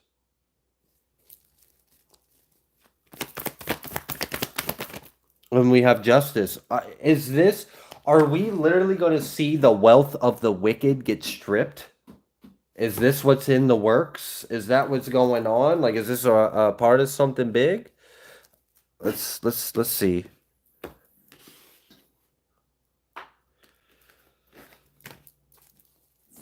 All right. The universe. We're closing out a big cycle, and we've got this Hermit energy. And we got this 5 of Wands, King of Pentacles. Yeah, I think there's some kind of a world event that's about to take place. 7P. So I'm guessing you have intuitively picked up on something, and you might be right. Yeah, there is something of significance for you. The Sun came out when I asked that. The Ace of Cups and the Hierophant came out when I asked for the collective. I even asked a little bit more of like, what is the significance? And it feels like it's a big global thing, and it feels like it has to do with wealth, money, inheritance, wicked. Like, should the wicked have money, wealth, inheritance? Should they not? It seems like something's being corrected. There's some kind of justice about this. It feels like a big change involved with our finances or money. All right.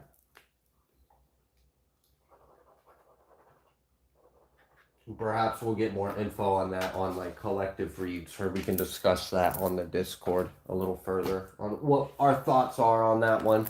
But thank you so much, 7P. And thank you everyone that has recently became a member. Thank you all that are still here. I know these lives can tend to be a little long. I appreciate all of you being patient. All right, so the next question is for Daniel. Am I the spirit of truth? All right, Daniel. Let's clear the deck real quick.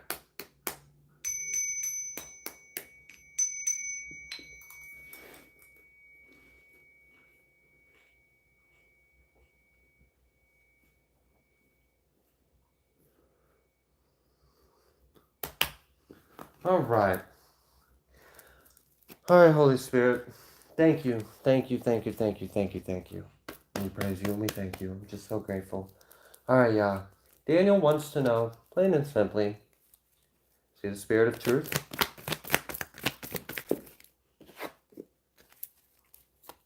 First card out is the Eight of Wands. And then we have the Wheel of Fortune, and that came out with the Emperor, it looked like. And other energy almost came out, so I'm going to allow one more card to pop out just to verify.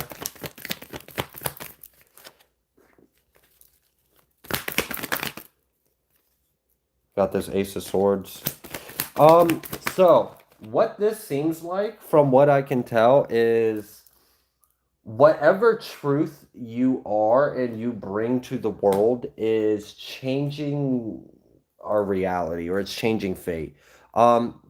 So you had an Eight of Wands. The first card that had came out when I had asked was Eight of Wands, which fire, Eight of Wands. That's, to me, if I was asking a yes or no question, I would take that as a yes.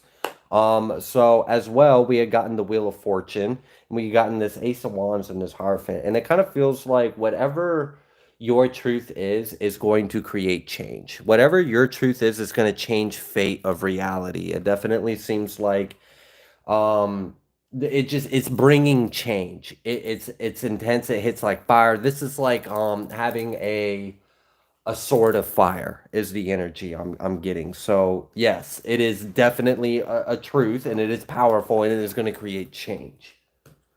Is there anything else you would like to come through in regards to this question as far as Daniel being the spirit of truth? We got the King of Wands, and then we have the Justice. So that fire, that energy is going to bring justice. And then the Fool. So you're changing the world in some kind of way. And it seems like things are going to be different because of this truth that you embody, or that you are, or that you bring to the world. Cool.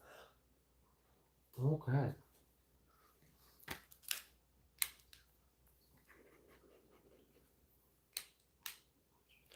All right. This one is for Tasha Thib. Tasha Thib wants to know what... Tasha. I know what it is. You're okay. I'm not saying the whole name out loud. No, it wasn't. Yeah. What? I wasn't going to say her own name. Okay. I'm going to say she's the one that we've done before today. Thank you. Thank you. Thank you. Just thank you. I appreciate you. I appreciate your thinking. You're great. All right. I'm amazing. So Tasha wants to know, what does God have for my career? All right. Let's clear that.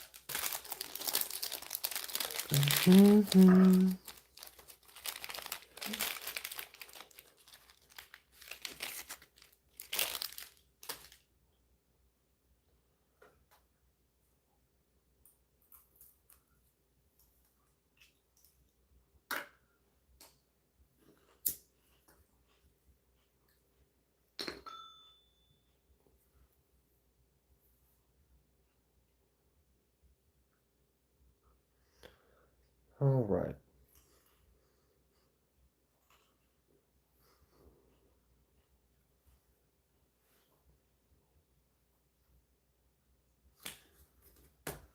Okay. All right. All right, Holy Spirit. What do you have in store for Tasha's career? What do you have in store for Tasha's career?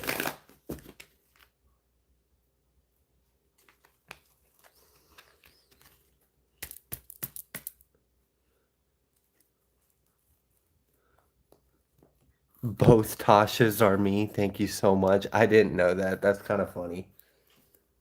That's what I was trying to tell you. Is that what you were trying to tell me? Yes. Okay. I was trying to tell you that. And you were just like, yeah. You're lucky we're live right now.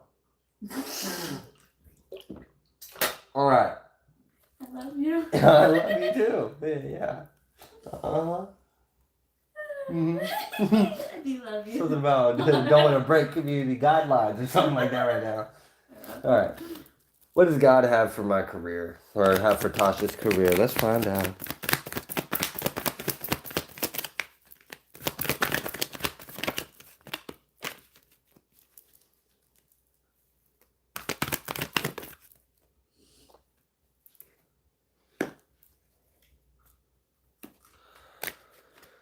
Okay.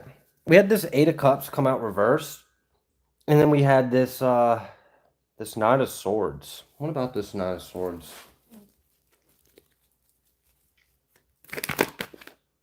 And we got this Ace of Swords and this Wheel of Fortune.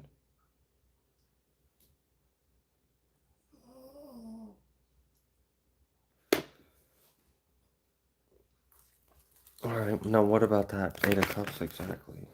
Ten of Pentacles.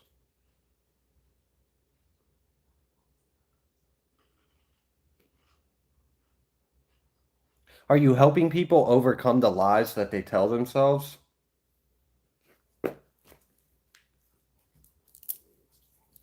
It's like you're bringing people to the truth.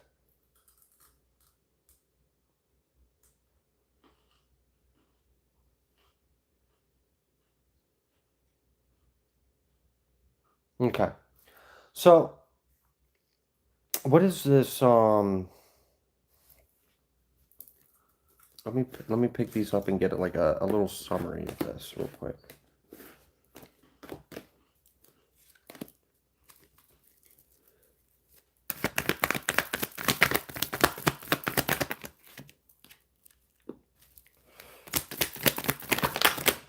All right, it seems like your intuition is getting stronger. It is growing. I picked up on the theme or the energy of like, I don't know if you're like exposing the lies to people or you're helping people come to the truth or you're helping people overcome some kind of lie or deception or falseness and you're helping them come to the truth. It seems like your intuition is getting stronger as well. We've got this moon. There's some kind of information that is trying to come to you. A lot of swords have came through. Now this moon is coming through reverse after talking about your intuition. So there's some kind of information. Something is trying to come and be revealed to you. Let's confirm with the Ace of Swords and Ace of Pentacles. We saw the Knight of Swords. I saw the Ace of Swords, the Ace of Swords a couple times. So there's definitely something that is like, I don't know if you're like not seeing it, like you're like your intuition's blocked off from it, like you're not picking up on it, but you're gonna see this soon. What is it? Can we know? Can we like not talk about the bush and just like get to it?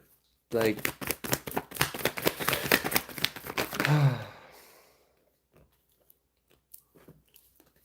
Nine of Cups, Ten of Cups, and then the Four of Cups.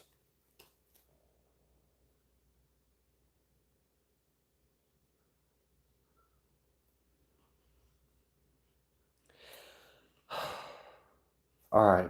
There's almost like, I'm almost picking up on this energy of like, something you think would make you happy wouldn't actually make you happy. Or this is, again, I'm getting this energy about like lies, truth, and bringing people to the truth. So I don't know if there's like something that you're believing that you think is going to bring you happiness that actually won't, and that's what you're not seeing, or if you help people understand the things that they think are going to bring them happiness aren't actually going to bring them happiness, and that's what's keeping them stuck. So I don't know if this is like a wisdom, a truth that you are sharing for others, or if this is maybe something that you aren't seeing that is trying to come through to you to reveal to you like, hey, what you think is going to bring you happiness actually isn't where your happiness is going to come from.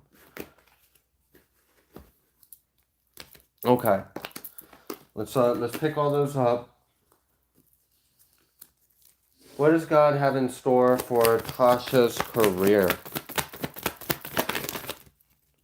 Got this Lovers. And then we got this Emperor. Magician. And Four of Wands. And here we've got this Cups again. Okay. So it seems like whatever your career is going to be is something that you love. You're going to love doing this. So I don't know if you like helping people. I don't know if you like speaking truths. I don't know if you're like a wise person. I don't know if people can come to you for advice. I don't know if you're just like a truth teller or a way shower, whatever this is, but it is something you enjoy doing. You do love doing this. This is what your job's going to be. You're going to like doing it. You like what you do likes you. And that in of itself kind of creates this energy of abundance because just the energy that you exist in as you work. You're doing something you love, so you're going to be in a higher vibration. So your work is going to be high vibrational. So what you receive from your work is going to be high vibrational. This Emperor energy as well. Like this is kind of giving me like you gonna kind of be like the boss energy. All right, so you might be your own boss. You might kind of like be the boss, or like you can you are going to be well off because of this, or well taken care of because of what this is. We've got this Magician and this Four of Wands. So I am getting this energy of like, if you've been manifesting this career, it is solidifying. Also, there is something about like, maybe your job involves manifestation. So like, again, if your job involves like helping people, maybe your manifestation gifts, you're like manifesting your clients reach the desired outcome. So it's like you show them the problem, you show them how they can get there, you help guide them to the solution, to the truth, and then through your magician abilities, you also manifest it for them too. So it's like, all right, you're like the whole kit and caboodle. You could do the whole thing.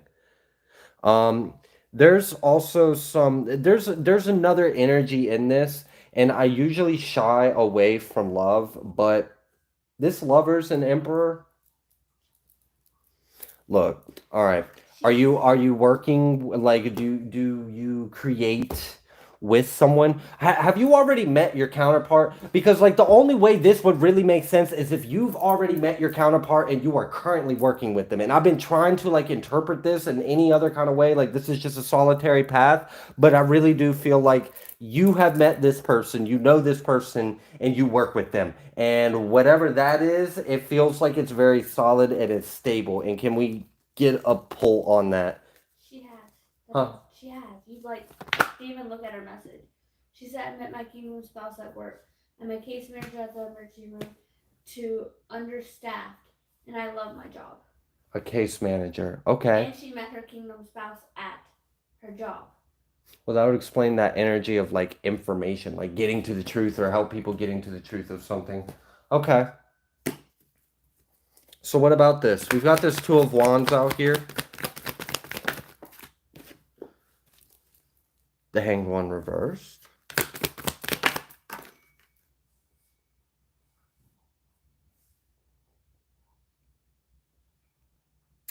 Your intuition is really trying to tell you something. I don't know what it is, but the way the card came out, the card even rang the bell. I really feel like there's something that like, I don't know what it is. It's like your higher self or something is trying to reveal itself to you and you're just not seeing it. You're just not receiving it or understanding it. But what is it? What is trying to be revealed? You keep talking about this. There's like something that's not being seen or understood, but what is it? We have this Tower, Seven of Pentacles, the Two of Cups,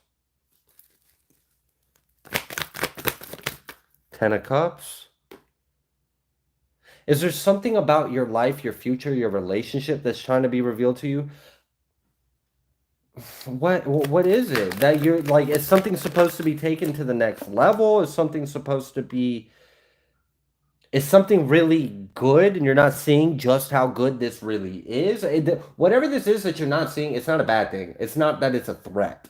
There's not a threat. There's nothing like in danger or anything like that. Um, hmm. Okay.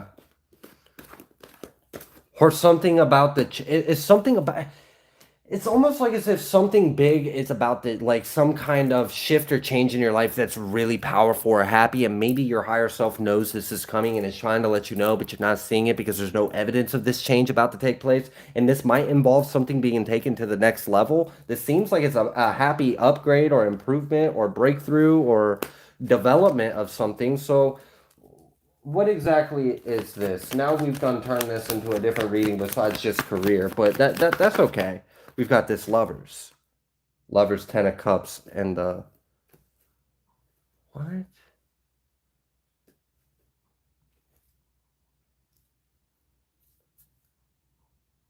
is the whole thing that is there something like what?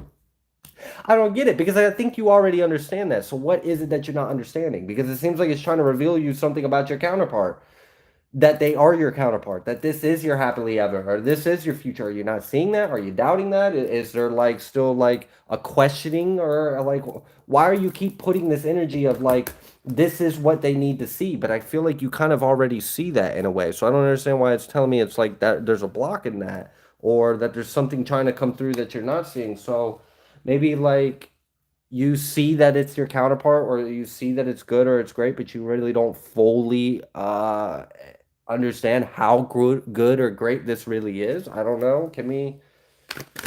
What is this? 10 of Swords, Ace of Wands. That their life is actually different now. There's something that has changed already. So are you wanting Tasha to realize how happy she is, or how much things have improved, or how much things have changed, or how far you've come? Is there like a level of growth? Is there something about yourself that is different that you haven't realized yet? You haven't realized I've let that go, or I've overcame that, or I've healed that, or I've improved on this, or it's like there's something good that you're not seeing, and whatever this is, it's some kind of change. So either something has really closed out and been put behind you, and maybe you haven't fully seen that that really has been closed out and put behind you, and things are better now. Oh, I'm just now looking at you said I've been wondering. He wants to get married. I need this confirmation. Did you say listening?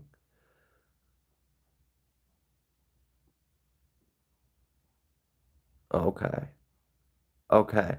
There may be, I mean, we got this passion and we got this 10 of Swords, this Ace of Wands. It very well could be that there could be something coming up that's about to transform. Something could be taken to the next level. X is vampire. I've been hesitant. Okay. So maybe that's what it is. That you're about to go through this big, like this next level, this commitment or some kind of a positive change in your life, and there's already been positive change. And maybe spirit's like, hey, like this is really it. This is it. Like this is the one. This is what you're asking for. This is a good thing. Are you sure you're ready for this? Or do you recognize that this is what you want? Like, we've given you what you want. Do you see that this is what you want? It's in front of you. Do you recognize that this is good? This isn't going to hurt you. Are you ready to let go of this? Surrender, submit yourself to this. So, yeah, I think this is like you've came far. Your life has already came far, and things that used to be aren't now. And where you're headed is a lot better. So it's kind of like, are you ready for blast off? Like it's kind of like we get on if we were standing in line for a long time, and then we made it to the first step in line, and we go and we sit down on this ride, and maybe you have no idea what this ride's going to be, but maybe I do, and you're riding with me, and we go and we sit down, and it happens to be like a roller coaster of some form. We sit down and we get locked in, and now you are locked in. The thing is already clacked. You're in place. You're not getting out. And I turn and look at you and I'm like, are you ready for this ride? And it's like, it's kind of like just asking you, like, do you recognize how far you've come? Do you recognize how much things have changed for the better? And are you ready for it to get even better? Because that's what's ahead of you. All right, I'm gonna go ahead and leave that aspect there. Now, you did ask. Your question was originally about career. And the energy kind of took a little bit of a spin, which is fine. Usually, that means Spirit knows there's something we need to hear that we didn't ask about. But let's get a final card for career, for a final little pull for career. 10 of Cups. I don't know. Honestly, it doesn't want to focus on your career. Are you using career to distract yourself? Are you trying to bury yourself in work and career mode so that way you can maybe suppress or ignore the surrender that Spirit's asking you to do? I'm not saying you are. It was just a hypothetical question that I'm now going to leave alone. I think I'm going to leave this here. I think you got what you needed out of it. Thank you. Thank you so much, Tasha. God bless you. Whew. All right.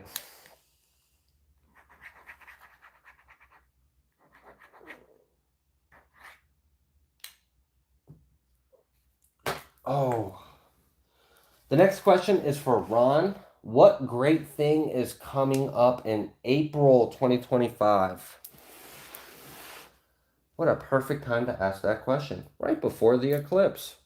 It's probably going to bring in all kinds of things. So let's see. All right. Thank you, y'all. Thank you, thank you, thank you. We are now working with Ron. If you could calibrate this to Ron's energy. Am I in the way right here? No, and the camera's frozen I anyways. forgot the camera was frozen. Mm-hmm. I really did. I wasn't trying to be a stab at that, but Oh, no, you're fine. I actually forgot it was frozen.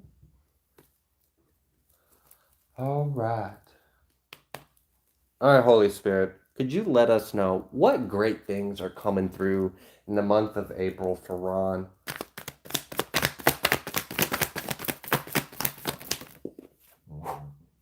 We have Empress is the first card coming out here. So either A, this is telling me that a literal Empress is about to enter your life next month, or some Empress energy is going to be the energy of next month. So we'll see.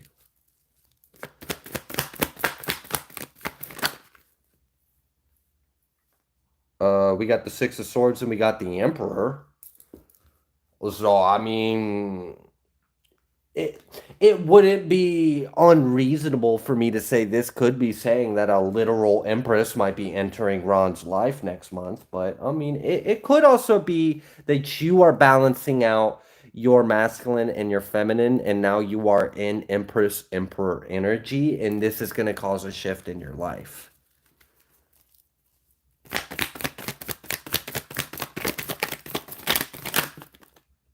Seven of Pentacles and the Two of Cups. Look, y'all, what's up with all these love readings? Why are all these lovebirds popping off? All right. Okay, we got the Seven of Pentacles with the Two of Cups. I don't know. Maybe it's been some time, and it's about to be time, Ron. Okay? So, I don't know if it's been some time. I don't know if it's been some time leading up to this relationship, leading up to this connection, or leading up to you having some love or relationship or connection in your life. But honestly, Ron, it kind of seems like a really good connection or relationship might be in the very near future for you. Because we got both Empress and Emperor energy out here. So, okay. Let me pick these two. Let me pick these cards up.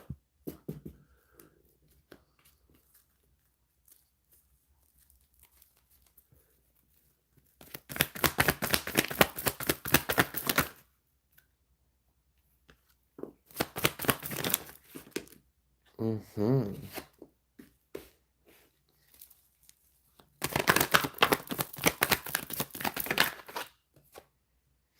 All right.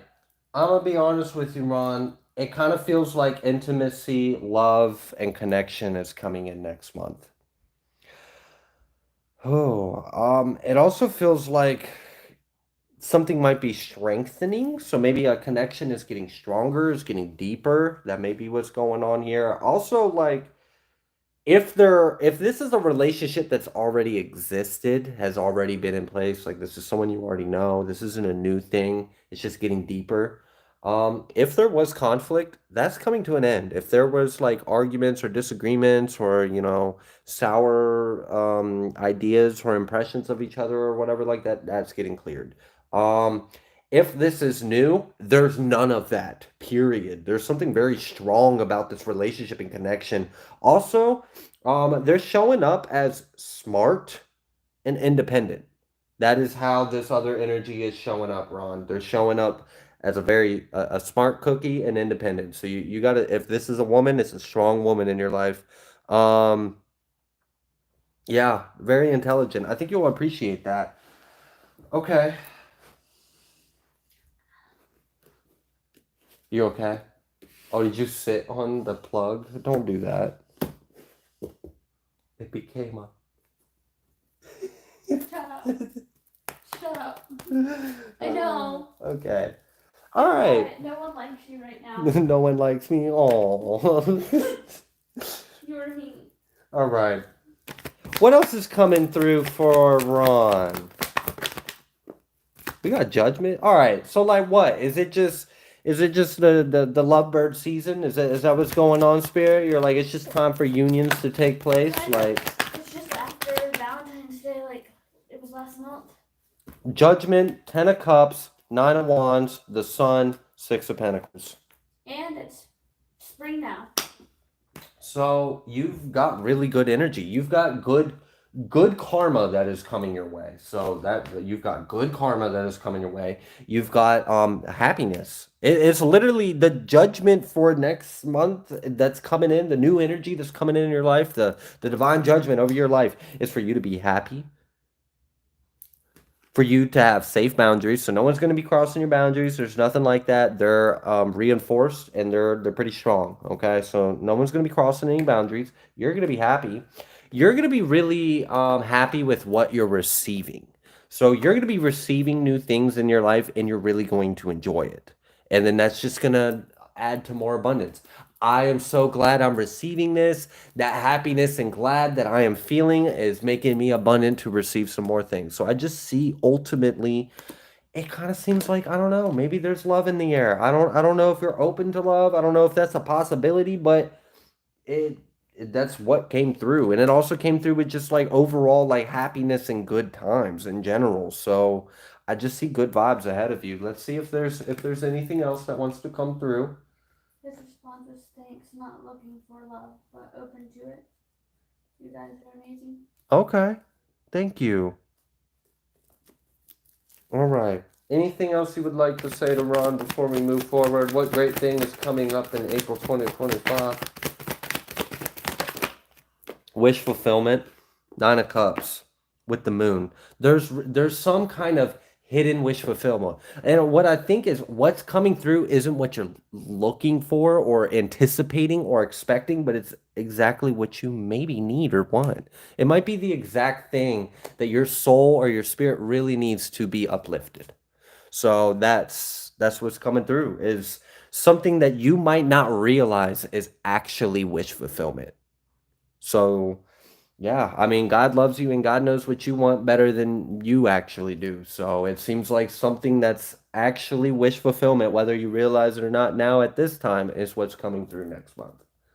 It seems like it might be a relationship or some kind of love because it definitely came out with that kind of, I don't know, flavor to it. All right, let's go ahead. Let's move forward. Thank you so much, Ron. Thank you for being here. I appreciate you. You're welcome. All right, the next one is for M. What does Spirit want me to know? All right. What time is it? 12. Like 12 exactly? It's 11:59, so yeah, basically. Okay. It's basically 12.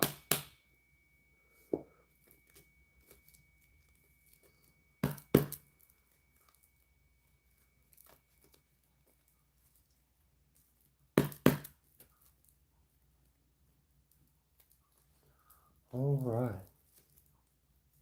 Oh, and hi, Sarah. I just seen your comment out the corner of my eye. Thank you so much for joining with us. I appreciate you being here. All right.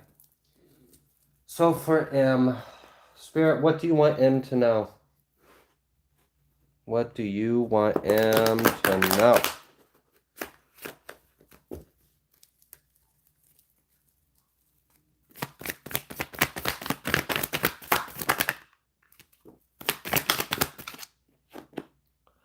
Have the Emperor reversed, and we have the Judgment coming out reverse. All right, M. What's going on?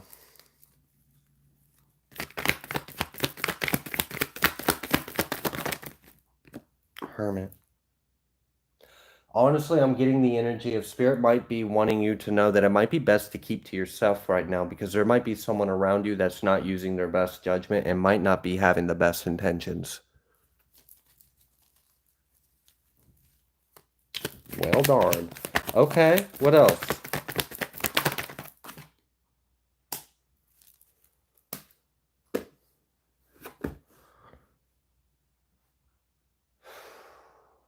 What? I don't like that energy. I didn't care for it.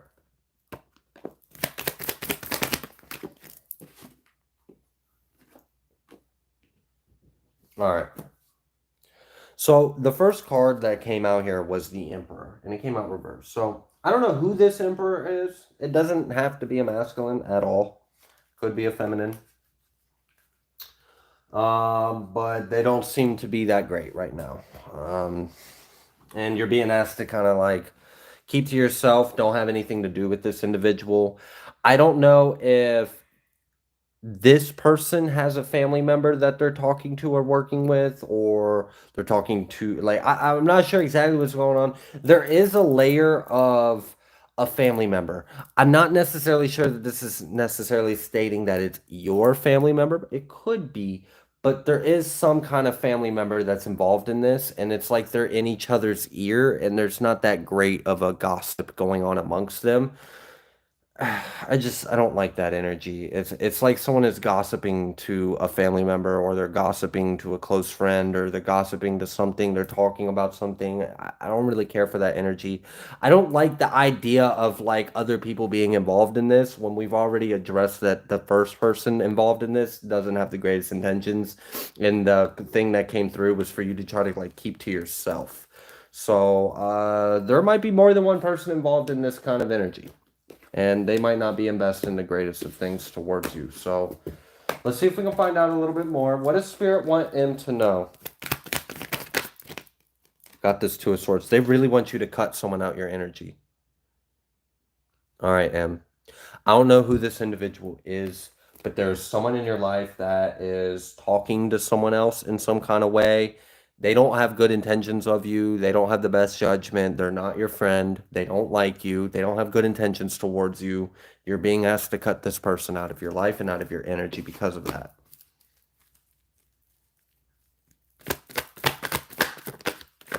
Is this like a man and his mom? I'm like, I'm trying to figure out what exactly this is. It feels like, I don't know, let's say there's literally, like, is this a little man boy and his mom? Like, does he go and like talk shit to you to his mom? And like, what is this? I don't get this. I don't get this energy. It feels wrong. Something weird about this that I don't like. We got this King of Wands reversed. There's just something. Someone's got a nasty little attitude. Like I don't like this. I don't like this arrogance. I don't like this attitude. I don't like this energy. I don't think Spirit likes it. I don't like think your higher self likes it. There's just something about like, you got to get this person away from you. They don't mean you well.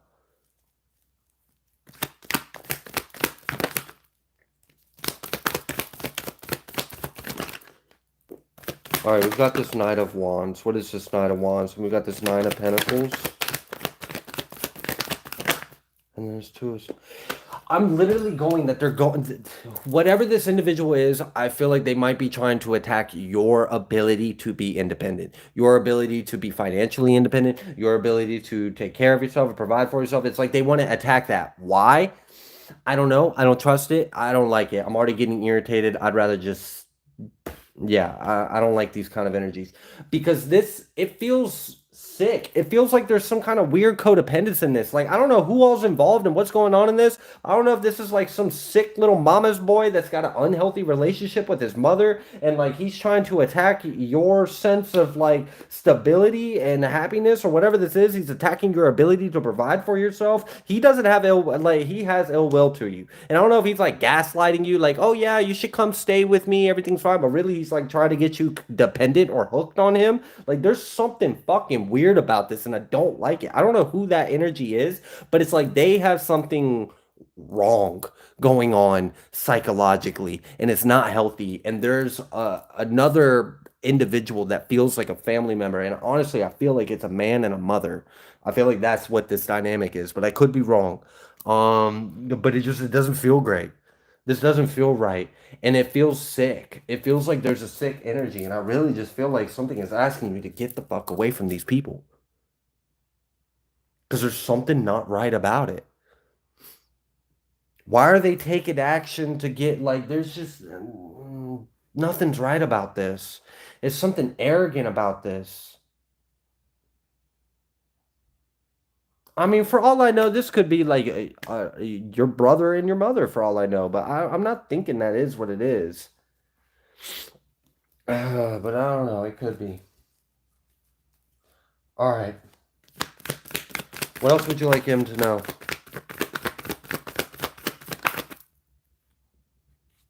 Seven of Swords. There's betrayal.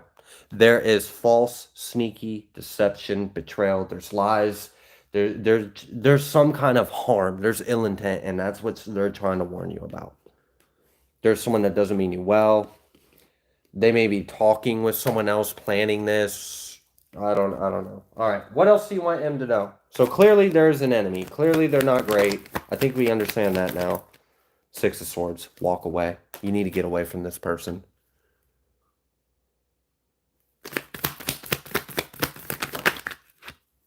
Nine of Cups. Yeah. Your wish fulfillment's elsewhere. I don't know if this is a romantic interest, but if it is, dump them. I don't know what this is, but it ain't right, and it's not your wish fulfillment, and you're being asked to walk away from it because they don't mean you well. I'm going to go ahead and leave that there. Thank you so much, Em. I wish you the best. All right, the next question is for Diana. Am I where God wants me to be? Post-radical awakening. I like it. I feel it. All right. Let me put a Selenite 1 on the deck. Seraphine said, run like you stole something. Yeah. Just get out of there.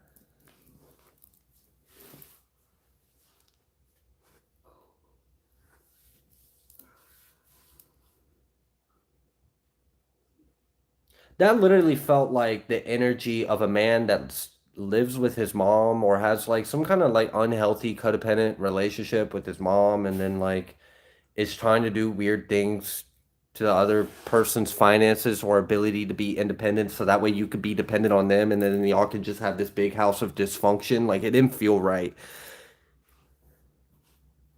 All right. Okay. All right. Yeah, we gotta leave that. Leave that.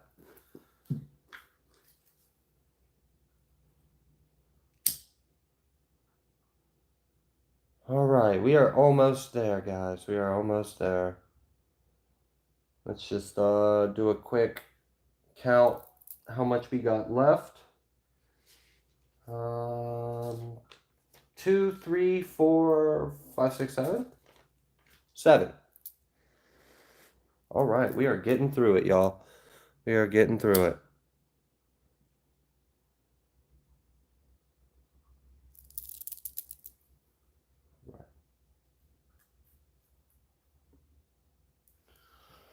Cool. Let's clear that energy because that was heavier, yuckier. Yeah. All right. This is for Diana, Yah. We praise you and we thank you for all the guidance that you have delivered us today. Thank you so much. We thank you. All right, yeah, this is for Diana. She just wants to know, is she exactly where you want her to be, God? Is Diana right where you want her to be? She's had some like crazy radical breakthrough. She probably just use a little bit of reassurance to know that like everything is right in position and as things should be. If you could just let us know, that would be much appreciated down here. Thank you so much.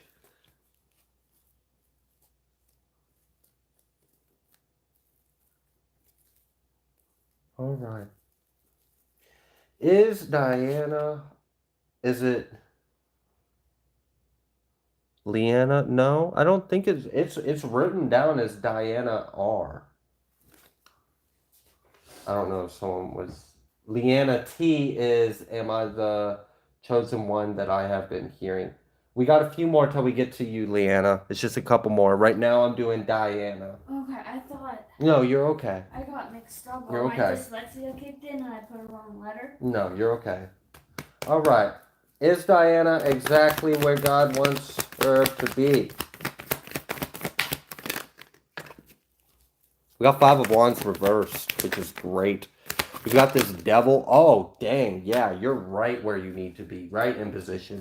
We had the Five of Wands reversed, and right after the Five of Wands came out reversed, we had the Devil. Then we had the Wheel of Fortune. We had the Three of Swords. Now, I know that sounds like there's a lot of conflicting energies here. What I like about it is the enemy has been conquered. The battle is over. The enemy has been conquered. The only thing that is wounded or hurt is the enemy. Whatever the enemy may have been in your life. Okay, so, all right.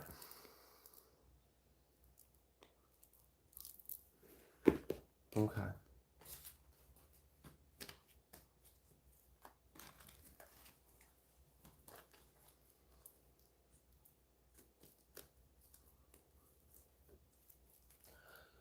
It's kind of the imagery I saw when I asked this, Diana, was of course you're right in position. God's got you right on their neck. It was kind of like the and so like I don't know, the energy that came through is like whatever the problem was with this devil energy, it's over. The only one that's hurt would be the devil energy, not you. So there's like this level of like conquered, like you have conquered it. You are currently standing on top of the scorpions and snakes. It's over. Like whatever it is, it's over. It's a done deal. You're right on position. You got to like I don't know, into submission. We got this temperance energy. Temperance energy. Oh yeah. Oh yeah. All right. Yeah, there's okay. This is a victory. There was something going on, and this is a really big victory. You've won. You've conquered. Whatever this was, it has been conquered, and there's this energy of like you can be at peace now. You can be at rest. You can relax. You can be assured and know that you are safe and sound. This battle is over. You've conquered the enemy. You are exactly where you need to be. There may be something to heal, I'm sure. I don't know what kind of cycle you just came out of. So if there's anything that you could, a little rest and relaxation, a little bit of self-care, a little bit of self-love, yeah, absolutely do those things. Other than that, no, you're right where you need to be and the victory is secured. Yeah. All right. Okay. Oh, Five of Pentacles also came out reversed. Wow. Okay. So like the end of conflict and the end of lacking of something. Yeah. So you're exactly where you want to be, and where you're at is pretty freaking awesome because it's a lot better than where you came from, and it's in a victorious state. So I'm gonna go ahead and leave that there. Yeah. You are exactly where you want to be.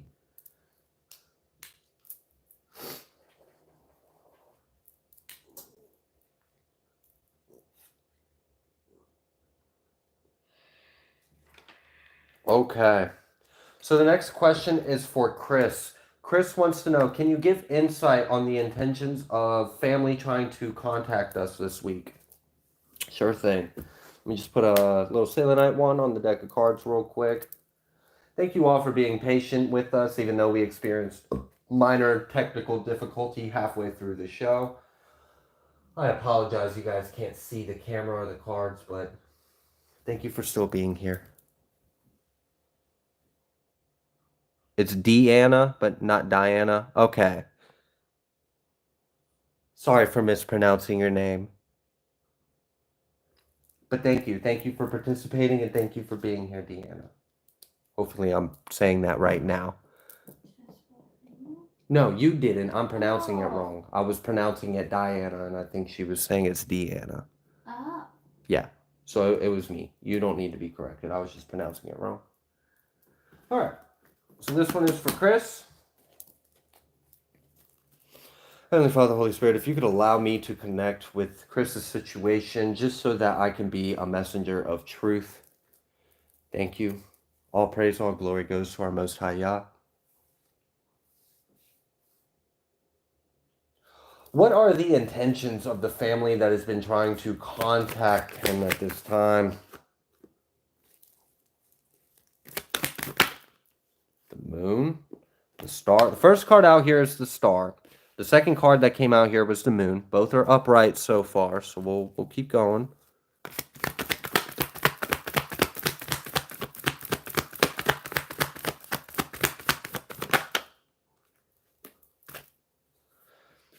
All right. We have the Eight of Pentacles coming out reverse, and then we've got the Three of Wands. Okay. All right. So without me knowing who this family is, whether it's your family or it's a family, what their relation, their past, or history is with you, without me knowing any of that, just looking at this exactly objectively, this very well could be telling me that there is the intention of, I would like to heal something. I would like to, because, all right, we have the star, the moon, and an upright, and we have the Eight of Pentacles reverse, and then we got the Three of Wands. And that's almost like the energy of like, okay, this Eight of Pentacles reverse would be like, all right, clearly something's not working out.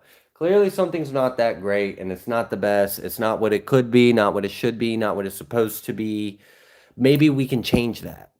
Maybe we can fix this. Maybe we can heal this. Maybe we can heal some of these things that have gone on beneath the surface, so that way we can fix whatever is wrong about this and potentially maybe grow and expand. So this very well could be an attempt to repair any burnt bridges if there are, maybe establish a healthier connection or a future, maybe correct anything that might be wrong about the situation. At first glance, it very well could look like that is what's going on here.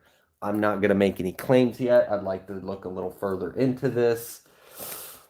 What else? What are the intentions of this family that has been contacting Chris H? The Lovers.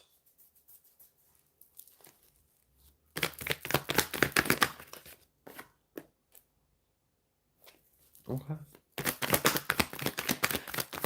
And one thing that I will say is because when I read the energy moves through me. So like I'll feel the energy before it actually comes through in cards. And even though I haven't like done a lot of investigating yet in this energy, Chris, the energy I feel, it doesn't feel alarming. I don't feel anything wrong or triggering, or I don't feel anything immoral, or I don't sense anything wrong or threatening or alarming. So far, everything that I have read about this, I don't have enough reason for me to be like, that's not true. You can't trust that. That's bullshit. I don't have any reason to. So far, it really does seem like something may not have been the way it could be. It may not have been orderly or balanced. I don't know if this is like a relationship or something, like maybe things aren't as great as they could be, and there's this desire to heal the things that are beneath the surface, to put it behind us so that way things can then grow and expand. So far, all I'm getting is good intentions. So far.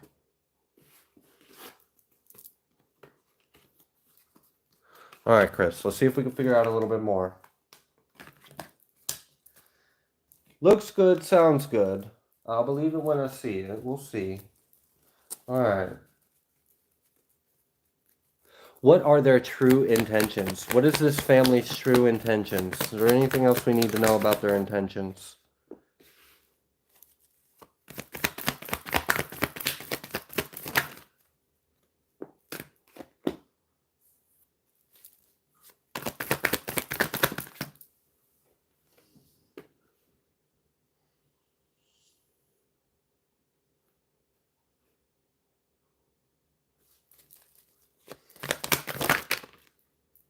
Okay.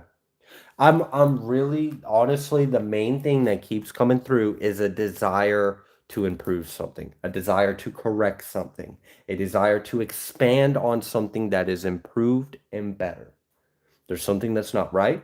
I would like to heal it. I would like to fix it. I would like to have success with you. I would like to speak my truth and this be successful. I would like this to be an end of conflict between us. And I would like us to hopefully have a better tomorrow because of this. So yeah, I really do seem this seems to be um like there's just a desire the intentions are there's this desire of to fix things. I want to fix things. Things haven't been right and I want to correct them. I want to fix them. Um, there's this one energy that came through, and I haven't quite understood it yet. It almost feels like it's a past energy, and we have this Queen of Wands out here, and this Queen of Wands is looking right at this Empress, and this Queen of Wands wants to have this success. So I don't know if this is a feminine person. I don't know if this is like I'm getting like a sister maybe. I guess it could be an aunt. It feels more like a sister, like a same generation than it does a generation up or something like that. So I don't know if this is like a female family member, so potentially a sister that wants to have success with the family. Like this empress could be identifying as the family as a whole. Like I want to have a better relationship or I want to heal something with you. We have this fool. This fool came out reverse, but this fool feels like it's past energy. So it's like, did this person fuck up in the past? Did they do something wrong? So I don't know if this person like I don't know if they just simply went down the wrong path and they've been on a path of redemption and now some time has passed and they're like, hey, I'm doing better. I would like to fix things. I would like to have a better relationship with you. I don't know if that's what it is. I'm not exactly sure what this thing in the past, this error or this not so great thing that happened in the past that they're trying to correct themselves from. But that seems to be an element or a theme here. So it almost seems like I'm better now is the energy. So again, like I don't know what this person did and I don't know what they're trying to redeem or fix or correct, but I am kind of picking up on this energy that there may be an error or something in the past. And that's part of this reason of why there's this desire to correct something and have successfully correct this, maybe put something behind us. And it feels like there's an essence of like recovering or improving. So I don't know if this person struggled with something. I don't know if this person like this full reverse identifies a dark time in their past where maybe they weren't at their best. And maybe there was some damage that may have been caused to the relationship, to the family, to others while they were in this dark time. Maybe they were struggling with something. I don't know if this is like a mental health thing or if this is like an addiction thing. I'm kind of leaning a little bit more to maybe mental health, but I'm not sure. I'm just going to leave it alone because I don't know these people. But it does kind of seem like that might be what's going on. So ultimately, what I do feel like is this energy does feel trustworthy and it does feel genuine. And I do feel like the intentions that are here are honest. They are. Now, whether or not the family or whoever this is going to receive this person, that's up to you. That energy didn't come through. It's just telling me what the intentions are. Let's see. What else was your question? Can you give insight on the intentions of family trying to contact us this week? And I think that is all of it. Okay. Yeah. No, it just kind of seems like maybe there was something that wasn't the greatest in the past. Some time has moved on. Maybe some effort by this individual has been taken to maybe improve themselves, and now they'd like to establish a healthier relationship or connection. So yeah, hopefully that helped, Chris. If you are here, oh, you are here. Good. And what all did you say?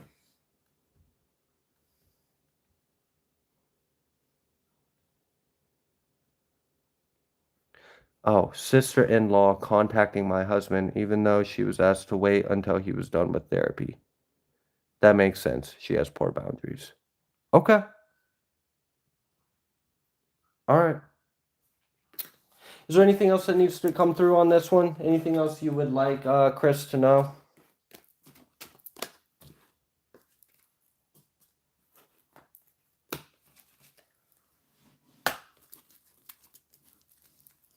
Anything you would like Chris to know about this individual's energy or intentions?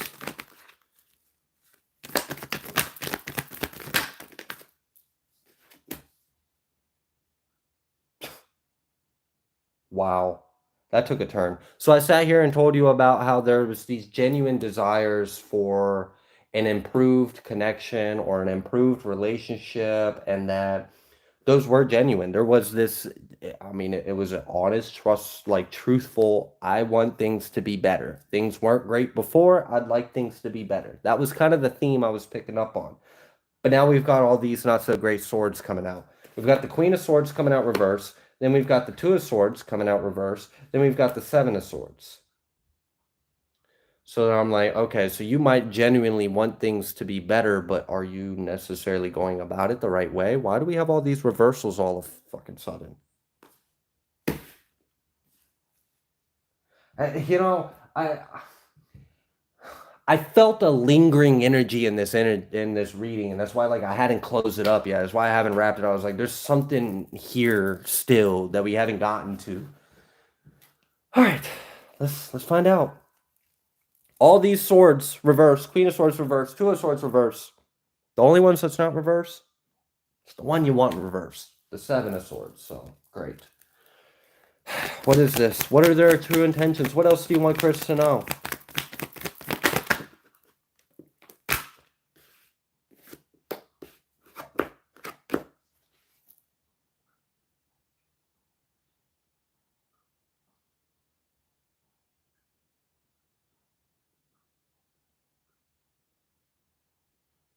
Okay, so does this person just have like an issue with understanding like where the fucking line is? Like, all right, so does this person have an issue with understanding like, okay, so this is your brother's life. This is your life. This is their boundaries, energy, and things. This is yours. This is your responsibility. This is his responsibility. This is the line in between. Does this person have like a fucking issue with that? Like, why am I getting this like weird, like I'm entitled to something from you? Like you owe me, or like I can get something, or I don't fucking like that. So it's like, what? You want to improve the relationship for what? So you can get more out of it? I'm irritated.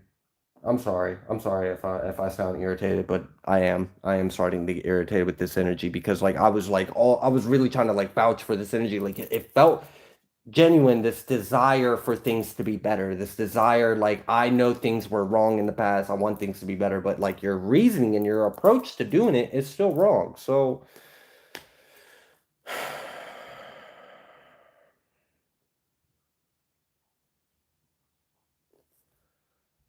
it just I don't know. There's something wrong about this. And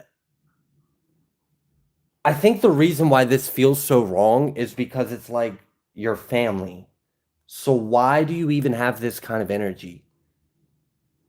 Coming from this female energy, this little page of, that's what's fucking, I don't like that. I don't like that fucking energy. The page of wands on this emperor, but aren't you guys family? So like, why are you on this energy so much? And why can't you get the fuck off of it? And why can't you realize it's not for you? You're not entitled to it. Oh, I'm annoyed. I'm really annoyed. This is almost like I'm feeling the energy of like, oh, I've done so much better. Oh, look at me. I'm doing great. Change your opinion of me so you can let me into your boundaries. Change how you perceive me. Let me show you what I think you want to see of me so that way you think I have made a genuine change and something is improved and is better. And as soon as you have lowered your guard, I'm going to come in there and I'm going to cross your fucking boundaries because my intentions are out of line. And I don't understand what boundaries actually are because there's something wrong about this. There is something wrong. I don't like it. You shouldn't. I think I might have to tap out because I've been through traumas, sexual traumas with family members, and this is almost starting to like trigger something with me, and I know what that unhealed wound is with me, because I can feel it. It's starting to make my voice shake. So I don't know if there's something just inappropriate, I'm just going to leave it. I don't know if there's something inappropriate about this woman, about this female, about this family member. I don't know if they've got some kind of weird obsession, a weird attachment, like don't have a good boundary issue. They're deceptive. There's something fucking not right with it. And I'm just going to pray that she heals, because it's just, there's something very morally wrong about this. Very morally wrong. Okay. Unfortunately, Chris H, because now this has gotten to a point to where we're starting to trigger an unhealed wound in myself from where I have been sexually abused by family members. I'm just gonna have to stop, because I then at this point, my unhealed wound might affect my interpretation, and I gotta maturely, respectfully tap out when I recognize a boundary. So yeah, I'm sorry, Chris. I'm sorry that's what's going on. But that does kind of seem like that's what's going on, that there might be something unhealthy. And the good thing is this emperor, the masculine energy of this, I don't feel any at all like this person has enabled or entertained or like this person has no excuse. There's no reason for this. There isn't. So, and I do feel a sense of like innocence, and you should not hold this person accountable for this person. So you should not hold the masculine energy accountable for how the feminine is, because it's not his fault that she is like that. Okay. I'm done. We're done. We're closing that out. Okay. Where are you at? Let's see.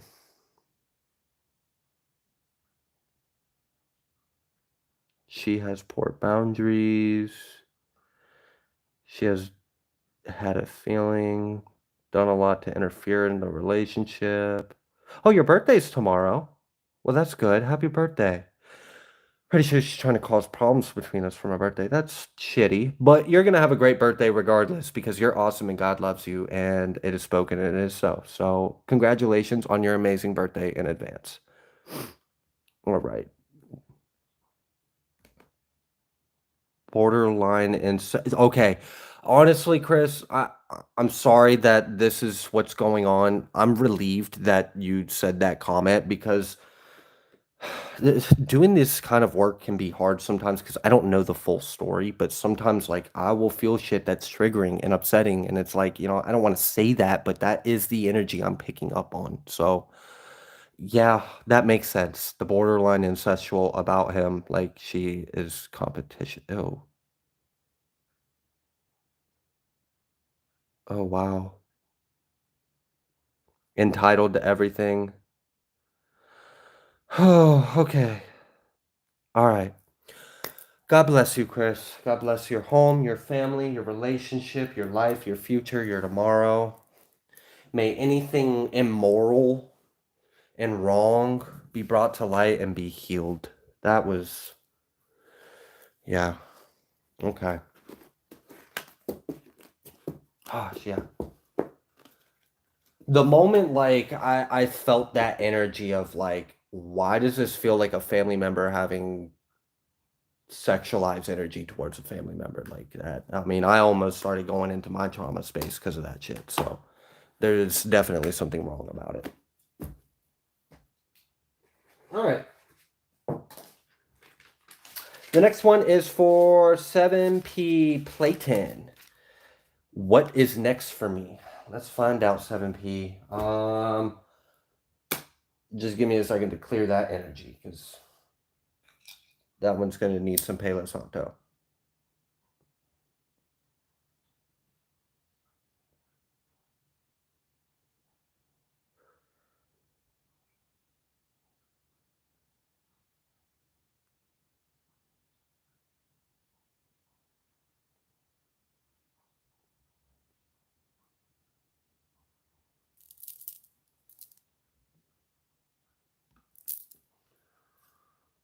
All right.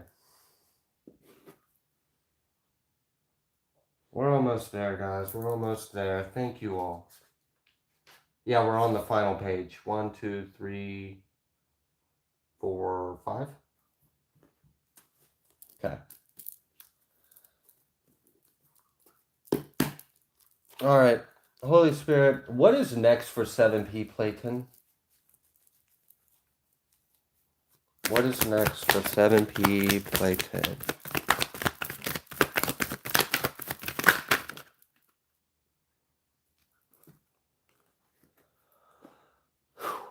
Ace of Swords and the Empress.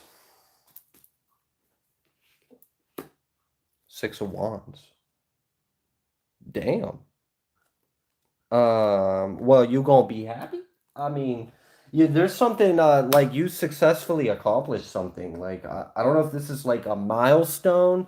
I don't know if you've been on a journey to overcome something for some time, but it's like what I'm imagining is someone finally making it to the top of the mountain, and then they make it to the top of the mountain, and then they have that aha. I've made it to the top of the mountain. It's like you have the completion or the success or the triumph or the overcoming of something. You reach a checkpoint or you meet a goal, and then you do that, and then you realize, oh, I just accomplished my goal. Like there's like this like realization of I just succeeded, or I just finished something, or I just accomplished what I desired. It's been a long time. I don't know if you like weren't expecting this. I don't know if it just like, well, whatever, but I don't know. This is good energy. It's like, oh, aha, like I did it. And I didn't realize that I actually did it. So I don't know. That might be what's next ahead of you.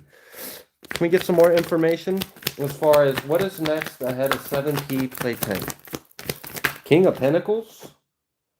Ooh, okay.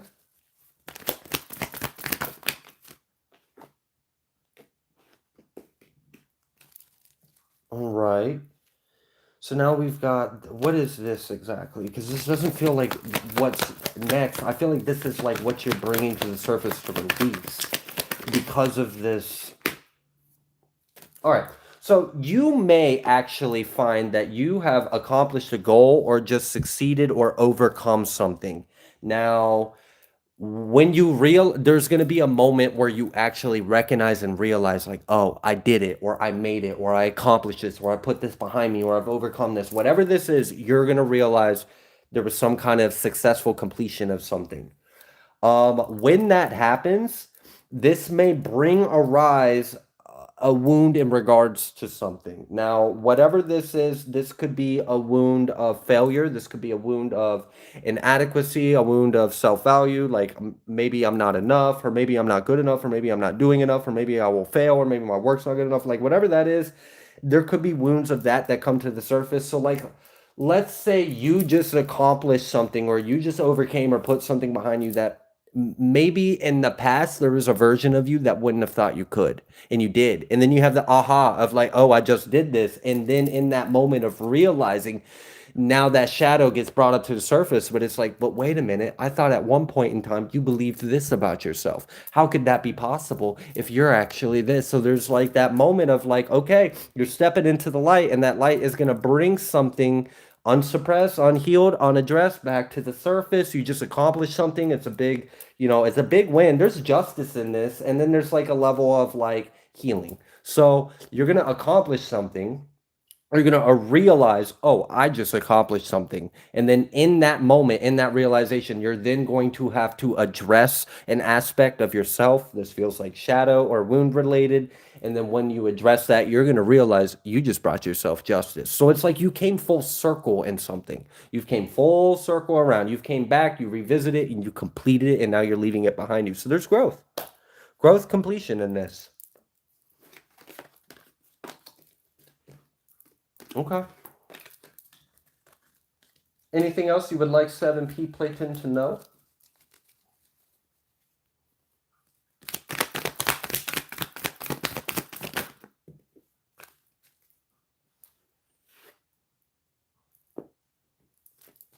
Yeah, I feel like you're going to be letting something go.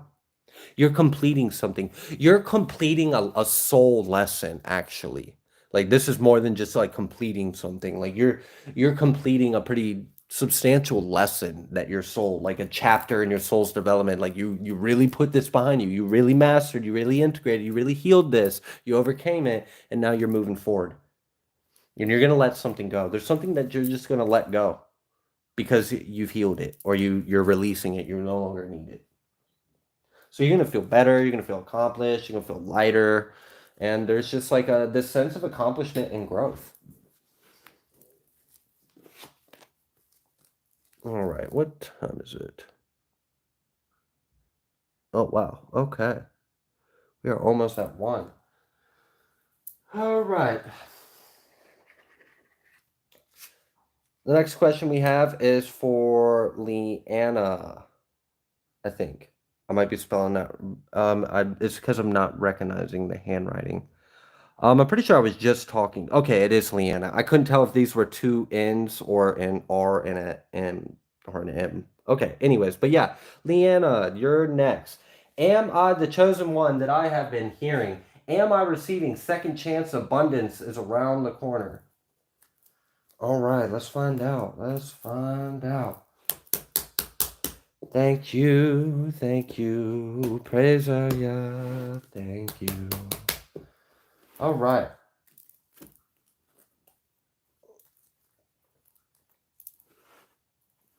All right, Heavenly Father.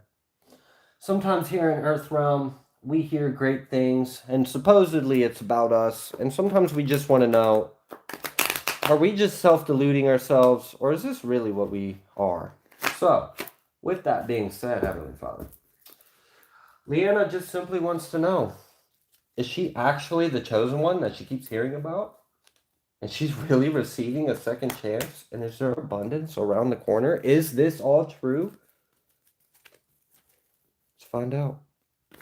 For Leanna. Wow. First card out came out the Lovers. And the energy I felt wasn't the normal energy of the Lovers card. It was actually that God chose you because God loves you. That was what I felt from this Lovers card.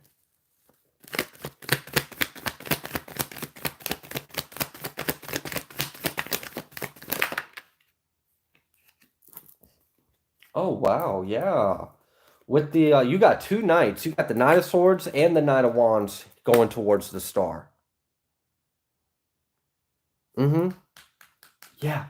Not only is it right around the corner, but it's like a whole lot more abundance than you realize. Like, you might be thinking you're about to, like, okay, just a couple more blocks and I'll turn the corner and there'll be I don't know, 10,000 abundance there. And then you get there and there's like gargantuan Google Plexi abundance and you can't even like calculate how much abundance this is. You don't even have a number for it.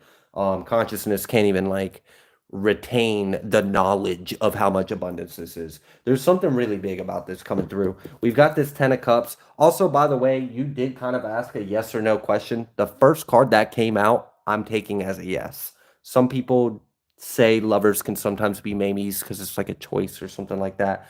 I took it as a yes, 100%. The way it came out, it was a yes. To answer your question, yes. You are the chosen one you've been hearing about. And it was cool because it answered your question funny. It was like it didn't not just give me a yes. It said yes because God chose you, because God loves you. Like, not only is it a yes, but let me explain to you why it's a yes. Okay. All right. Is she really receiving a second chance in life? And is there abundance around the corner? Ace of Wands. That's also a very clear yes. And the Chariot. So yeah, if you just want a little bit of validation, are you the chosen one that you've been hearing about? Are you getting a second chance in life? And is there a bunch of abundance around the corner for you? Yes. You are not gaslighting yourself. You are not deluded. You are not delusional. You are absolutely on point, on the money. You are right. You are right. Absolutely. You are the chosen one. Oh, I love this. And that abundance, I really like those two knights heading towards the star. And then we got this Ace of Wands with the Chariot. Like, these questions might be more true than you are even aware of in the moment of asking them. Like, I think you might be pleasantly surprised by our Elohim. So I would just give praise and thanks to the Most High now. Because you are blessed. All right.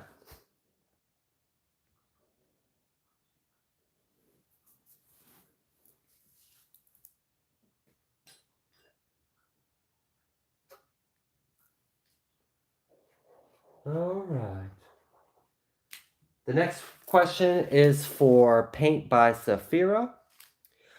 What more do I need to know about any serpents blocking the path to my portal? That is a good question.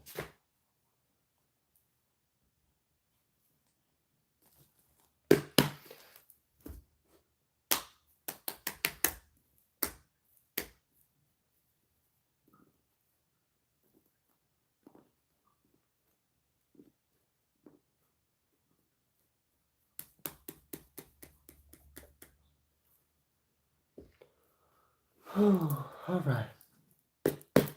Thank you. Thank you, Yah. Wow.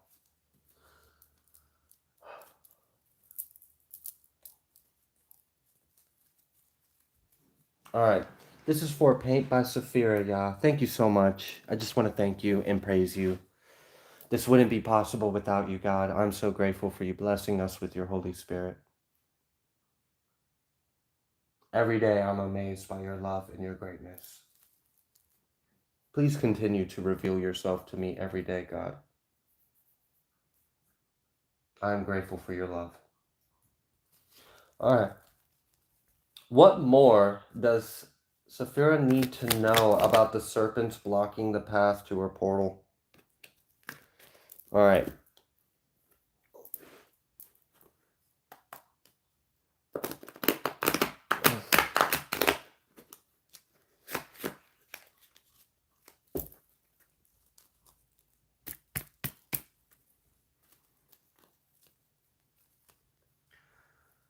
Okay. What does Saphira need to know? Ace of Swords. You know what was kind of interesting? So the first card I saw was the High Priestess card. Now, I decided not to actually go ahead and start the reading because I hadn't shuffled the deck yet, but I did make note of it. And now the next card after I shuffled the deck is the Ace of Wands. So I'm kind of getting like, what do you need to know? What do you mean, what do you need to know? Don't you already know? You already know. You already tapped in. Like, I kind of feel like you might already know exactly everything you need to know about the serpents. I don't feel like you're left in the dark about it, but let's, maybe we can confirm some things, or maybe something will come through that you don't know. All right. What more does Saphira need to know about any serpents blocking the path to their portal? Seven of Pentacles reversed. Ace of Swords. That was the thing I felt about that Ace of Swords too, was like, it was like the energy of like cutting through the brush. Like, I don't know if you've ever walked through like thick briars and thorns, but it was like cutting through it, just cutting through the shit, just cut through the shit. Let's just pave the way. Let's get through this. Like, who said there be an obstacle? Not me. Okay, then there shall not be one. And then you just cut through. So, is there anything blocking? And then as well, with the Seven of Pentacles coming out reverse right after it, it's kind of like, you may have already known exactly what the serpents are, how they were blocking, what their agenda was. You may have already been illuminated all the ifs, ands, and buts about it and has already conquered it. And now you're in the energy of the portal is open right now, motherfucker, and ain't nothing blocking you. So we just walking through. All right.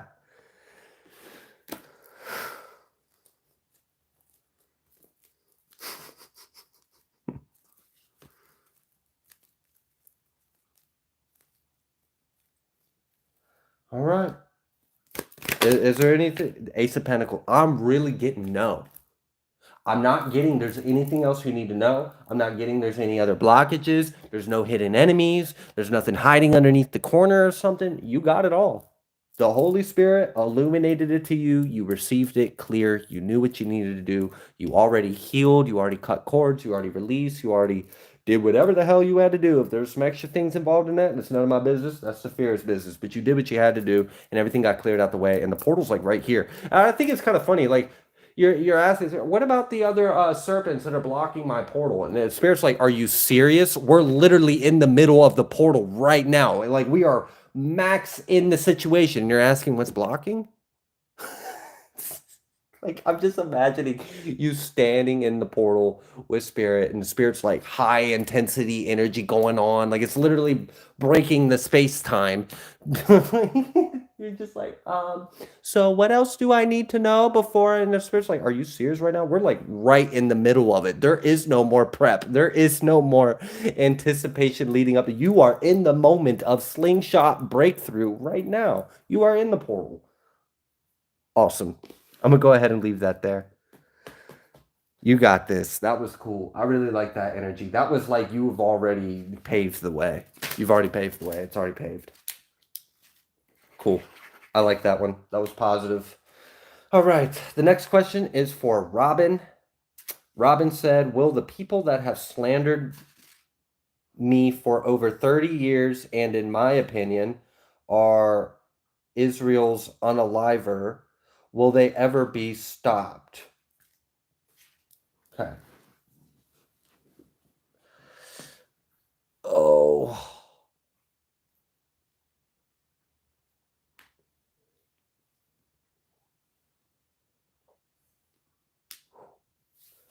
All right.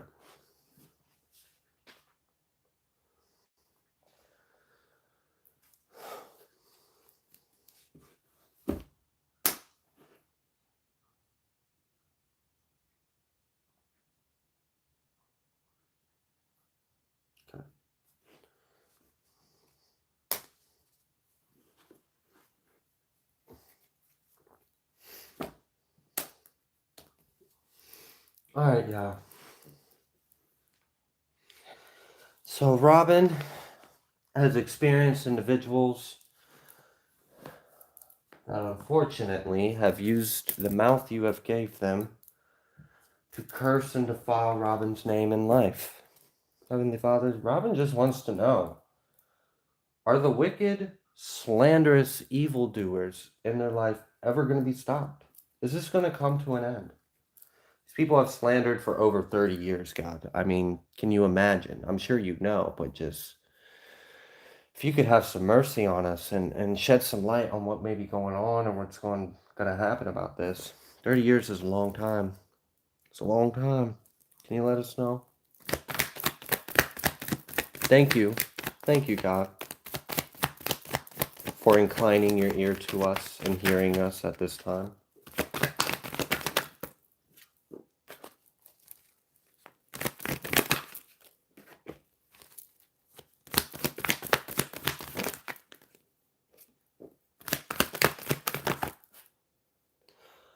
Well, Robin, for you to have judgment and double death, yeah, I'd say that something's going to happen in regards to this. Now, oh, hold on, Da Vinci. Trina's actually taking a nap right now, so I am currently Trina. I am the assistant as well. I will take a look at the notes, see if I see your name anywhere, because what I'm doing right now is, as far as I'm aware of, the last documented question. So let me finish this, and then I will see if I can locate yours, okay? And if there was somehow an error, we'll problem solve. Okay, Da Vinci, thank you for your patience. All right. So first card that came out here was the High Priestess, and then we had the Judgment that came out reverse. And it, so this is kind of the energy I've been getting from this double death, is like they haven't experienced their judgment yet. It's been going on and on because they've still been under. Oh, okay, so how do I put this?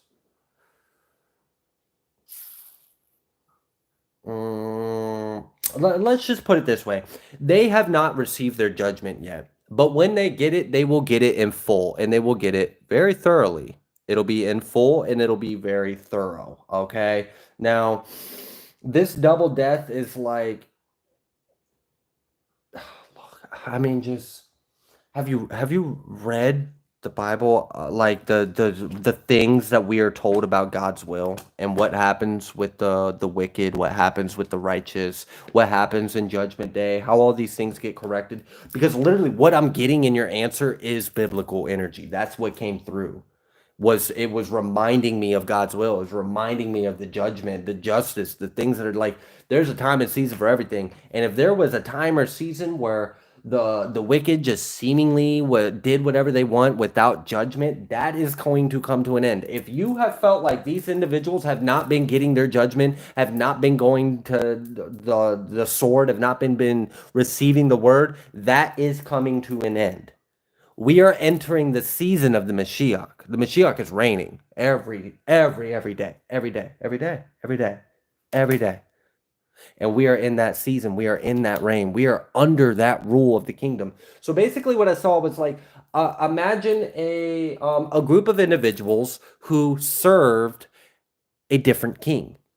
And while they were serving this different king, they didn't get consequences for doing what they were doing. So they could do whatever the fuck they want, and the king didn't correct them, didn't put them in line. They had a different set of rules, right? Now, let's say these little minions of this false shadow king left the kingdom at some time on a mission or a journey or whatever, and they've just been doing whatever they want under their agenda. Now, what they don't know is while they've been gone from their kingdom, while they've been out and about, their king's been slain. Their king's been slain and replaced with the one true king. So while these individuals are out there kind of living out their last little dying glory days of their sad little existence of living this, they don't realize that they're going to come home to a new king. God's will be fulfilled. I mean, that's just ultimately, that's the best way to put this, is God's will be fulfilled. Yeah. It's going to come to an end. It's like they were under an old rule and they haven't woken up to the new rule yet, but the day is coming and they will be, yeah. It'll just be kind of stopped right then and there. Is there anything else you would like Robin to know?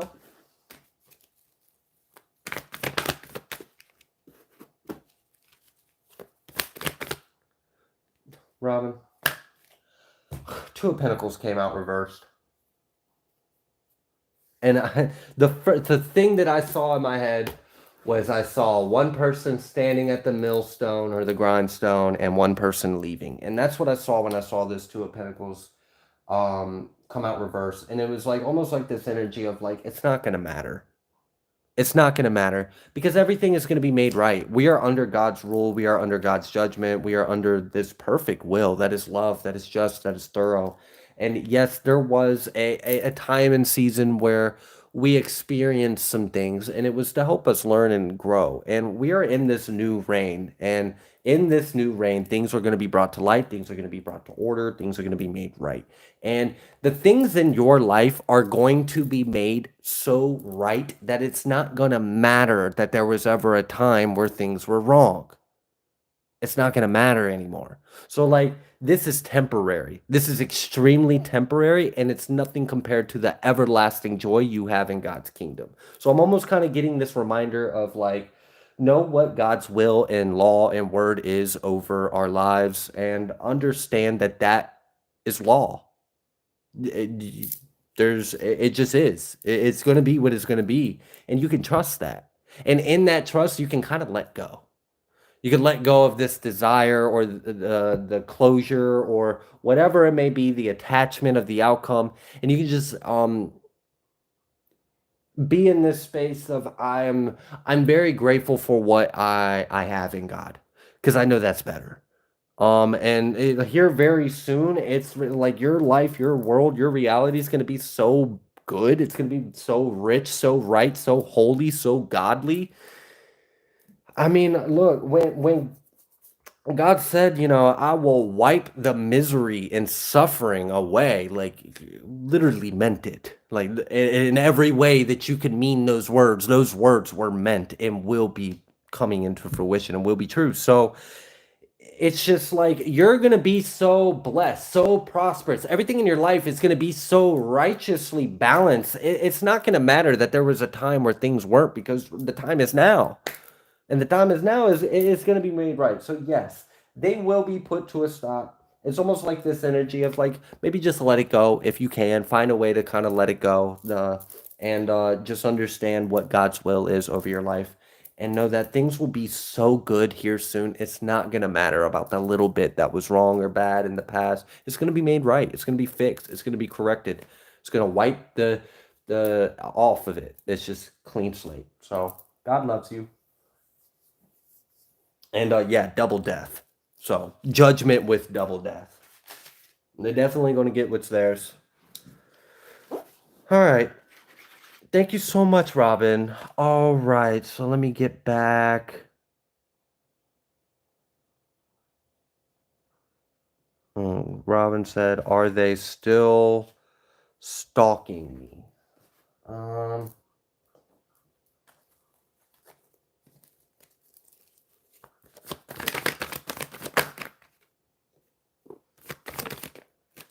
We have the Emperor and we have the Three of Pentacles. And the way this came out is like, whose work is more valuable and important to you in your life? Is it the work of wicked individuals? Is that really what matters to you? Or is it the work of the Most High God? Because in this world, you're going to experience a lot of things existing. But there's one thing that will always be constant and always will be true. So it's like, all right, let's just say hypothetically, yes, they were still stalking you. It doesn't matter because God is still loving you. Whether they're stalking you, whether they're not, whether they're hurting you, whether they're not, it doesn't matter because God is still loves you. God's still with you. If you were really living in the Word, if you're really living in the presence, it wouldn't even matter, is what I'm kind of getting. So I'm almost kind of getting this energy of like, maybe Spirit's asking you to let this go and give it to God because it's not going to matter anymore. The things are going to be made right. Things are going to be cleansed. Things are going to be so even if these individuals are working against you, who fucking cares? God's working with you. God's working for you. God is on your side. God is your promoter, your uplifter, your shield, your buckler, your sword. The list goes on and on and on and on and on. The praise and glory is never ending. But these little wicked dust serpents with their tongue like they're temporary. Who fucking cares? I don't care if there's 20 of them. I don't care if there's 1,000 of them. I don't care if half the population is thinking about how they can destroy me. Well, big whoop, because you got to get through the big man upstairs to get to me. So stalk me. It doesn't, I have the Elohim. Okay. I don't want to lecture. I don't want to preach. But that is it keeps kind of coming through with like a bit of an intensity. Like, who cares who's working against you? Remember who's working with you, who's working for you, who is always on your side. Then who cares who's not on your side? Who cares?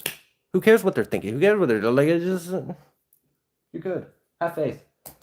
All right. Let's go ahead and leave that there. There was another individual that asked a question. I can't remember the name.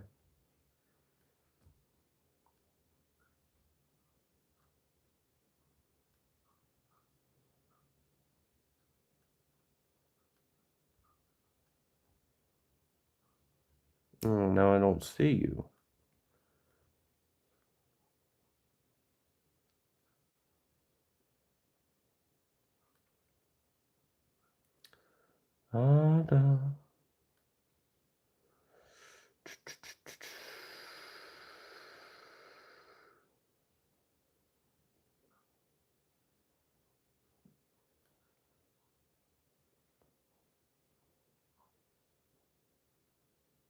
It was Da Vinci. There you are. Okay.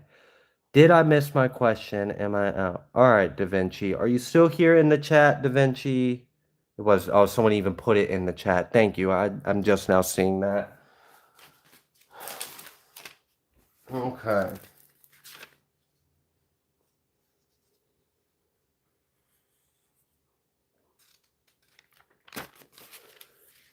What time is it in America? I mean, I don't know about the entirety of America, but I'm in the Eastern Standard Time, so I'm on the East Coast, South, and it is 1:04 in the morning.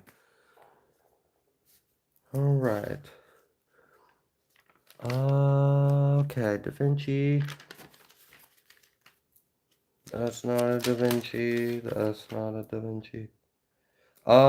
If Da Vinci was DA, and your question is, what were the entities, spirits that came to me in Queensland, and why? Then yes, I had done your question. If for some reason you are not DA, if for some reason Trina didn't write down Da Vinci as DA, and that wasn't your question, then let me keep looking through all the lists. We had a few different ones. I'm not seeing the name Da Vinci anywhere.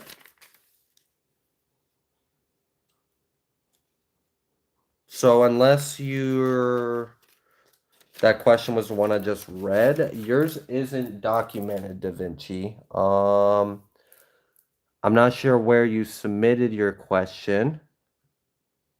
And I don't even know if you're still here. But if you are still here, Da Vinci, could you let me know?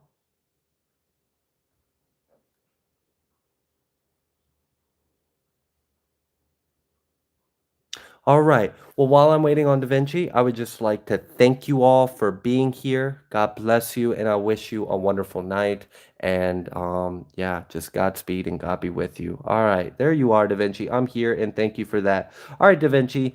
I don't know how you submitted your question. I don't know if you sent it on the Discord or if you sent it in the live chat. Could you just let me know right now what your question is? And also let me know how you sent the question so that way later on I can go back and figure out how we somehow missed you so I can correct that in our process. Thank you, Tasha. God bless you. God bless you all.